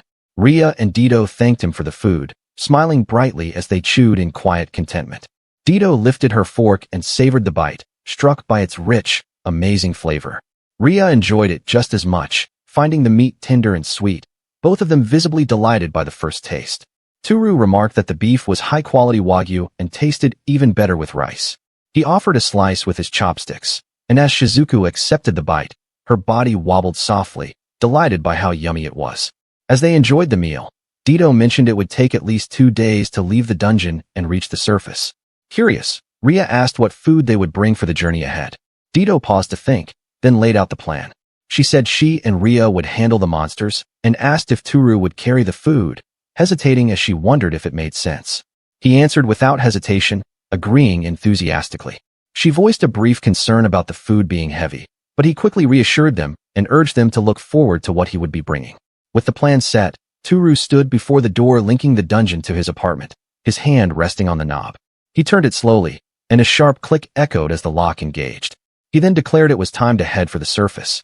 Ria and Dido watched with curious expressions until Ria asked what he had been doing at the wall, and he calmly explained that he had simply locked the door to the house. Dido stared at the stone wall doubtfully, unable to see any door at all. Tooru thought that since people from this world could not see the apartment door, there might be no real need to lock it, but letting something slip inside would be disastrous, so locking it was safer. He mentioned having a spare key and suggested someone else hold it in case he dropped the main one. Dido snatched it at once, and cheerfully took responsibility for it. Then, without hesitation, she tucked the key securely between her chest. Tooru looked up in sudden confusion, momentarily caught off guard by what he saw. He reacted in alarm, his face flushing as he found it strange and worried the key might drop. Dido smiled confidently, insisting it was secure, but in the next instant, Tooru snatched the key back into his hand. Nervously, Tooru handed the key to Ria, preferring she hold on to it instead. She accepted it calmly, assuring him he could rely on her. Dido pouted and burst into protest, making Tooru recoil slightly, while something quietly piqued Ria's attention. Ria looked nervous and hesitant as she announced that she could see the door. Shock spread across Tooru, Shizuku, and Dido's faces as the revelation sank in. Dido looked around in confusion, unable to see anything, and Shizuku confirmed she couldn't see it either, wondering if only Ria perceived a door. Ria nodded nervously at the stone wall, affirming she could see the door to Tooru's room, and as Tooru thought it through, understanding struck him. Tooru had a sudden thought and urged Dido to hold the key. She stared in surprise as she realized she could now see the door, thanks to the key in her hand. He then asked Ria to try opening the door, and she stepped forward eagerly to test it out. With everyone watching, Ria hesitated but stayed focused as she slid the key into the hole and turned it. A clear click echoed as the mechanism engaged, and relief crossed her face as the door slowly swung open before them. Excitement flared across Tooru's face as he realized he had been right. If Ria could see the door with the key, then she could open it and enter. The idea clicked, and without delay, he called the others over and eagerly led them inside the apartment. Tooru stepped through first, leading the way as Ria followed carefully and Dido entered after her. Their eyes widened as they were met with a wonderful sight. They paused by the large window, momentarily overwhelmed by the sudden brightness beyond the glass. Outside, the sky stretched wide above the buildings, the view leaving both women frozen in stunned awe. Tooru asked if they could see outside now. Ria answered with excitement, realizing it was the world Tooru came from, while Dido agreed it was unmistakably his world she saw before. She passed the key to Shizuku, who finally saw the view as well, and together they marveled at the sight before them.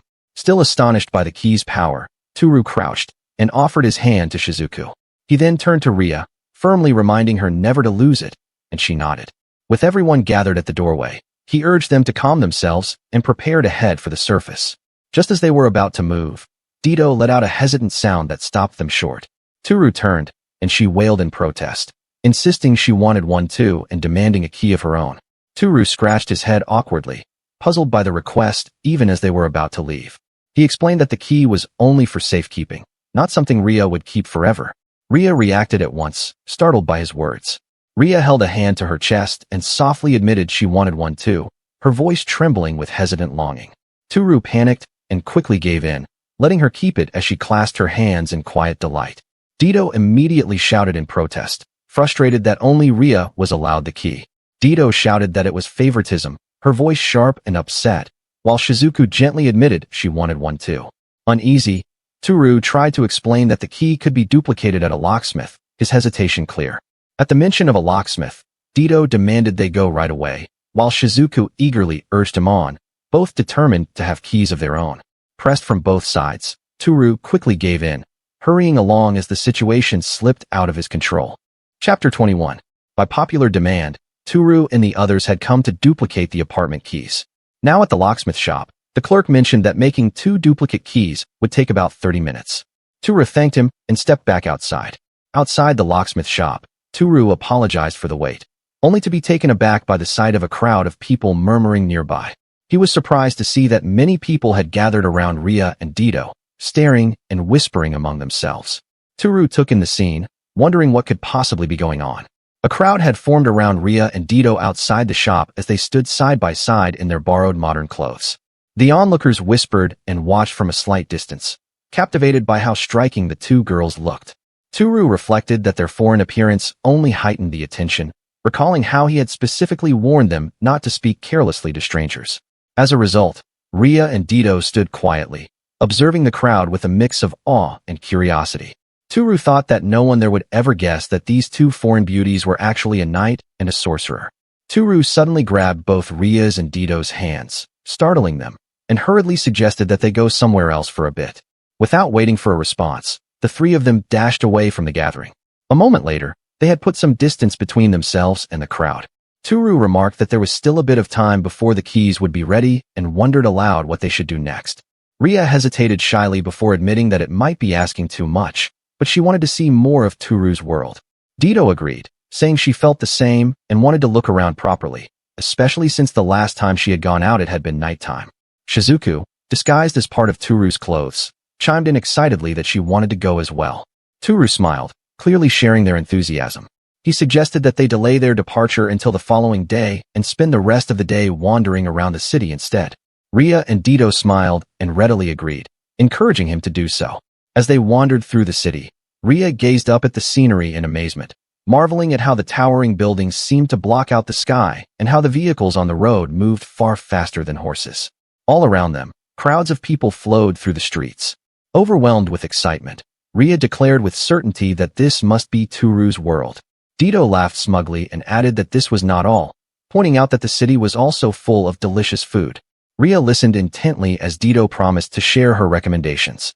Watching them, Tooru smiled wryly to himself, knowing that Dito's recommendations amounted mostly to crepes, and that she simply wanted to sound more knowledgeable than she actually was. Ria suddenly looked uneasy and admitted that she did not have any of this world's currency. Dito waved off her concern, reminding her that Tooru had said he would cover the expenses, then turned to him and blinked expectantly. Caught off guard by her bold assumption, Tooru hesitated in confusion. He then laughed and confirmed that he would indeed pay for them. Dito immediately grabbed Ria's hand and eagerly led the way, declaring that they should get going. At the crepe shop, Ria and Dito each held a freshly made crepe, staring in amazement at the dessert wrapped in warm, soft dough. Ria took her first bite, her cheeks puffing slightly as she tasted it, and the pleased sound she made revealed just how much she enjoyed the flavor. Her eyes closed in bliss as she pressed a hand to her cheek and continued chewing with visible delight. Ria and Dito sat together each holding a crepe, when Dito reached out and wiped a smudge of cream from the corner of Ria's mouth, remarking that she had some on her face. Ria looked surprised and bashful at the gesture. Nearby, Tooru stood with his own crepe, watching the two of them chat and laugh with an amused, gentle expression. In front of a shop called Nature's Taiyaki, Dito stood with sparkling eyes, holding an oversized, freshly made taiyaki in both hands as she stared at it in eager anticipation. A short distance behind her, Ria and Tooru were already eating their own taiyaki, with Ria wide-eyed at how good it tasted, while Tooru ate more calmly. At a takoyaki stand, Ria carefully blew on a piping hot ball of takoyaki she had picked up with a toothpick, her cheeks puffed as she cooled it before taking a bite. Dito and Tooru held their own trays, clearly enjoying the freshly cooked food as steam rose into the air. Dito walked through the busy street with Ria and Tooru, watching people of all ages pass by in suits, coats, skirts, and casual outfits. She commented with admiration that there were so many different kinds of clothes, sounding impressed by the variety she was seeing for the first time. As they reached a large crosswalk packed with pedestrians, she exclaimed that everyone looked so stylish, and Ria readily agreed. Tooru turned around in surprise when he heard his name being called. Ria and Dito looked up at him with hopeful expressions. Dito shyly asked whether they could try wearing fashionable clothes as well, while Ria smiled beside her, clearly sharing the same wish. With the day still ahead of them, they went to the shopping mall to buy some new clothes. Later, inside the women's clothing store, Tooru stood awkwardly outside two fitting rooms where Ria and Dito were changing. Several female customers glanced at him with curiosity, clearly wondering why a lone young man was lingering in that section. Under the weight of their stares, Tooru grimaced inwardly, feeling extremely out of place. Then, the fitting room curtains slid open at the same time. Ria and Dito stepped out together, proudly showing off their stylish outfits. Both of them looked at him expectantly, waiting for his reaction. Tooru immediately smiled brightly and praised them both, saying that they looked great. Ria visibly relaxed in relief, while Dito smiled with confidence. Ria and Dito then moved to a clothing rack, completely absorbed in choosing more outfits to try. Excited giggles escaped them as they slid hangers aside, with Dito declaring which outfit she wanted next and Ria eagerly announcing her own choice. They spent a long while trying on a wide variety of clothes, transforming again and again as they experimented with modern fashion. Dito modeled bold and sporty looks as well as an elegant sleeveless dress, while Ria tried cute and girlish outfits, even putting on glasses for a studious appearance. Both of them were clearly having the time of their lives. Tooru watched them happily model outfit after outfit, feeling completely entranced. With a blissful, dazed smile, he thought to himself that this must be heaven and admitted inwardly that he no longer cared about feeling unwelcome in the store at all. From behind one of the curtains, Ria called out to Dito and asked if she would like to try on something Ria had picked out for her. Dito reacted in flustered shock, insisting that such an outfit would never suit her. Ria insisted that the outfit would obviously look good on her. Dito yelped in protest, begging Ria to stop undressing her and insisting she could change on her own.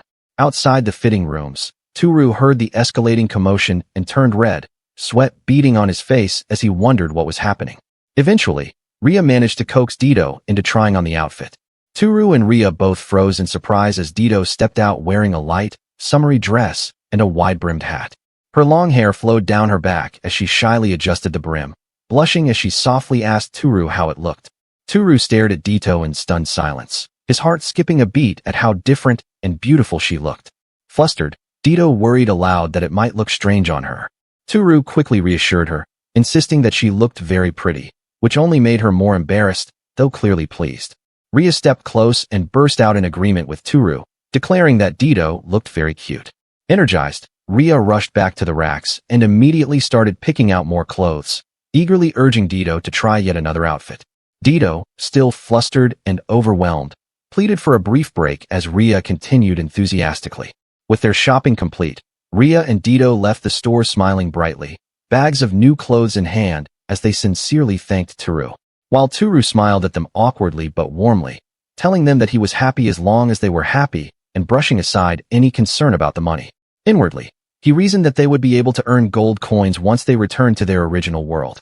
The group left the shopping district and walked along a broad, tree-lined path beside a modern building, with elevated monorail tracks running overhead as other pedestrians passed by. Sitting together on a bench beneath a large tree in a quiet city park, Dito looked around at the clean streets and modern buildings and commented that Japan was very developed. Ria added that the country also felt peaceful as she took in the calm atmosphere. Ria then turned to Tooru and asked whether there were any wars currently happening in this country. Tooru explained that Japan had not been involved in a war for about 70 years. Dito reflected on his words and concluded that Japan's long period without war was the reason it had been able to develop so much. She noted that she had not seen any demi-humans or elves and wondered aloud whether Japan was simply a world where such races did not exist. Tooru clarified that this world did not have demi-humans or elves at all. Ria reacted in disbelief and, after a moment of serious thought, concluded that humans must have eliminated them. Tooru disagreed and explained that while humans had certainly fought wars among themselves, he had never heard of any involving elves or similar races. Dito remained suspicious and asked whether he was truly sure.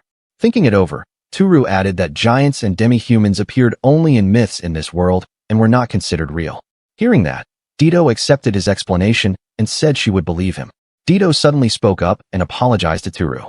He looked at her in surprise and asked what she was apologizing for.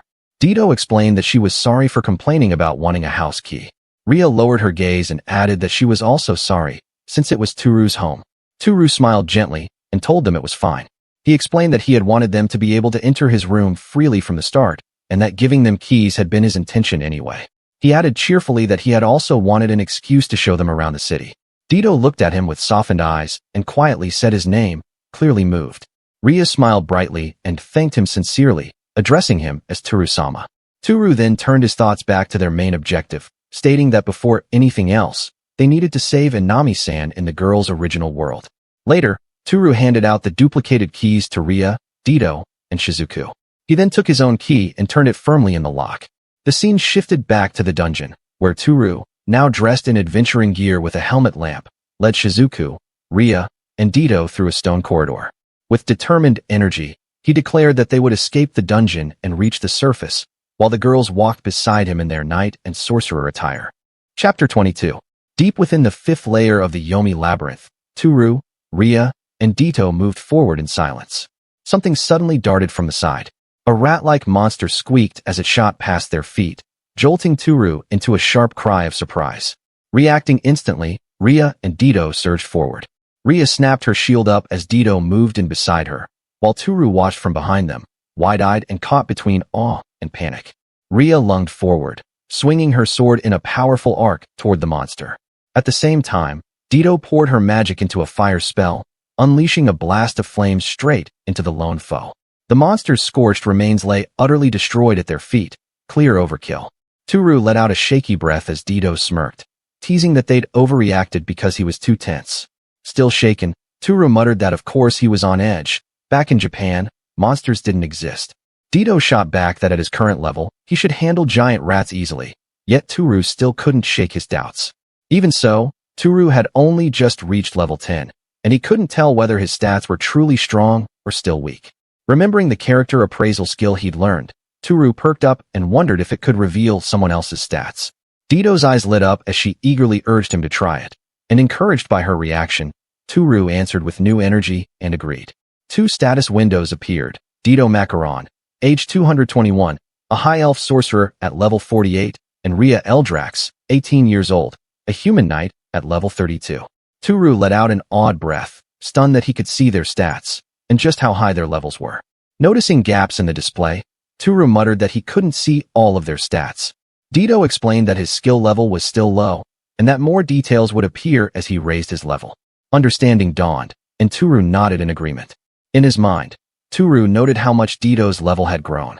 Her cap had once been 47, but after kissing him twice, it had gone up to 49.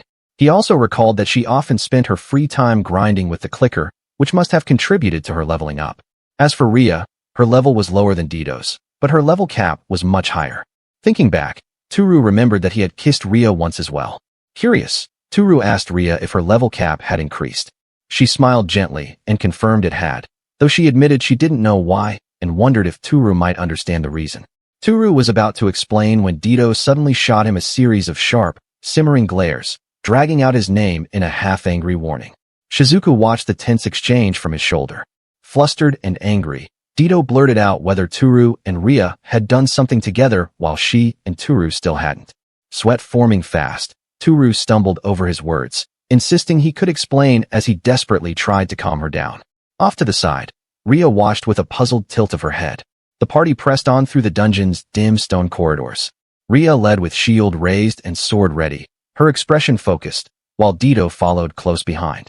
Tooru brought up the rear as they moved deeper into the shadowed passage ahead.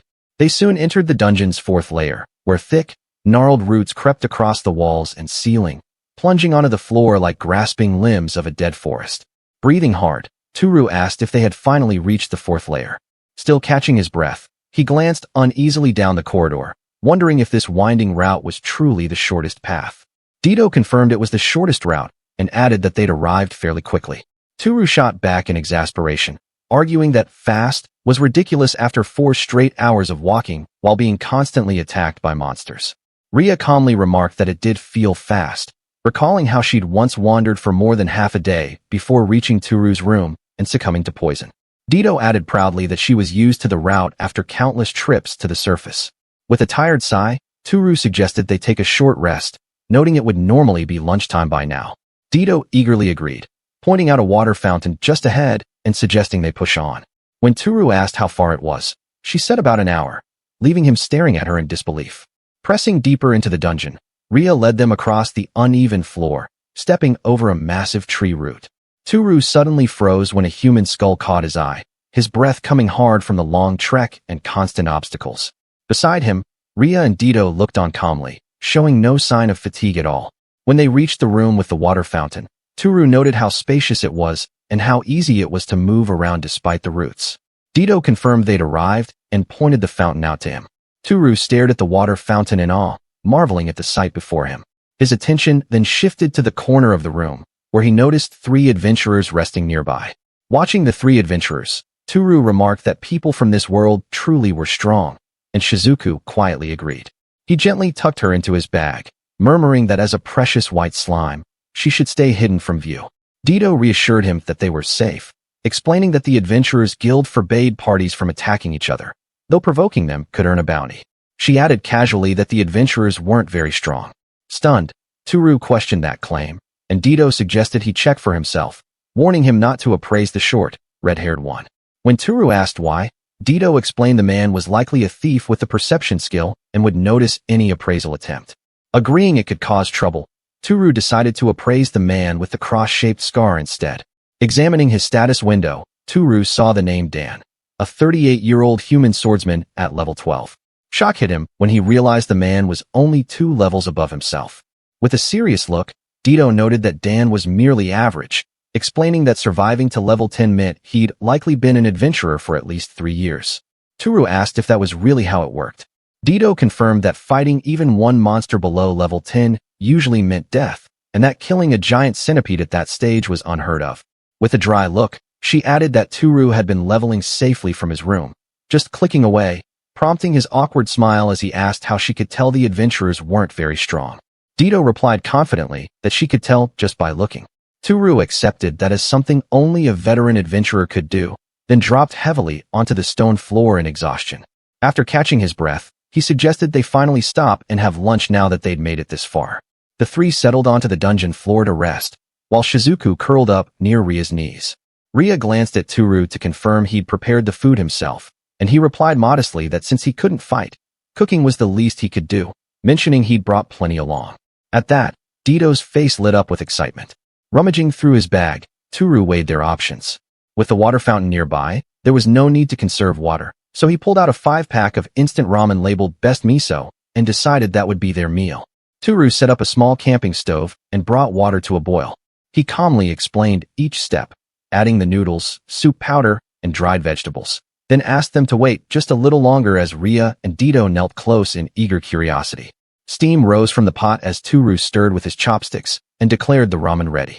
Ria inhaled the rich aroma with half-closed eyes, praising the smell and asking its name, while Dito marveled at how quickly it was prepared. Setting the steaming pot down, Tooru introduced the dish as Best Miso. Ria smiled in recognition, happily noting she loved Tooru-sama's miso, while he clarified that it was ramen with a miso flavor as he filled their bowls. Dito echoed the unfamiliar word, and when Tooru signaled it was time to eat, Ria clasped her hands and thanked him for the meal. Ria and Dito watched intently as Tooru cooled a mouthful of noodles with a few gentle breaths, then slurped them up, tasting it first.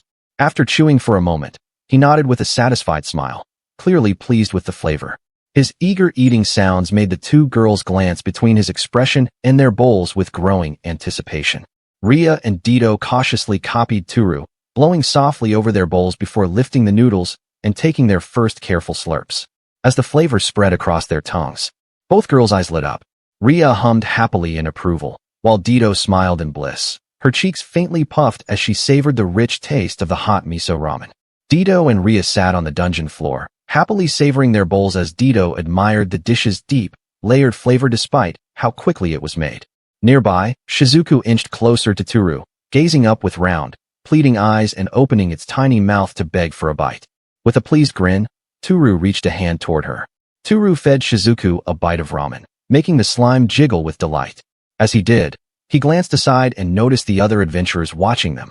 Realizing the loud slurping and rich aroma had drawn plenty of attention, Tooru asked Dito what adventurers usually ate in dungeons. She explained that on good days it was dried fruit, dried meat, and salt-pickled fish, while on bad days they chewed bread so hard it had to be soaked just to swallow. Tooru winced at the thought, then quietly noted there were 4 adventurers watching them from behind. As Tooru prepared another batch of ramen, Ria politely asked if he still planned to eat. He explained that instead of saving it for himself, he was thinking of sharing some with the nearby adventurers. Dito immediately protested, uneasy about going that far, but Ria quickly agreed and offered to help. With a small smile, Tooru accepted her support. Tooru poured the hot soup and noodles into several cups, preparing portions to share.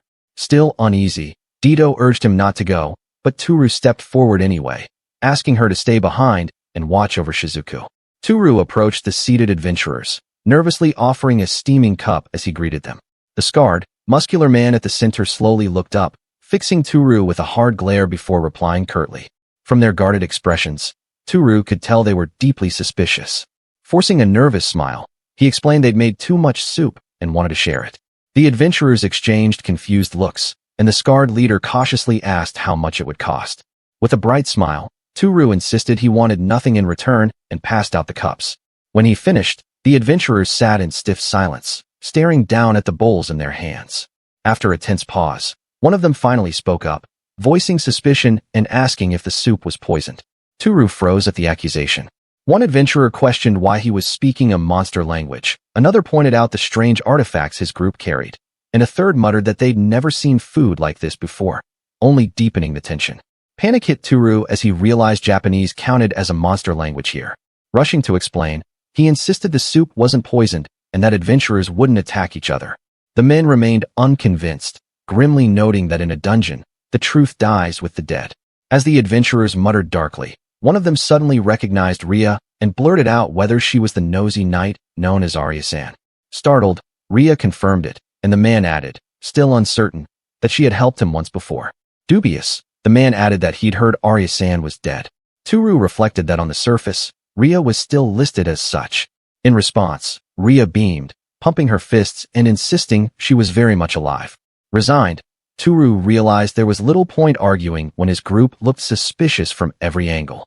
Forcing a strained smile, he told them they could throw the soup away if they didn't trust it.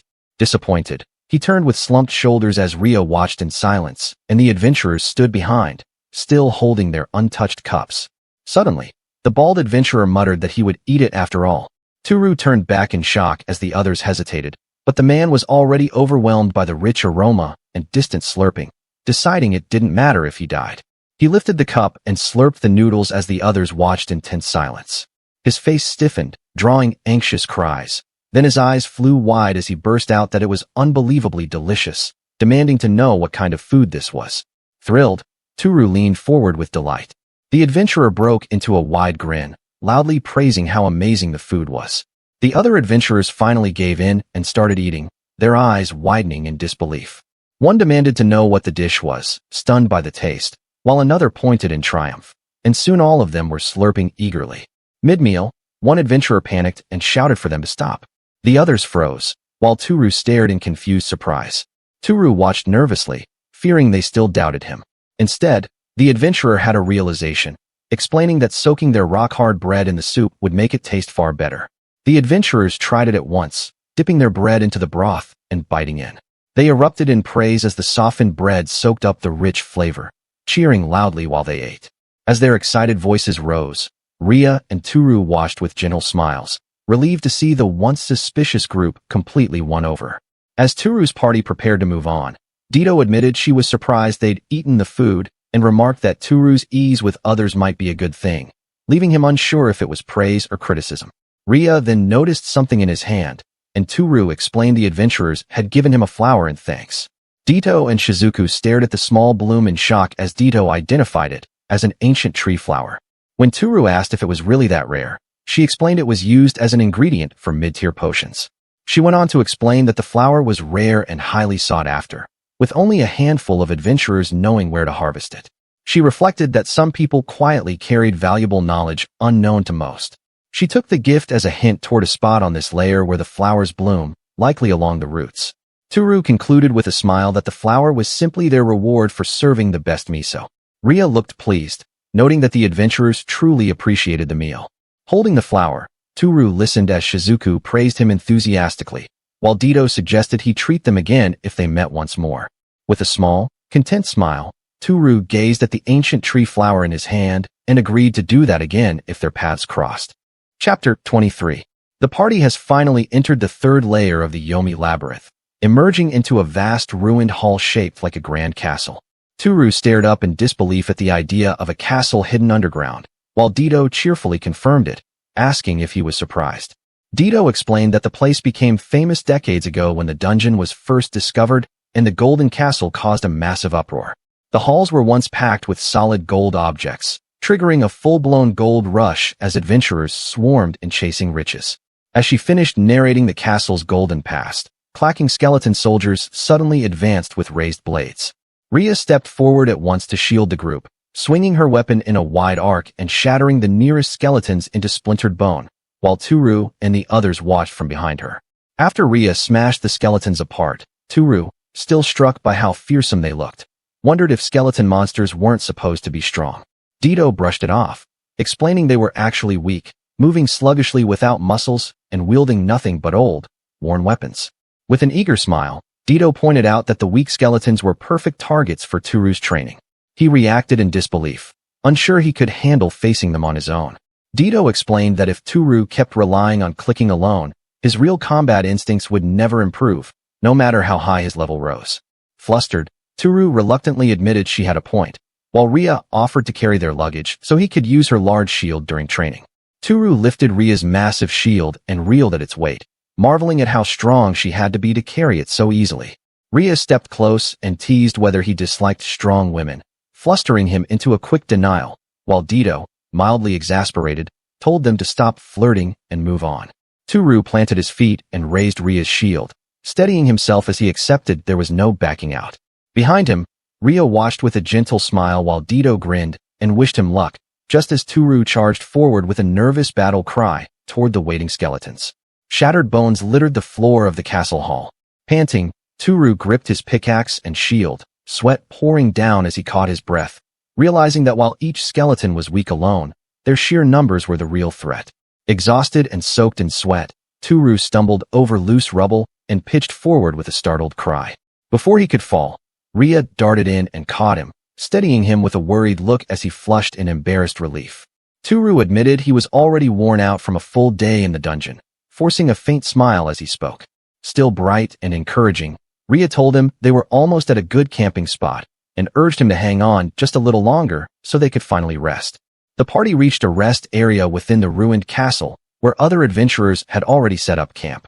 An armored man pointed out an empty space along the right side, and Dito thanked him before leading Tooru and Ria over to claim it. Tooru froze when he realized their assigned spot was a dim corridor lined with iron-barred prison cells, the thought of camping there making him uneasy. Ria calmly reassured him that monsters rarely reached this area, and Dito added that guild watchers were stationed nearby, making it far safer than the open halls. The party trudged into the cell block, completely drained, as Tooru groaned that he was utterly exhausted after the long day. Ria gently reminded him they still had another day ahead and needed proper rest, while Dito and Shizuku settled beside him with encouraging smiles, ready to turn in for the night. After finishing warm bowls of porridge, which Dito clearly didn't enjoy, they spread out their sleeping gear inside the cell, turning the cold stone floor into a makeshift camp. Tooru quietly wished them good night, and the party finally settled in to rest for the next day's exploration. The next morning, Tooru handed out high-calorie rations as Ria and Dito roused themselves, ready to resume their exploration. Soon after, the party left the prison cell campsite and moved deeper into the ruined castle, passing beneath cracked arches and a shattered chandelier. They climbed a long, winding stone staircase, steadily circling higher along the curved dungeon wall with each step. The party emerged from a round stone tower into the eerie forest of the Yomi Labyrinth's second layer. Surrounded by massive, pale tree trunks, Tooru, Ria, and Dito paused at the tower's crooked doorway, taking in the strange, almost above-ground scene. Tooru remarked that after an underground castle, an underground forest was just another surprise. Noting how bright it was, he wondered if they were really still below ground. Dito explained that light moss thrived in ancient forests, and Tooru added that they didn't even need lamps thanks to the natural glow. The party trekked through the underground forest along a faint path beneath the dense canopy. With Ria in front and Dito close behind him, they swiftly dealt with clusters of strange mushroom creatures. Then Tooru pointed out a spot where they could take a short break. The group stopped in a forest clearing for a meal, and Tooru served hot curry over rice from a portable pot. Ria and Dito ate happily, savoring the rich flavor, until Dito suddenly froze, her expression shifting as she remembered something important. Dito warned that they would soon reach the Yomi Labyrinth's first layer and urged Tooru and Shizuku to be especially careful.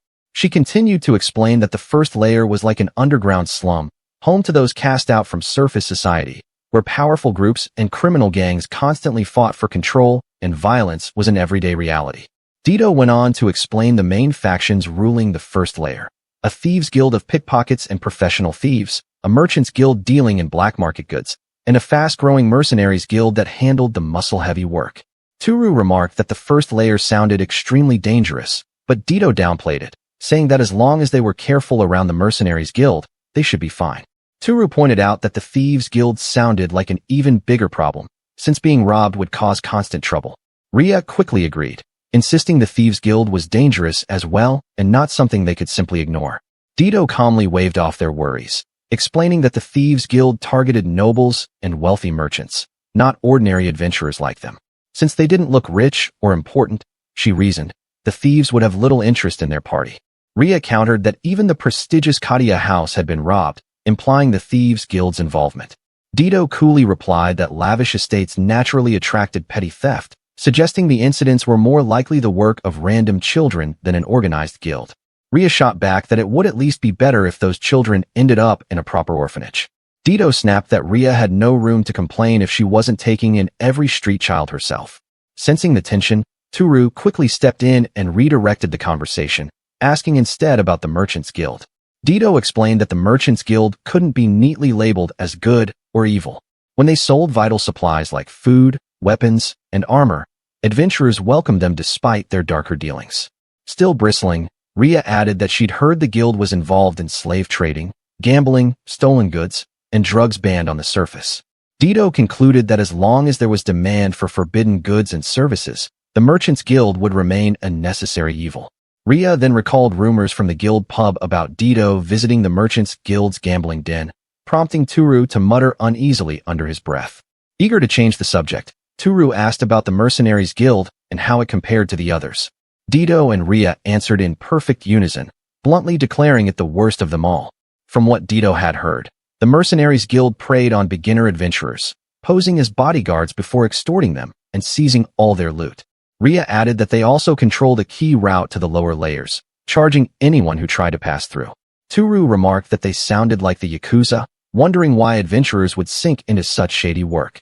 Dito replied that it was best to stay completely uninvolved, warning that any conflict with them would end in being badly outnumbered. Still holding his plate of curry, Tooru admitted he felt uneasy about heading into the first layer after hearing how dangerous its factions were. Beside him, Shizuku quietly mirrored her master's unease. Dito assessed the situation, noting that Tooru's unusual outfit would draw attention and make them look like easy targets. She added that Shizuku's rare white slime form only increased the risk of being singled out in the first layer. Tooru paused, taking her warning seriously as he thought it over. Tooru suddenly brightened as an idea struck him, convinced they could avoid trouble by having Shizuku transform into his clothes. Dito and Ria reacted in surprise.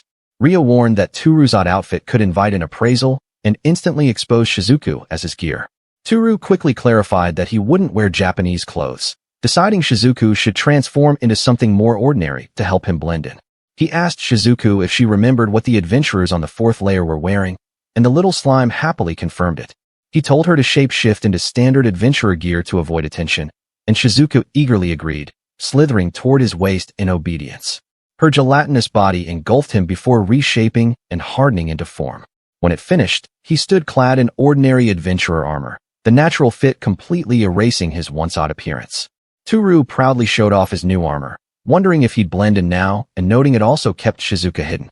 Ria beamed and said he looked like a veteran adventurer. Shizuku happily agreed, and even Dito grinned, admitting the look was pretty good.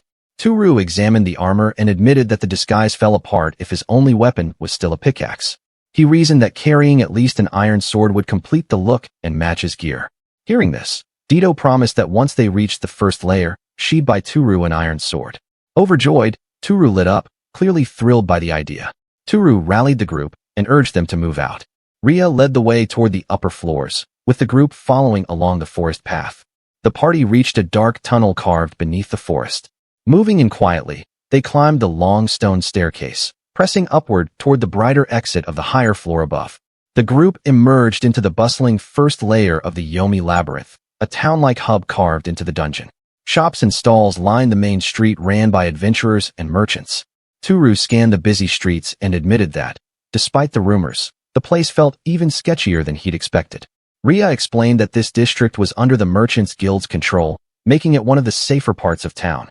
Tooru reacted in quiet shock at the realization. A group of women suddenly called out to Tooru with cheerful voices, warmly beckoning him over to come play with them. Tooru turned fully toward them, delighted, his thoughts racing at the sight of elf women and their attention. Shizuku dryly noted that all the stares were aimed squarely at her master, while Ria and Dito glared at him from behind, clearly unamused. Flustered, Tooru hurriedly explained that it was his first time seeing elves other than Dito. She snapped back angrily, insisting the women he was gawking at were ordinary elves anyone could find, sharply reminding him that she was a proud high elf and not to be lumped in with them. Chastened, Tooru quickly tore his gaze away and followed Ria and Dito onward. They continued down the first layer's main street with neon-like shop signs flickering around them. Tooru spotted a storefront with crossed swords and excitedly pointed it out as a weapon shop. He reminded Dito about the sword, and she replied she'd buy one only if it was cheap. Tooru brightened at the thought of finally getting proper gear. Inside the weapon shop, Tooru and Dito stood before a long counter piled with blades of every shape and size, while racks of spears, axes, shields, and other weapons lined the walls. Dito sifted through the selection and pointed out a few swords that looked serviceable. Tooru lifted one, impressed by its shine and solid weight, and decided it was a fine blade. The shopkeeper smiled, praising him for his good taste. As they left the shopkeeper sent them off with a polite farewell. Dito gushed that they'd bought Tooru's sword for half the usual price, calling it an unbelievable bargain. Tooru agreed eagerly, while Ria asked to take a closer look at the blade. Ria casually drew the blade, and Tooru proudly asked if it was amazing for the price. After a quick inspection, she flatly said it was nothing more than a plain iron bar, leaving Tooru stunned. Ria ran a finger along the edge, pointing out how ridiculously thick and dull it was, so blunt it couldn't even cut paper. Tooru could only admit sheepishly that she was right. Ria calmly explained that the bargain was just a blunt sword polished to look impressive. Realizing that was exactly why it was so cheap, Tooru wilted in embarrassment and cursed the Merchants Guild in his head. Dito only laughed it off, saying it was for show anyway, and at least it was cheap. Suddenly, Tooru noticed the surrounding chatter and looked around with a curious expression. He noticed a long line of adventurers gathered before a single storefront and wondered what kind of shop drew such a crowd. Dito explained that it was an offloading shop. The offloading shop would buy almost anything of value, from surface goods to dungeon loot. It even handled stolen and illegal items, as long as they were worth something, she explained. Tooru watched as a rough-looking man dragged a bound, terrified boy toward the shop. Unease tightened his chest as he wondered if even a child could be treated as merchandise here. She noted that he'd spotted something unpleasant and identified the man as a member of the Mercenaries Guild. Confused, Tooru clarified that he meant to ask about the boy, then asked uneasily if the man dragging him really was a mercenary. She pointed to the man's shoulder, explaining that the sword and shield tattoo there was the unmistakable mark of a Mercenaries Guild member. Dito firmly warned Tooru never to pick a fight with the Mercenaries Guild, yet he couldn't tear his eyes from the child being dragged along. Unbeknownst to him, Ria had already stepped forward and bluntly asked the mercenary if he was trying to sell the boy, catching the man completely off guard. The mercenary casually admitted he was selling the boy and asked what of it. Ria answered without hesitation, declaring she would buy the child herself and demanded the price. Dito shouted for Ria to stop, panic in her voice, while Tooru stared stunned. Ria brushed off Dito's warning and gently reassured the boy that he was safe now. Still trembling, he managed a faint, uncertain reply. Tooru asked what Ria planned to do with the boy. She calmly said she'd take him to her orphanage, and the boy softly echoed the word unsure. The boy suddenly panicked, insisting he couldn't go because his little sister would be left behind in the Thieves' Guild. Ria stiffened in surprise at what he said. He faltered as he explained that the Thieves' Guild had taken him and his sister in and protected them ever since. The man dragging him along laughed as he warned it was dangerous to linger in mercenary territory. Tooru muttered a curse in disgust as Ria snapped that this was exactly why she was buying the children. Dito anxiously pleaded with them to calm down before things got worse. The mercenary sneered and waved Ria off, scoffing at the small sum she offered. He boasted that selling the boy through a certain offloading shop to a male brothel would earn him more than twice that amount. Ria glared and moved to confront him as Tooru tensed beside her. Dito shouted in alarm, insisting they should not pick a fight with the Mercenaries Guild. As she scolded him about provoking the Mercenaries Guild and making future exploration harder, Dito drew Tooru's sword to emphasize her point. In the middle of her warning, she intentionally brought it down in a wide, overhead swing, striking the mercenary behind her on the head.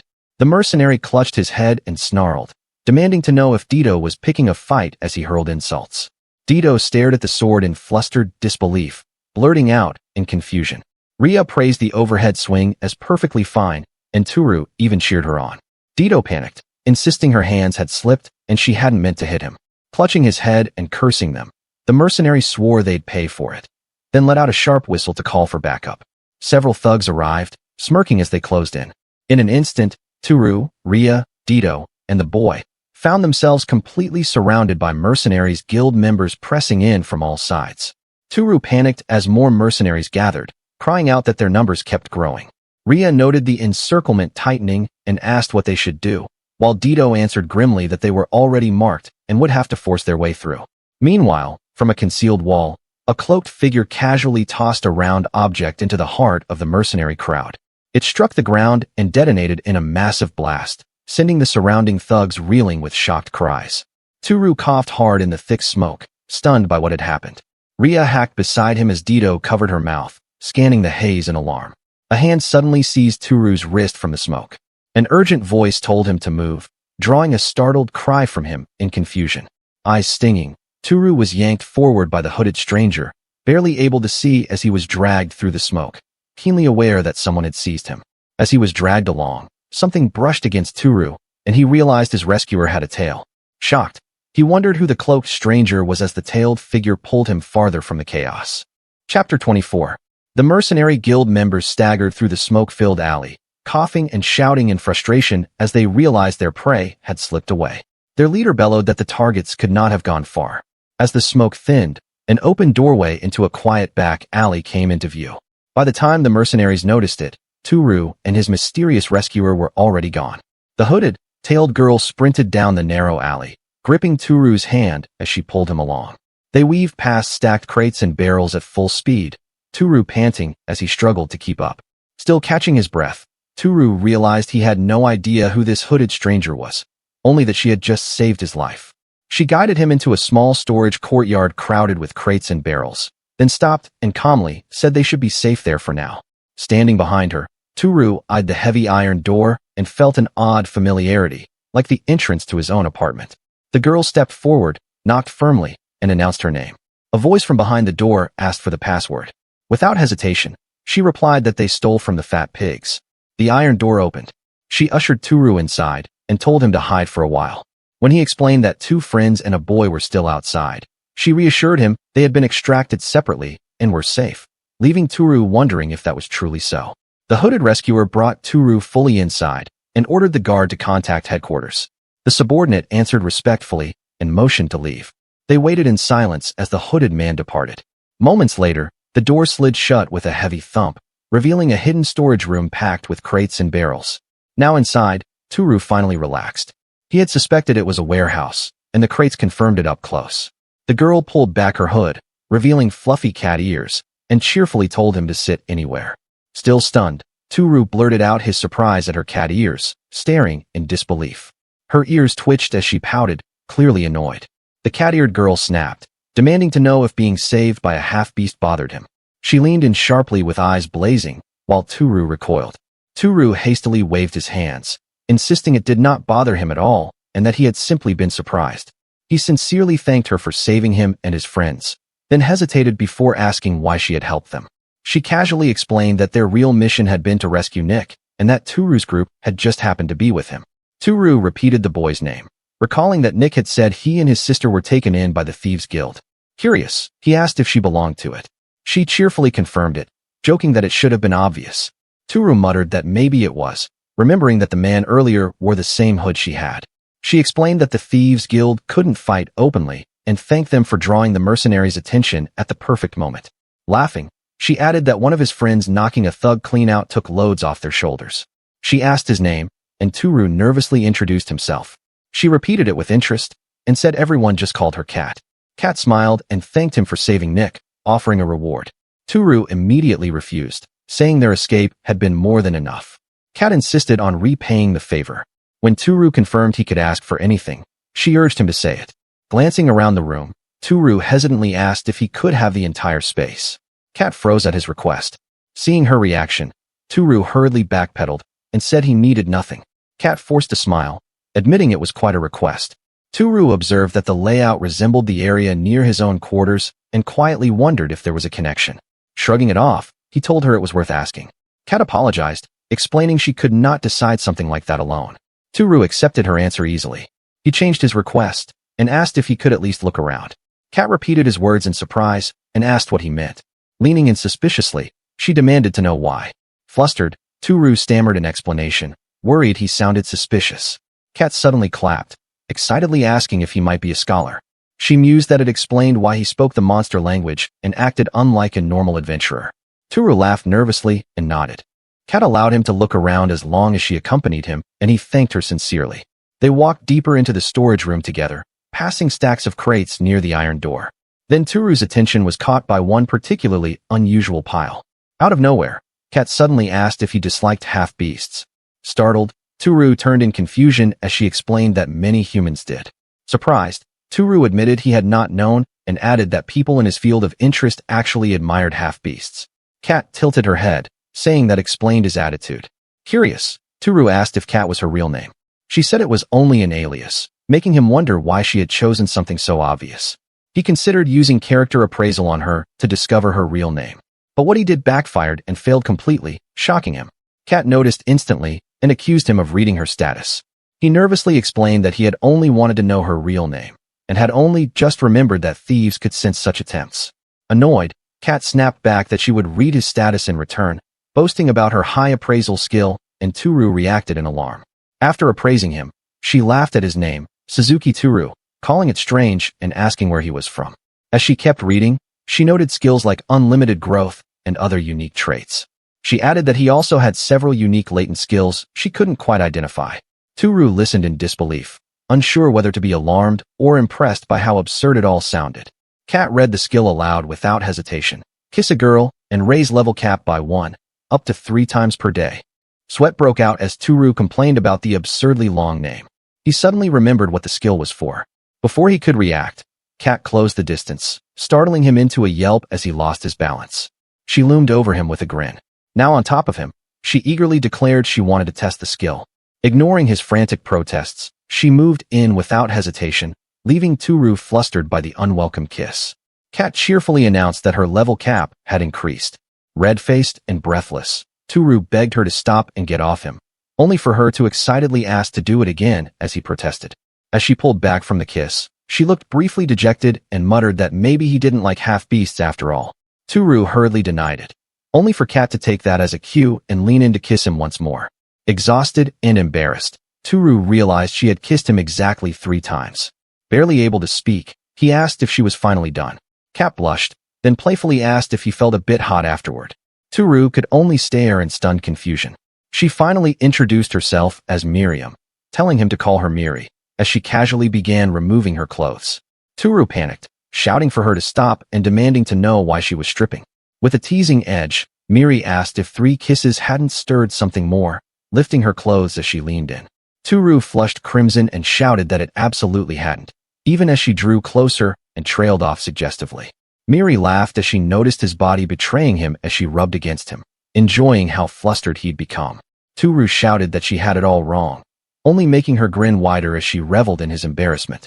Outside the room, hurried voices echoed as someone angrily demanded confirmation of Tooru's location, warning of dire consequences if anything had happened to him. Ria glared ahead, cold fury radiating as she vowed to crush the Thieves' Guild. Dito urgently tried to calm her, explaining how these people helped them, while a nervous member insisted they were almost there. They reached the warehouse entrance, moving between stacks of crates as the tension hung thick in the air ready to snap.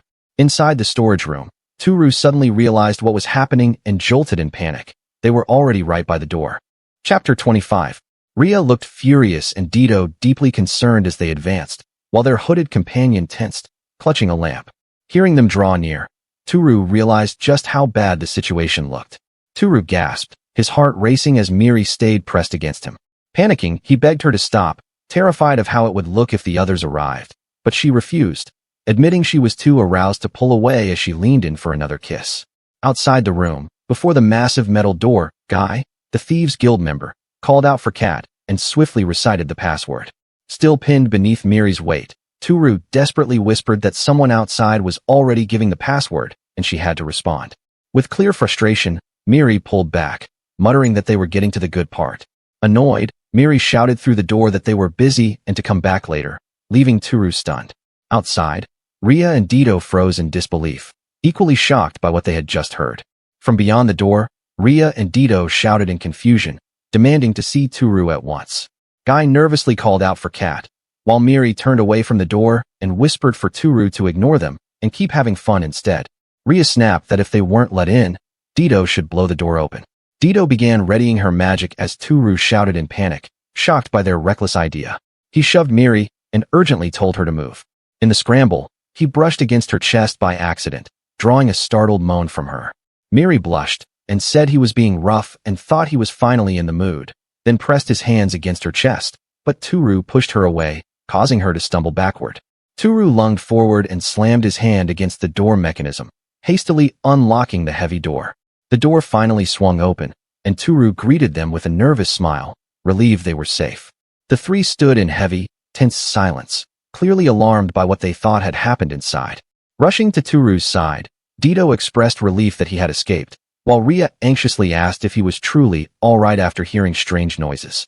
Tooru laughed awkwardly and insisted he was completely fine. Dito asked if Kat was all right after hearing she was busy. Tooru hurriedly claimed she'd stayed behind to clean up the warehouse and urged them to go inside and hide for now. Tooru admitted he had been worried about what happened to them and felt relieved that everyone had made it safely. Ria warned that even if they were hidden for the moment, staying where the Mercenaries Guild could find them was dangerous. Dito explained that a Thieves Guild member had gone out to scout and that they should leave once it was confirmed safe. Tooru noted that at least the Thieves Guild was friendly toward them. He suggested there might be routes to the surface or the second dungeon layer within the Thieves Guild territory and asked if anyone knew of one. Both Dito and Ria shook their heads. Tooru turned and called out to Miri, asking if she might know. He glanced toward Miri, who sat stiffly on a crate, clearly unsettled. When she didn't respond, Ria asked if she was all right, and Tooru sheepishly guessed she might have caught a cold. Flustered, Tooru quickly changed the subject and suggested they search for a route to the surface. Behind him, Miri twitched and remained stunned. Then she suddenly bolted upright and demanded to know if Tooru was really planning to go to the surface. Tooru explained that they did not truly live in the first layer. Miri countered that joining the Thieves Guild would grant protection under its non-aggression pact and access to hidden routes. Dito admitted it sounded tempting, but Ria angrily protested, declaring it unthinkable. To her, the guild was full of thieves and criminals who steal for a living, and declared she would escort the boy and his sister to the surface and place them in an orphanage. Dito hesitantly argued that taking children along was dangerous and reminded Ria that the Thieves Guild had helped them escape, suggesting the children remain under their protection. Ria continued criticizing the guild, stating that it trained children to steal and failed to provide proper education. Miri explained that many orphan children sought out the guild on their own, though she admitted it wasn't ideal. Since they were adults, she added, they didn't have to join, until Ria's sharp glare cut her off and left her silent. Miri reluctantly admitted that with the Mercenaries Guild targeting Nick, the surface might indeed be safer for him. Ria firmly declared the matter settled and announced they would head for the surface with Nick and his sister once things settled down. Tooru agreed and asked Miri to help them find a safe route if they were escorting the children to the surface. Miri complained and asked if they could take it easy and rest for at least a day. Tooru apologized, explaining they were in a rush. Miri grumbled about the plan to investigate the room, but Tooru promised they'd return after their business on the surface, earning him a dissatisfied huff. Before she could complain further, a call from outside startled her. It was Guy again, announcing himself and giving the password. Miri brightened instantly and declared the way open, clearly struck by an idea. As Guy reported that the Mercenaries Guild had withdrawn for now, Miri leaned in and whispered instructions to him, and though confused, he nodded in understanding. Watching them, Tooru assumed she had instructed him about escorting Nick's sister. Miri stepped back and spun cheerfully at them, then announced that their boss wished to personally thank them for saving Nick, while urging them to follow her. Tooru hesitated and started to decline, but Dito reacted in shock. As Tooru tried to continue his excuse, Dito lunged forward and clamped both hands over his mouth, cutting him off completely. With her hands still covering his mouth, Dito urgently warned him not to say anything reckless. Tooru struggled in confusion as she accused him of nearly refusing the boss's invitation. Still covering his mouth, Dito warned that people like them valued honor deeply and that offending their boss would be dangerous. She stressed that the guild had 800 members, leaving Tooru visibly shaken, and reminded him they shouldn't make enemies after all the trouble the guild went through to help them. Dito added that staying on the guild's good side was wiser and suggested offering a respectful greeting instead. Tooru immediately changed his stance and agreed to meet the boss, asking Miri to lead the way. The group departed at once. They walked down a busy street lined with stalls and stone buildings, heading straight into the heart of the Thieves Guild territory. As they passed through a shabby alley, Miri gestured around and remarked on how rundown it looked, asking Tooru if it seemed unpleasant. He agreed awkwardly, and she explained that despite having more members than the Merchants Guild, they weren't doing well in trade. Miri asked Tooru how the city appeared from a scholar's perspective. Tooru hesitated, then suggested the area could benefit from urban redevelopment, causing Miri to repeat the unfamiliar term in surprise.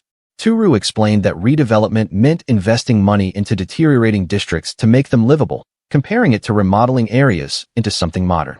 Miri echoed his idea of making the area more modern, and Tooru clarified that the goal was to improve livability. He added that poor public order was the first layer's biggest problem, a point Miri agreed with immediately.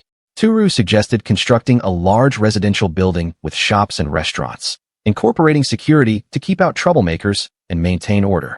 Ria said the idea sounded wonderful, noting children would feel safer, while Dito added it might attract surface visitors. Excited, Miri urged Tooru to tell her more. After a few more discussions, Miri considered the plan and summarized it, stating they would cooperate with a surface group to develop the entire district. Dito added that such an alliance might even outperform the Merchants Guild. Miri agreed, saying exclusive trade rights in the first layer could secure the partnership. Miri thanked Tooru warmly and said she felt hopeful about their guild now. Then he cautioned that redevelopment might get difficult, but Miri insisted they should make it work since the idea came from him. Tooru watched Miri and realized she cared deeply not only for children, but also for the guild's management. He wondered if she held a high rank just as she pointed ahead, announcing they had arrived. The party stopped before a fortified stone building, its thick walls and guarded gate setting it apart. Armed figures stood watch, marking it as the Thieves' Guild's headquarters. A woman wearing glasses greeted them and thanked them for coming, then introduced herself as Noella, the chief's secretary. Tooru responded nervously as the three girls stood close behind him. Noella explained that the chief wished to personally thank them and asked them to follow her. Then she instructed Kat and Nick to remain behind, while the three adventurers followed her down the corridor. She opened a door and invited them inside. Tooru paused in surprise as Dito watched curiously from behind. Noella presented the figure reclining behind the curtained bed as their chief, Dorothea II. Dorothea wore a calm, unreadable smile that revealed nothing of her intentions. Chapter 26. In a luxurious room where a four-poster bed lay veiled behind thin curtains, Noella bowed toward the figure beyond and formally presented the chief. As Tooru studied the blurred silhouette, delicate features and a feminine form emerged, freezing him in surprise when he realized their chief was a girl, a shocked Dito silently shared beside him. The adventurers exchanged uncertain glances at the unmoving silhouette until Tooru stepped forward with a nervous smile and offered a polite greeting. Dito followed just as tensely, adding her own respectful words, while Dorothea II remained silent and Noella waited nearby. Noella explained that she acted as an intermediary, relaying all messages to and from the silent chief, and apologized for the indirect and unusual arrangement. As Tooru watched, he assumed the drapes hid her true identity and imagined how difficult such a life must be while being the chief. While he reflected on this, Noella quietly leaned toward the bed, ready to convey her message. Dorothea remained hidden as Noella spoke on her behalf, conveying the chief's sincere gratitude for Nick's rescue. Noella then explained that, as a result, everyone present had been marked as targets by the Mercenaries Guild, leaving Tooru flustered as he acknowledged it. Noella passed along the chief's offer, stating that since they were now targets, Dorothea wished to protect them by welcoming them as honored guests of the Thieves' Guild. The group looked to Tooru, but before he could finish a polite refusal, Ria stepped forward and forcefully rejected the offer. Dito hurriedly scolded Ria for her rudeness, urging her to mind her manners. Ria ignored her and declared with resolve that what mattered most was taking Nick and his sister with them to protect the children personally. Noella spoke her own thoughts and calmly clarified that the Thieves' Guild had never forced the children to join, and that they'd hear the same if they asked the children themselves. Ria acknowledged the explanation but insisted that consent did not change the danger the children lived in, and that they deserved safer conditions. At that moment, Dorothea whispered something, prompting Noella to address the lad in armor Tooru instead, which startled him. Noella asked Tooru if he could truly promise Nick and his younger sister, Mary, a safe and peaceful environment, placing the responsibility squarely on him. Caught off guard, Tooru hesitated, but Ria stepped forward and vowed firmly that they would care for the siblings. Tooru and Noella locked eyes in tense silence, weighing the promise just made. After a moment, Tooru politely asked for time alone, and Noella calmly agreed. Tooru guessed that the orphanage Ria supported must treat its children well, given her passion. Ria affirmed it earnestly, and Tooru quietly accepted her words. Turning to Dito, Tooru admitted this was a heavy request, and asked if he could still rely on her support. Dito agreed with a resigned smile, and Shizuku responded by happily jiggling when Tooru asked her as well. The three of them shared relieved smiles, silently confirming their united decision to take in Nick and Mary together. Then he turned back toward Noella and Dorothea determined and declared that they would keep their promise.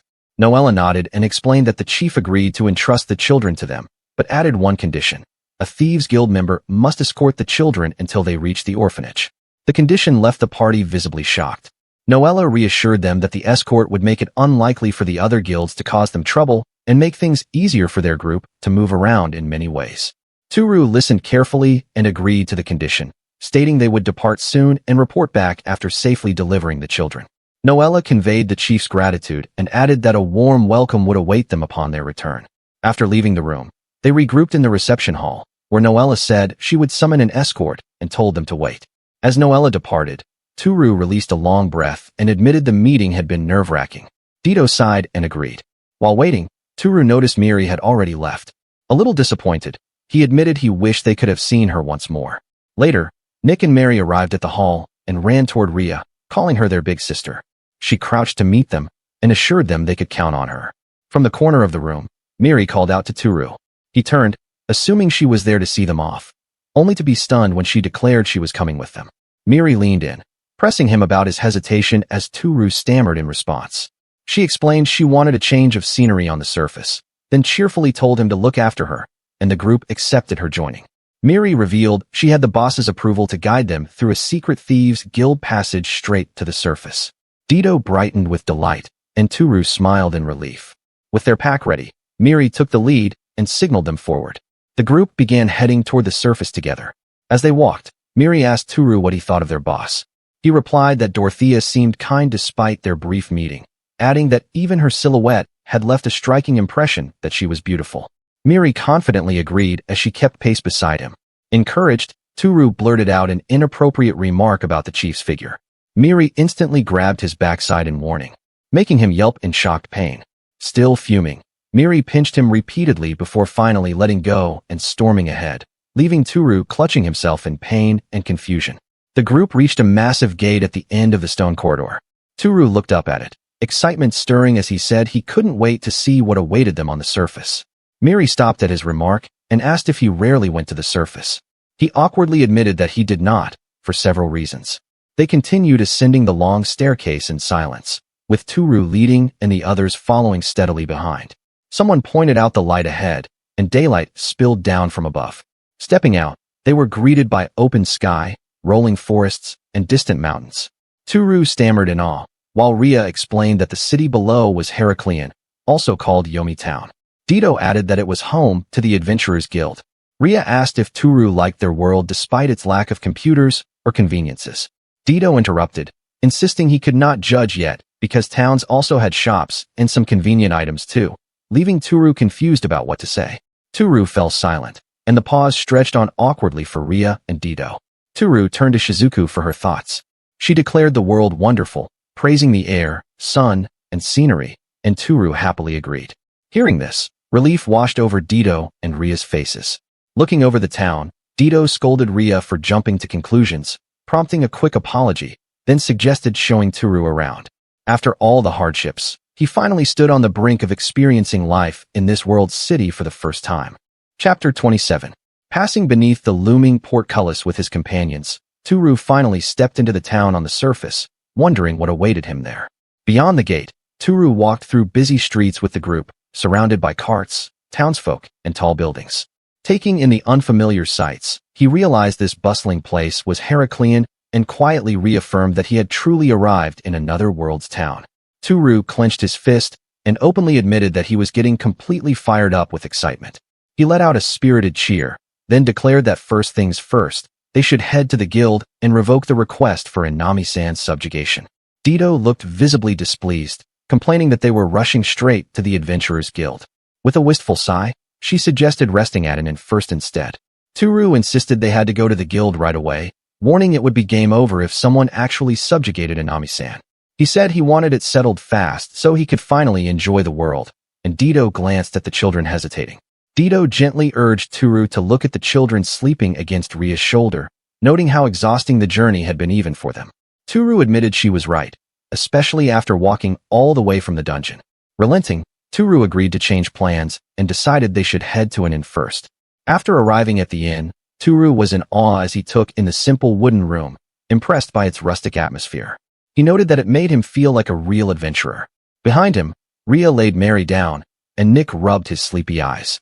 Clutching her cloak, Dito bluntly admitted that Tooru's sleeping bags were more comfortable than real beds and said she planned to sleep until dinner. Just then, Miri noticed Tooru holding something out and leaned forward with curious interest. Curled up in one of Tooru's sleeping bags, Dito grumbled that Tooru and Miri were too noisy and told them to keep it down. Tooru offered his sleeping bag to Miri, and she stared at it with wide eyes, excitedly asking if he really meant it. Wrapped snugly in the sleeping bag, Miri murmured blissfully about how warm it was before trailing off in deep sleep. Tooru and Ria stood quietly, exchanging glances as they watched everyone fall asleep so quickly. Tooru realized there was only one bed left. Ria quickly offered to sleep on the floor with his sleeping bag, but Tooru flustered and insisted she shouldn't, his words trailing off until Ria shyly finished the thought for him. Blushing furiously, Tooru panicked and decided he absolutely could not say something so embarrassing as sleeping together. Instead, he awkwardly suggested they walk around town, and Ria admitted she was not sleepy and had hoped he would show her around. Later, walking through town, Ria smiled and said she was glad to guide Tooru, explaining it was the least she could do for him. Walking beside her, Tooru bashfully protested that he had not done much for her. Ria cheerfully announced they should visit the shrine next, catching Tooru off guard. He admitted he wasn't very religious, inwardly lamenting that his imagined otherworld date with a female knight hadn't included being converted to a religion. Ria clarified the misunderstanding and said the shrine would allow him to learn lingua franca. Tooru realized it must be the skill that lets people convey words through telepathy, explaining that was how he understood Ria and Dito's speech. Tooru considered that Japanese was treated as a monster language here, letting adventurers understand him only partially. He wondered if lingua franca would finally let him speak with Nick and Mary, and Ria assured him it would. They walked side by side along a stone-paved street toward a large bridge, mingling with townsfolk. Beyond it stood a massive shrine-like cathedral with towering arches and a great rose window, which Ria confirmed was their destination. Inside the shrine's entrance hall, they stepped through enormous doors and Tooru quietly remarked on the vast interior. Ria explained that the shrine employed priests and priestesses capable of healing. Tooru wondered if some adventurers served as priests as well. Ria admitted she'd never heard of priest adventurers, though they might exist somewhere. Tooru mused that healing magic would be invaluable in a party, but Ria explained that those with holy magic rarely took dangerous quests, since they had safer work elsewhere. Ria explains that anyone who can use holy magic is guaranteed employment at the shrine, pointing toward the rows of priests at work. Hearing this, Tooru watches a robed priest calmly heal an injured man and responds with a quiet, thoughtful acknowledgement of how valuable such abilities are in this place. Afterward, the two of them continue walking toward the tall doorway. Near a large statue, Ria leads Tooru to a priest standing before the altar and respectfully explains that the boy comes from a remote region, requesting that he be granted the lingua franca skill. After acknowledging the request with a calm expression of understanding, the priest adds that they must provide 2 gold coins as an offering to the shrine. Tooru complies by dropping the coins into the waiting pouch with a metallic clink while the priest stretches out his arms and solemnly prays, calling on Goddess Maria to bestow her blessing upon the young man. After the ritual ends, Tooru flexes his hand and remarks that the process should be finished, yet he cannot feel any particular change. He quietly calculates that the offering equals about 20,000 Japanese yen and wonders if they were swindled, causing the priest to snap back that he can now fully understand the boy's words and to demand an explanation for the term Japanese yen. Tooru bows his head repeatedly to the priest, apologizing over and over, while Ria watches with a wry smile as he tries to make up for his earlier outburst. After the ritual, Tooru and Ria step back out through the great doors of the shrine. Outside the shrine, Tooru marvels that the lingua franca skill is incredible, cheerfully adding that with this skill, even people living in the most remote depths of the Amazon would be able to understand him. Smiling proudly, Ria remarks that although Tooru's world is certainly filled with convenient things, their own world is also a rather amazing place in its own right. Tooru enthusiastically agrees, then turns to ask what they should do next as Ria hesitates with a small, uncertain sound. Ria fidgets nervously, confessing that there is a particular place she would like to visit together with Tooru. When he asks where, she admits it is a smaller shrine. Tooru questions if she means another shrine while listening to her hesitant explanation, to which she replies in embarrassment that it is indeed a smaller one. Ria suddenly flusters, insisting that they should forget what she just said because she does not think Tooru would enjoy that place after all. Tooru, surprised, quickly answers that he would like to go and urges her to lead the way, cheerfully beckoning her forward while she continues to stammer in hesitation. The two walk together down a narrow cobblestone street lined with houses and flower boxes when Tooru suddenly pauses, having heard music in the distance. Curious, he wonders what is happening as the sound grows clearer, and they follow it toward a gathering crowd near another building where Ria brightens in relief, exclaiming that the event she hoped for is being held today. Hearing the lively atmosphere ahead, Ria suddenly grabs Tooru's hand and urges him to follow her, pulling him into a dash before he can do more than yelp in surprise. They push through the cheering crowd, and as people celebrate around them, Tooru looks toward the front and quietly wonders what kind of event everyone has come to watch. Pushing through the crowd, the two finally reach a spot where they can see the front, finding a bride and groom standing beneath a flower-decorated arch. As the veiled bride takes the groom's arm, one of the onlookers near Tooru softly guesses that it must be a wedding, and Ria happily confirms it with an enthusiastic affirmation. As the ceremony continues at the shrine's front steps, a priest announces that the bride and groom will now seal their vows in the presence of the goddess Maria. The couple slowly lean toward each other to draw closer for their kiss while Tooru and the others watch from the gathered crowd spread out below the grand entrance. Watching from the crowd, Ria clasps her hands tightly against her chest with a soft and entranced expression, while Tooru looks over at her in surprise as falling petals drift around them. As the ceremony comes to an end, the shrine's bell tolls high above the roof, its clear notes ringing out into the open sky, while flower petals drift slowly on the breeze around the steeple. On their way back to the inn, Tooru comments that the bride and groom looked absolutely dazzling during the ceremony. Ria softly agrees with a quiet hum of approval. Tooru asks if she comes to watch weddings like that often. Ria shyly admits that she does, explaining in a small voice that she attends them every time she is free, while blushing and keeping her hands lightly clasped at her chest. As they continue down the busy street, Tooru walks a few steps ahead before hearing Ria call out to him with a hesitant vocalization. He turns as she stops in place, nervously clutching her hands and addressing him with respect. Then, gathering her courage, she begins to ask if it would be all right for her to make a request before she trails off. The two fall silent in the flow of passers-by. Tooru breaks into a small smile and gives an affirmative response to Ria's unfinished question, suggesting that they could return to this place together someday to watch another wedding.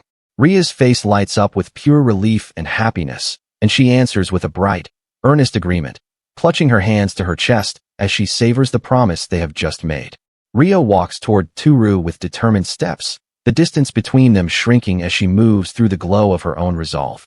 In her heart, she quietly vows that someday she will be the one standing at the altar, side by side with Tooru. As the day winds down, Tooru and Ria walk side by side, blending into the gentle flow of townsfolk heading home. While they move toward the inn, her secret wish to someday stand at the altar with him remains unspoken, kept quietly in her heart for now. Chapter 28. The next morning, beneath a clear sky, Tooru and Dito stepped into the inn's front square and stretched as Tooru recalled the meals he had enjoyed there. He remarked that while dinner had been delicious, the breakfast had been on an entirely different level as well. Tooru turned to Dito to confirm if she felt the same, but Dito responded only with a tight-lipped scowl, prompting Tooru to react nervously. Unsettled by her cold attitude, Tooru asked her to ease up and asked her to cheer up. Dito huffed haughtily, clearly affected that Ria had shown him around town the previous day and implying they must have been flirting the entire time. Tooru denied it at once, but Dito sulked, saying he had known for sure she wanted to show him around too. He explained that was why she'd be giving him a personal tour of the Adventurers Guild today. Dito had actually caused a scene the previous night, so he decided to head out with only her this time. Still pouting, Dito turned her head away and closed her eyes, refusing even to look at him. Tooru could only let out a troubled groan, unsure how to handle her mood. Dito led him to a large, sturdy building marked with an emblem above its double doors, prompting Tooru to ask in awe if this was the Adventurers Guild. Without breaking her composure, she confirmed it and pushed the heavy door open, while Tooru hurried after her. Still annoyed, Dito told Tooru that since he already had lingua franca, he should handle the information desk himself and negotiate alone. With a weary sigh, she said she would wait in the guild pub and waved him off. Tooru surveyed the bustling interior and quickly identified the sections. The area filled with tables and bottles was clearly the guild pub, while the opposite counter lined with adventurers had to be the information desk. Approaching the desk nervously, Tooru cleared his throat and explained he had a work-related request. The receptionist asked for his name, and he introduced himself as Tooru. Addressing him formally, the receptionist asked what kind of request he wished to file. After a brief pause, Tooru said he wanted to request the capture of a dungeon monster and asked if that was possible. The receptionist smiled and assured him it was possible, explaining the guild had holding cells for captured monsters. She added he could be notified once the capture was complete, and Tooru specified that his targets were 2 orcs traveling together from the 5th layer of the Yomi labyrinth. The receptionist probed for distinguishing features. Tooru explained the orcs were not hostile towards adventurers, adding that the light-skinned one spoke monster language using strange words like television and cable subscription, which she carefully recorded. He emphasized that he wanted them captured unharmed. She explained that since orcs were powerful, the job would be ranked C with a reward of 20 gold coins, plus a 4 gold commission and an initial 6 gold deposit. Tooru saw it as a small price for Inami's life and noted they could recover the 26 gold if they captured him. The receptionist added the holding fees, and as the costs mounted, Tooru mentioned there was already a subjugation request, surprising her. Remembering something, the receptionist checked the request board and pulled down a notice, asking if it was the one he meant. She remarked that the reward was absurdly low, just 2 gold for an orc subjugation, making it a harsh request no other adventurers would bother with. She explained that double bookings happened often and told him not to worry. Tooru insisted he did mind, stating he could not allow the targets to be killed and asked for the request to be withdrawn. The receptionist noted the client was named Lucia. Tooru asked if Lucia was in the guild now, hoping to speak directly. The receptionist checked and replied that she was not there that day.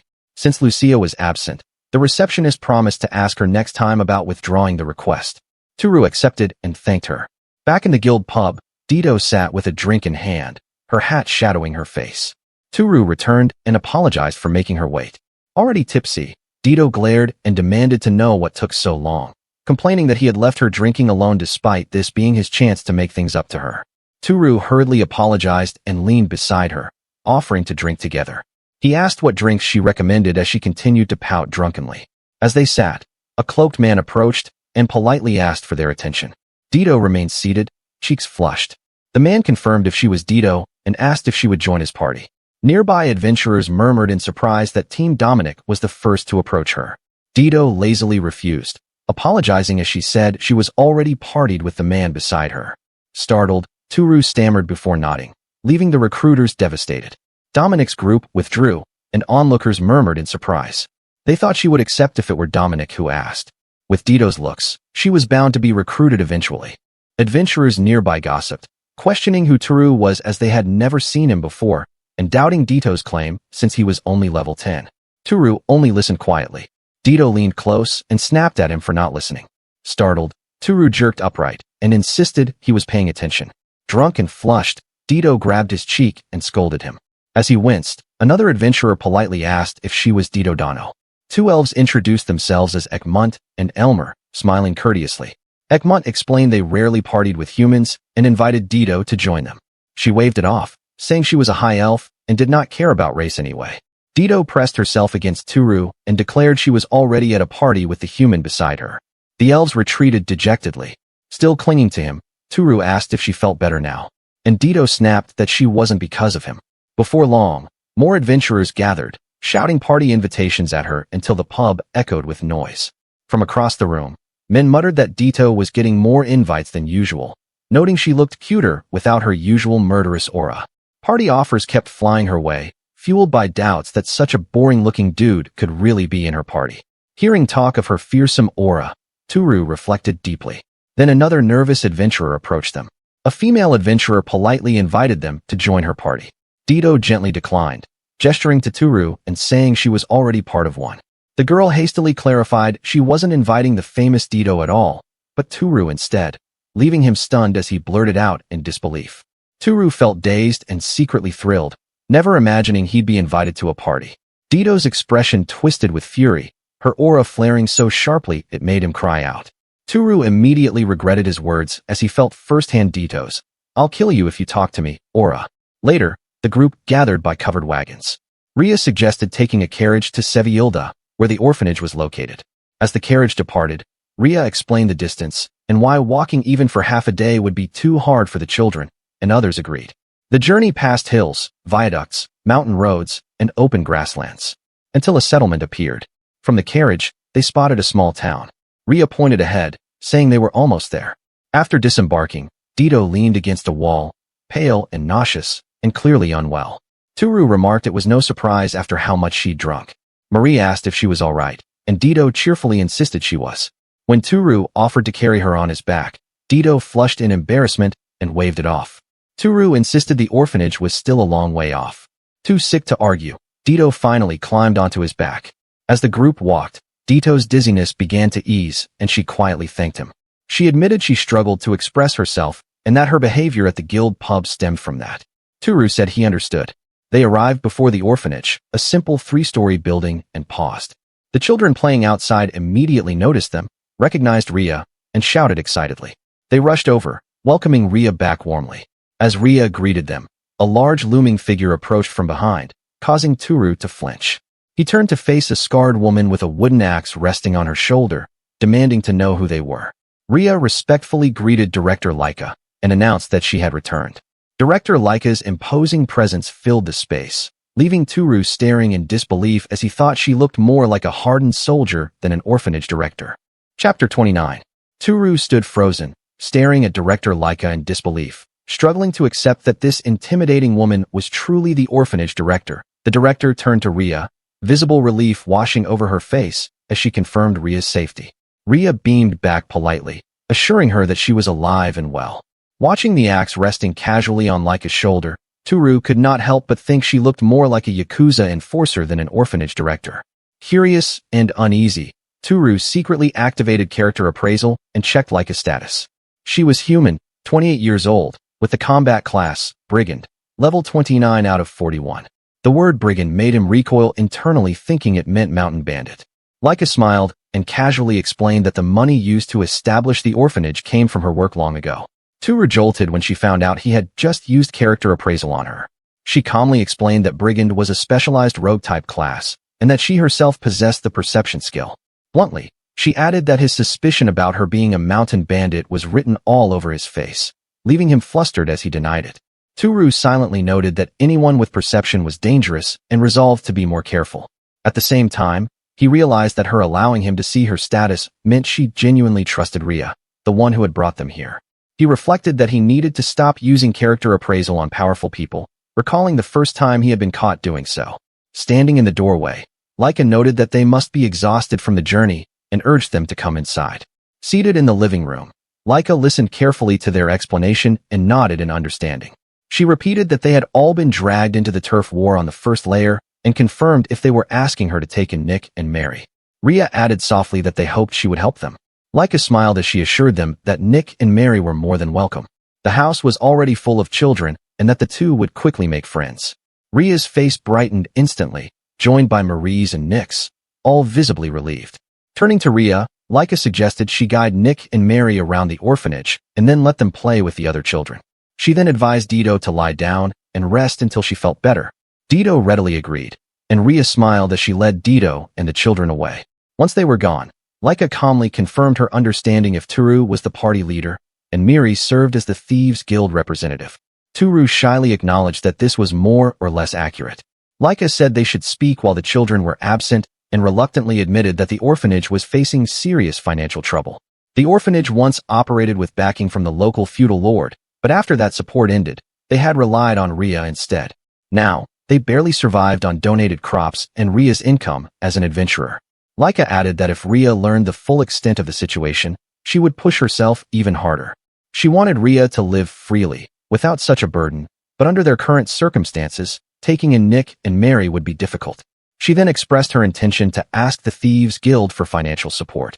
Drawing on her past in shady business, she explained that she understood how much money flowed through the black market and believed guild backing could greatly improve the children's lives.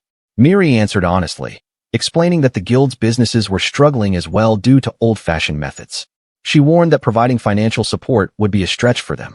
Laika admitted her suspicions had been right, mentioning rumors that the guild was losing ground to rivals in the dungeon. She acknowledged how hard it was to support the children, understanding why they brought them to her. Miri suddenly brightened and insisted that everything would work out. She confidently turned to Tooru, saying he had plenty of good business ideas. Startled, Tooru asked if she meant him. Miri nodded and reminded him enthusiastically that he was the one who mentioned the redevelopment idea. If it succeeded, the guild would surely turn a profit. Put on the spot, Tooru admitted he had said it, but clarified that it was only a thought with no guarantees. Laika frowned with concern and said that without a sponsor, they would be forced to keep relying on Ria. She admitted that constant adventuring put Ria in danger and that there was a real chance she could lose her life. Tooru reflected silently that it might finally be time to use his knowledge from Japan. Thinking of Ria and the children, he steeled himself and promised that he would do everything he could to help. Outside the orphanage, the children lined up at the doorway with the director behind them, waving as they said goodbye. Ria raised her hand cheerfully, while the group looked back and smiled. As their carriage rolled across the open plains, Ria wondered why they were in such a hurry. Tooru explained that if they returned on foot, they would not reach the dungeon again within the day. Ria looked uneasy and asked if they were really heading straight back without stopping to the dungeon. Tooru casually confirmed it. Dito complained irritably that it was nearly nighttime and did not want to camp inside the dungeon. Miri suggested they stay the night at her place on the first layer instead. Dito asked if that was okay, but Miri assured her it would be fine as long as only the four of them stayed. Tooru corrected them, explaining that this was not what he meant. Instead, he said they could go straight to his apartment room. Ria doubted they could reach the fifth layer that quickly, while Dito warned that rushing was dangerous. Miri repeated the word apartment in confusion, admitting she did not understand. Smiling, Tooru confidently began explaining that before they met on the first layer, he had been exploring the room where he was waiting. Ria asked why that mattered, while Dito suddenly realized what he meant pertaining to the room with the iron door and reacted in shock. Growing excited, Dito asked if it really had a door to his apartment. Tooru replied that it probably did, while Miri watched in puzzled silence. As the carriage approached the dungeon wall, Miri threw her head back and shouted in frustration that she did not understand anything at all. Back in the dungeon, the party descended the same long stone stairway. Now inside the first layer chamber, they arrived before a wall hidden by stacked crates. Miri impatiently demanded to know what was special about the room, complaining that she was tired and may need them to resume what they were doing tomorrow. Tooru continued, pointed at the crates, and asked Ria to move them. She acknowledged him and lifted one aside with ease. With the crates gone, an iron door was revealed. Ria exclaimed in amazement, while Tooru celebrated internally. Dito reacted happily, delighted at the thought of finally using a bathtub. Miri stared at the spot in disbelief, insisting it was just an ordinary wall and demanding an explanation.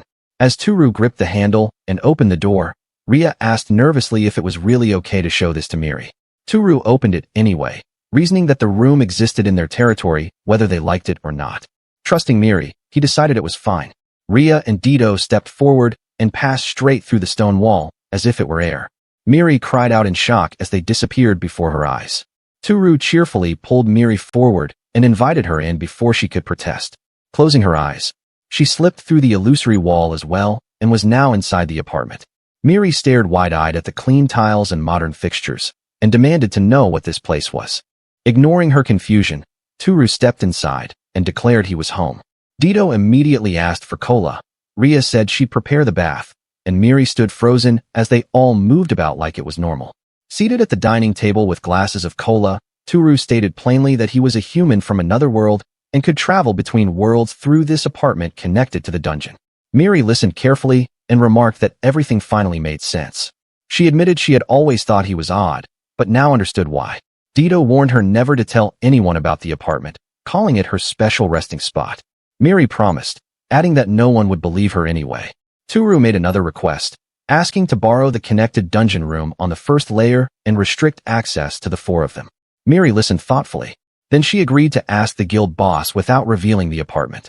Tooru insisted that he handle the negotiations, explaining that he already planned this after being told to report back. Miri stuttered in agreement. Now at the guild headquarters, the party stood before the curtained bed of the guild chief. Noella conveyed Dorothea II's gratitude for escorting the children safely to the orphanage. Tooru stated that he also had a request, explaining he needed guild backing to keep Nick and Mary safe. He asked to borrow the iron-doored room, prompting Noella's surprise. He clarified that he was not asking for it for free and said he had something to offer in return. Noella urged him to continue. Wanting to discuss the matter privately with the chief, Tooru asked everyone to step outside for a moment. The sudden request caught them all by surprise. Noella initially refused on the chief's behalf, but after a soft murmur from behind the curtain, Noella bowed deeply and announced that his request was granted. That they speak privately, though she clarified that the chief would not take part in the conversation and asked if that was acceptable. Tooru confirmed it was fine. Noella and the others then exited the room, telling him to call for them once they were finished. Once alone, Tooru let out a quiet sigh and told the chief to drop the act. Stepping closer to the bed, he calmly said he already knew who she was. Without hesitation, he pulled back the curtain, startling Dorothea with the sudden intrusion. Panicking atop the bed was Miri, clutching 2 melons on her chest, as she asked how he knew. Tooru laid out his suspicions. Her convenient absences whenever they appeared before the chief, her presence at the orphanage talking with the director, her interest in redevelopment, and the chief never speaking at all. Miri admitted his deductions were right. He added that he'd baited her with his comments about the chief being attractive, and that his crude remark about her bust had given her away. With a resigned sigh, Miri removed her headdress, revealing her cat ears, and introduced herself as Dorothea II. Miri explained her mother's legacy as the Great Thief, revealing she had become pregnant by a half-beast. Even so, her mother continued living as a chivalrous thief, hiding her many lovers and her child's identity. Born in secrecy, Miri was raised as an ordinary member of the guild. But her mother died young, leaving the Thieves' Guild without its guiding star and throwing it into chaos. To honor the Great Thief's final wish, Noella secretly arranged for Miri to assume the role of the mysterious successor, a choice that kept the guild from collapsing. Holding up a melon as a comparison, Tooru remarked that it must have helped maintain the illusion. Miri flushed deeply and snapped back that her mother truly had a voluptuous figure in her youth. Tooru stifled a laugh, making her face redden even further. Flustered, Miri waved the topic aside and asked what they planned to do about the iron-doored room. Tooru replied that he would be the one using it and promised to support the redevelopment of the Thieves' Guild in return. For her, simple development support was not enough, since there was no guarantee the plans would succeed. When Tooru asked what more she wanted, she looked at him earnestly and said she wanted him to treat her the same way he treated Dito and Ria. Tooru assumed she meant free access to his apartment room and readily agreed, as long as she kept it secret. Her eyes lit up at his answer, and when he confirmed it was truly fine, she leaned in aggressively, leaving him flustered. Clinging to him with a teasing smile, Miri declared herself his lover and added that she must bear the guild's successor. Tooru shouted in protest, insisting that wasn't the kind of relationship he had with Dito and Ria, yet a horrifying thought crossed his mind about his future child becoming the guild's heir. Hearing Tooru shout, Ria and the others burst into the room, flinging the door open. They froze on the spot when they saw Tooru and Miri pressed together on the bed, Miri completely naked. Blushing furiously, Tooru scrambled to explain it wasn't what it looked like. Miri, unfazed, cheerfully greeted everyone and declared she would be Tooru's wife from that day on, telling them to get along and assuring Noella there was no longer any need to worry about a successor. Ria, Dito, and Noella screamed in stunned disbelief, all three rattled and flustered, while Tooru stood frozen in shock. Thus, Tooru's circumstances had changed completely. Now faced with restoring the Thieves' Guild's economy alongside a powerful new ally, or letting the future end in uncertain separation. Chapter 30. Tooru was back in modern Japan, shuffling down a city street while yawning and rubbing his eyes. He complained aloud about how sleepy and exhausted he was. With dark circles hanging under his eyes, he admitted that staying awake for 3 straight days to grind levels before work had been a terrible mistake. As he walked, Dito, Ria, and Miri drifted through his thoughts. Dito was gathering information on dungeon monsters, Ria was earning money for the orphanage, and Miri was handling her duties as the Thieves' Guild chief. Meanwhile, Tooru had been left behind with nothing else to do. He reflected that he'd gotten carried away, wanting to surprise everyone with how much stronger he'd become. Glancing at his notebook of recorded stats, he let out a weak laugh, satisfied that the auto-clicker had pushed him all the way to level 16. His steps wobbled as exhaustion caught up with him. Shizuku, disguised as his clothes, asked worriedly if he was all right. Tooru forced a small smile and replied that he was probably fine, and told Shizuku to watch over him in case he fell asleep while walking. Shizuku responded energetically, promising that he could leave it to her. He finally staggered into the cafe and pushed open the staff room door. The manager started to greet him, then froze mid-sentence, shocked at Tooru's worn-out face. Tooru, in turn, dragged out a sluggish good morning. The other staff stared in concern, and the manager blurted out that Tooru's eyes looked terrible, confirming if he was really okay. Tooru forced a weak smile and insisted it was fine despite appearances. Trying to sound energetic, Tooru walked down the hallway and announced he was ready to work. His stiff smile only drew whispers from the co-workers. The manager muttered anxiously, while Hizano washed with sweat on her brow, whispering that it had to be that room again. In the busy kitchen, cooks worked calmly at their stations. Wearing his chef's jacket, Tooru clenched his fist and put on a determined smile, declaring he was ready to get started. At some point, Tooru fell asleep on the job. He suddenly jolted awake, gasped sharply, then squeezed one eye shut as sweat rolled down his cheek. By the end of the day, the manager cheerfully praised everyone's work. Hisano smiled and added that Tooru had done well too. Still dazed, Tooru realized with shock that his shift had already ended and his clothes had somehow been changed. Concerned, Hisano remarked that he had been acting strange all day. She pointed out that his movements in the kitchen were slumped and unnatural. Tooru sweated nervously and fumbled for an explanation. He shook his brain for an answer until realization struck him. Tooru remembered that Shizuku had been moving his body mechanically while he slept. A blissful smile spread across his face as he muttered about how cute Shizuku was. Hisano watched anxiously and told the manager that Suzuki-kun was talking to himself again. The manager sighed, blaming the cursed room, while Tatishi observed. Hisano leaned in and quietly asked Tatishi for help, and Tatishi agreed, saying she'd head home to prepare. As the door locked behind her, Hisano turned back to Tooru, making him jump. She suggested walking Tooru home, her tone firm yet gentle. Tooru tried to brush it off, realizing she was far more worried than he expected, and assured her he was fine. Before he could protest, Hisano grabbed his wrist and insisted they leave together. The manager calmly said he was counting on her, which she acknowledged. As they walked, Hisano maintained her grip on his hand as Tooru asked nervously where they were going. With a serious expression, Hisano said they were heading to a shrine. Tooru repeated the word in confusion, unsure why that was necessary. Her concern deepened as she warned that his apartment was haunted and that he might be cursed. Tooru weakly denied any ghosts, though slimes and orcs flashed through his mind. Hisano ordered him to follow her. Then they would purify him and possibly perform an exorcism. Her voice left no room for argument. Tooru panicked and asked if an exorcism was even real and whether it would cost money. Hisano calmly replied that it would be free, since Ayam-chan would handle it. Confused, Tooru repeated the name before realizing she meant Tatishi. He questioned whether a normal high school girl could perform an exorcism. Hisano answered firmly that Ayam had been born in a temple. They arrived at a quiet shrine, with its wooden gate and tiled roof standing against the evening sky. Walking through the grounds, Tooru realized she meant a real temple birth, not a casual claim. Hisano added that Tatishi's supernatural senses were remarkable. Further in, they spotted Tatishi beside a well, holding a bucket. Hisano called out to her and announced their arrival. Kneeling in white robes, Tatishi poured cold water over herself, her expression unreadable as the water splashed across the stone. Tooru stared in shock, realizing how serious she was. Tatishi stood and warned him that if things continued, it would become dangerous. She pointed toward the inner grounds and beckoned them to come. Inside the temple, Tatishi sat before Tooru and Hisano. Tooru apologized awkwardly, insisting this was all a misunderstanding. He explained that things were only dangerous because he had stayed up all night for multiple days. Tatishi objected flatly that it was caused by ghosts.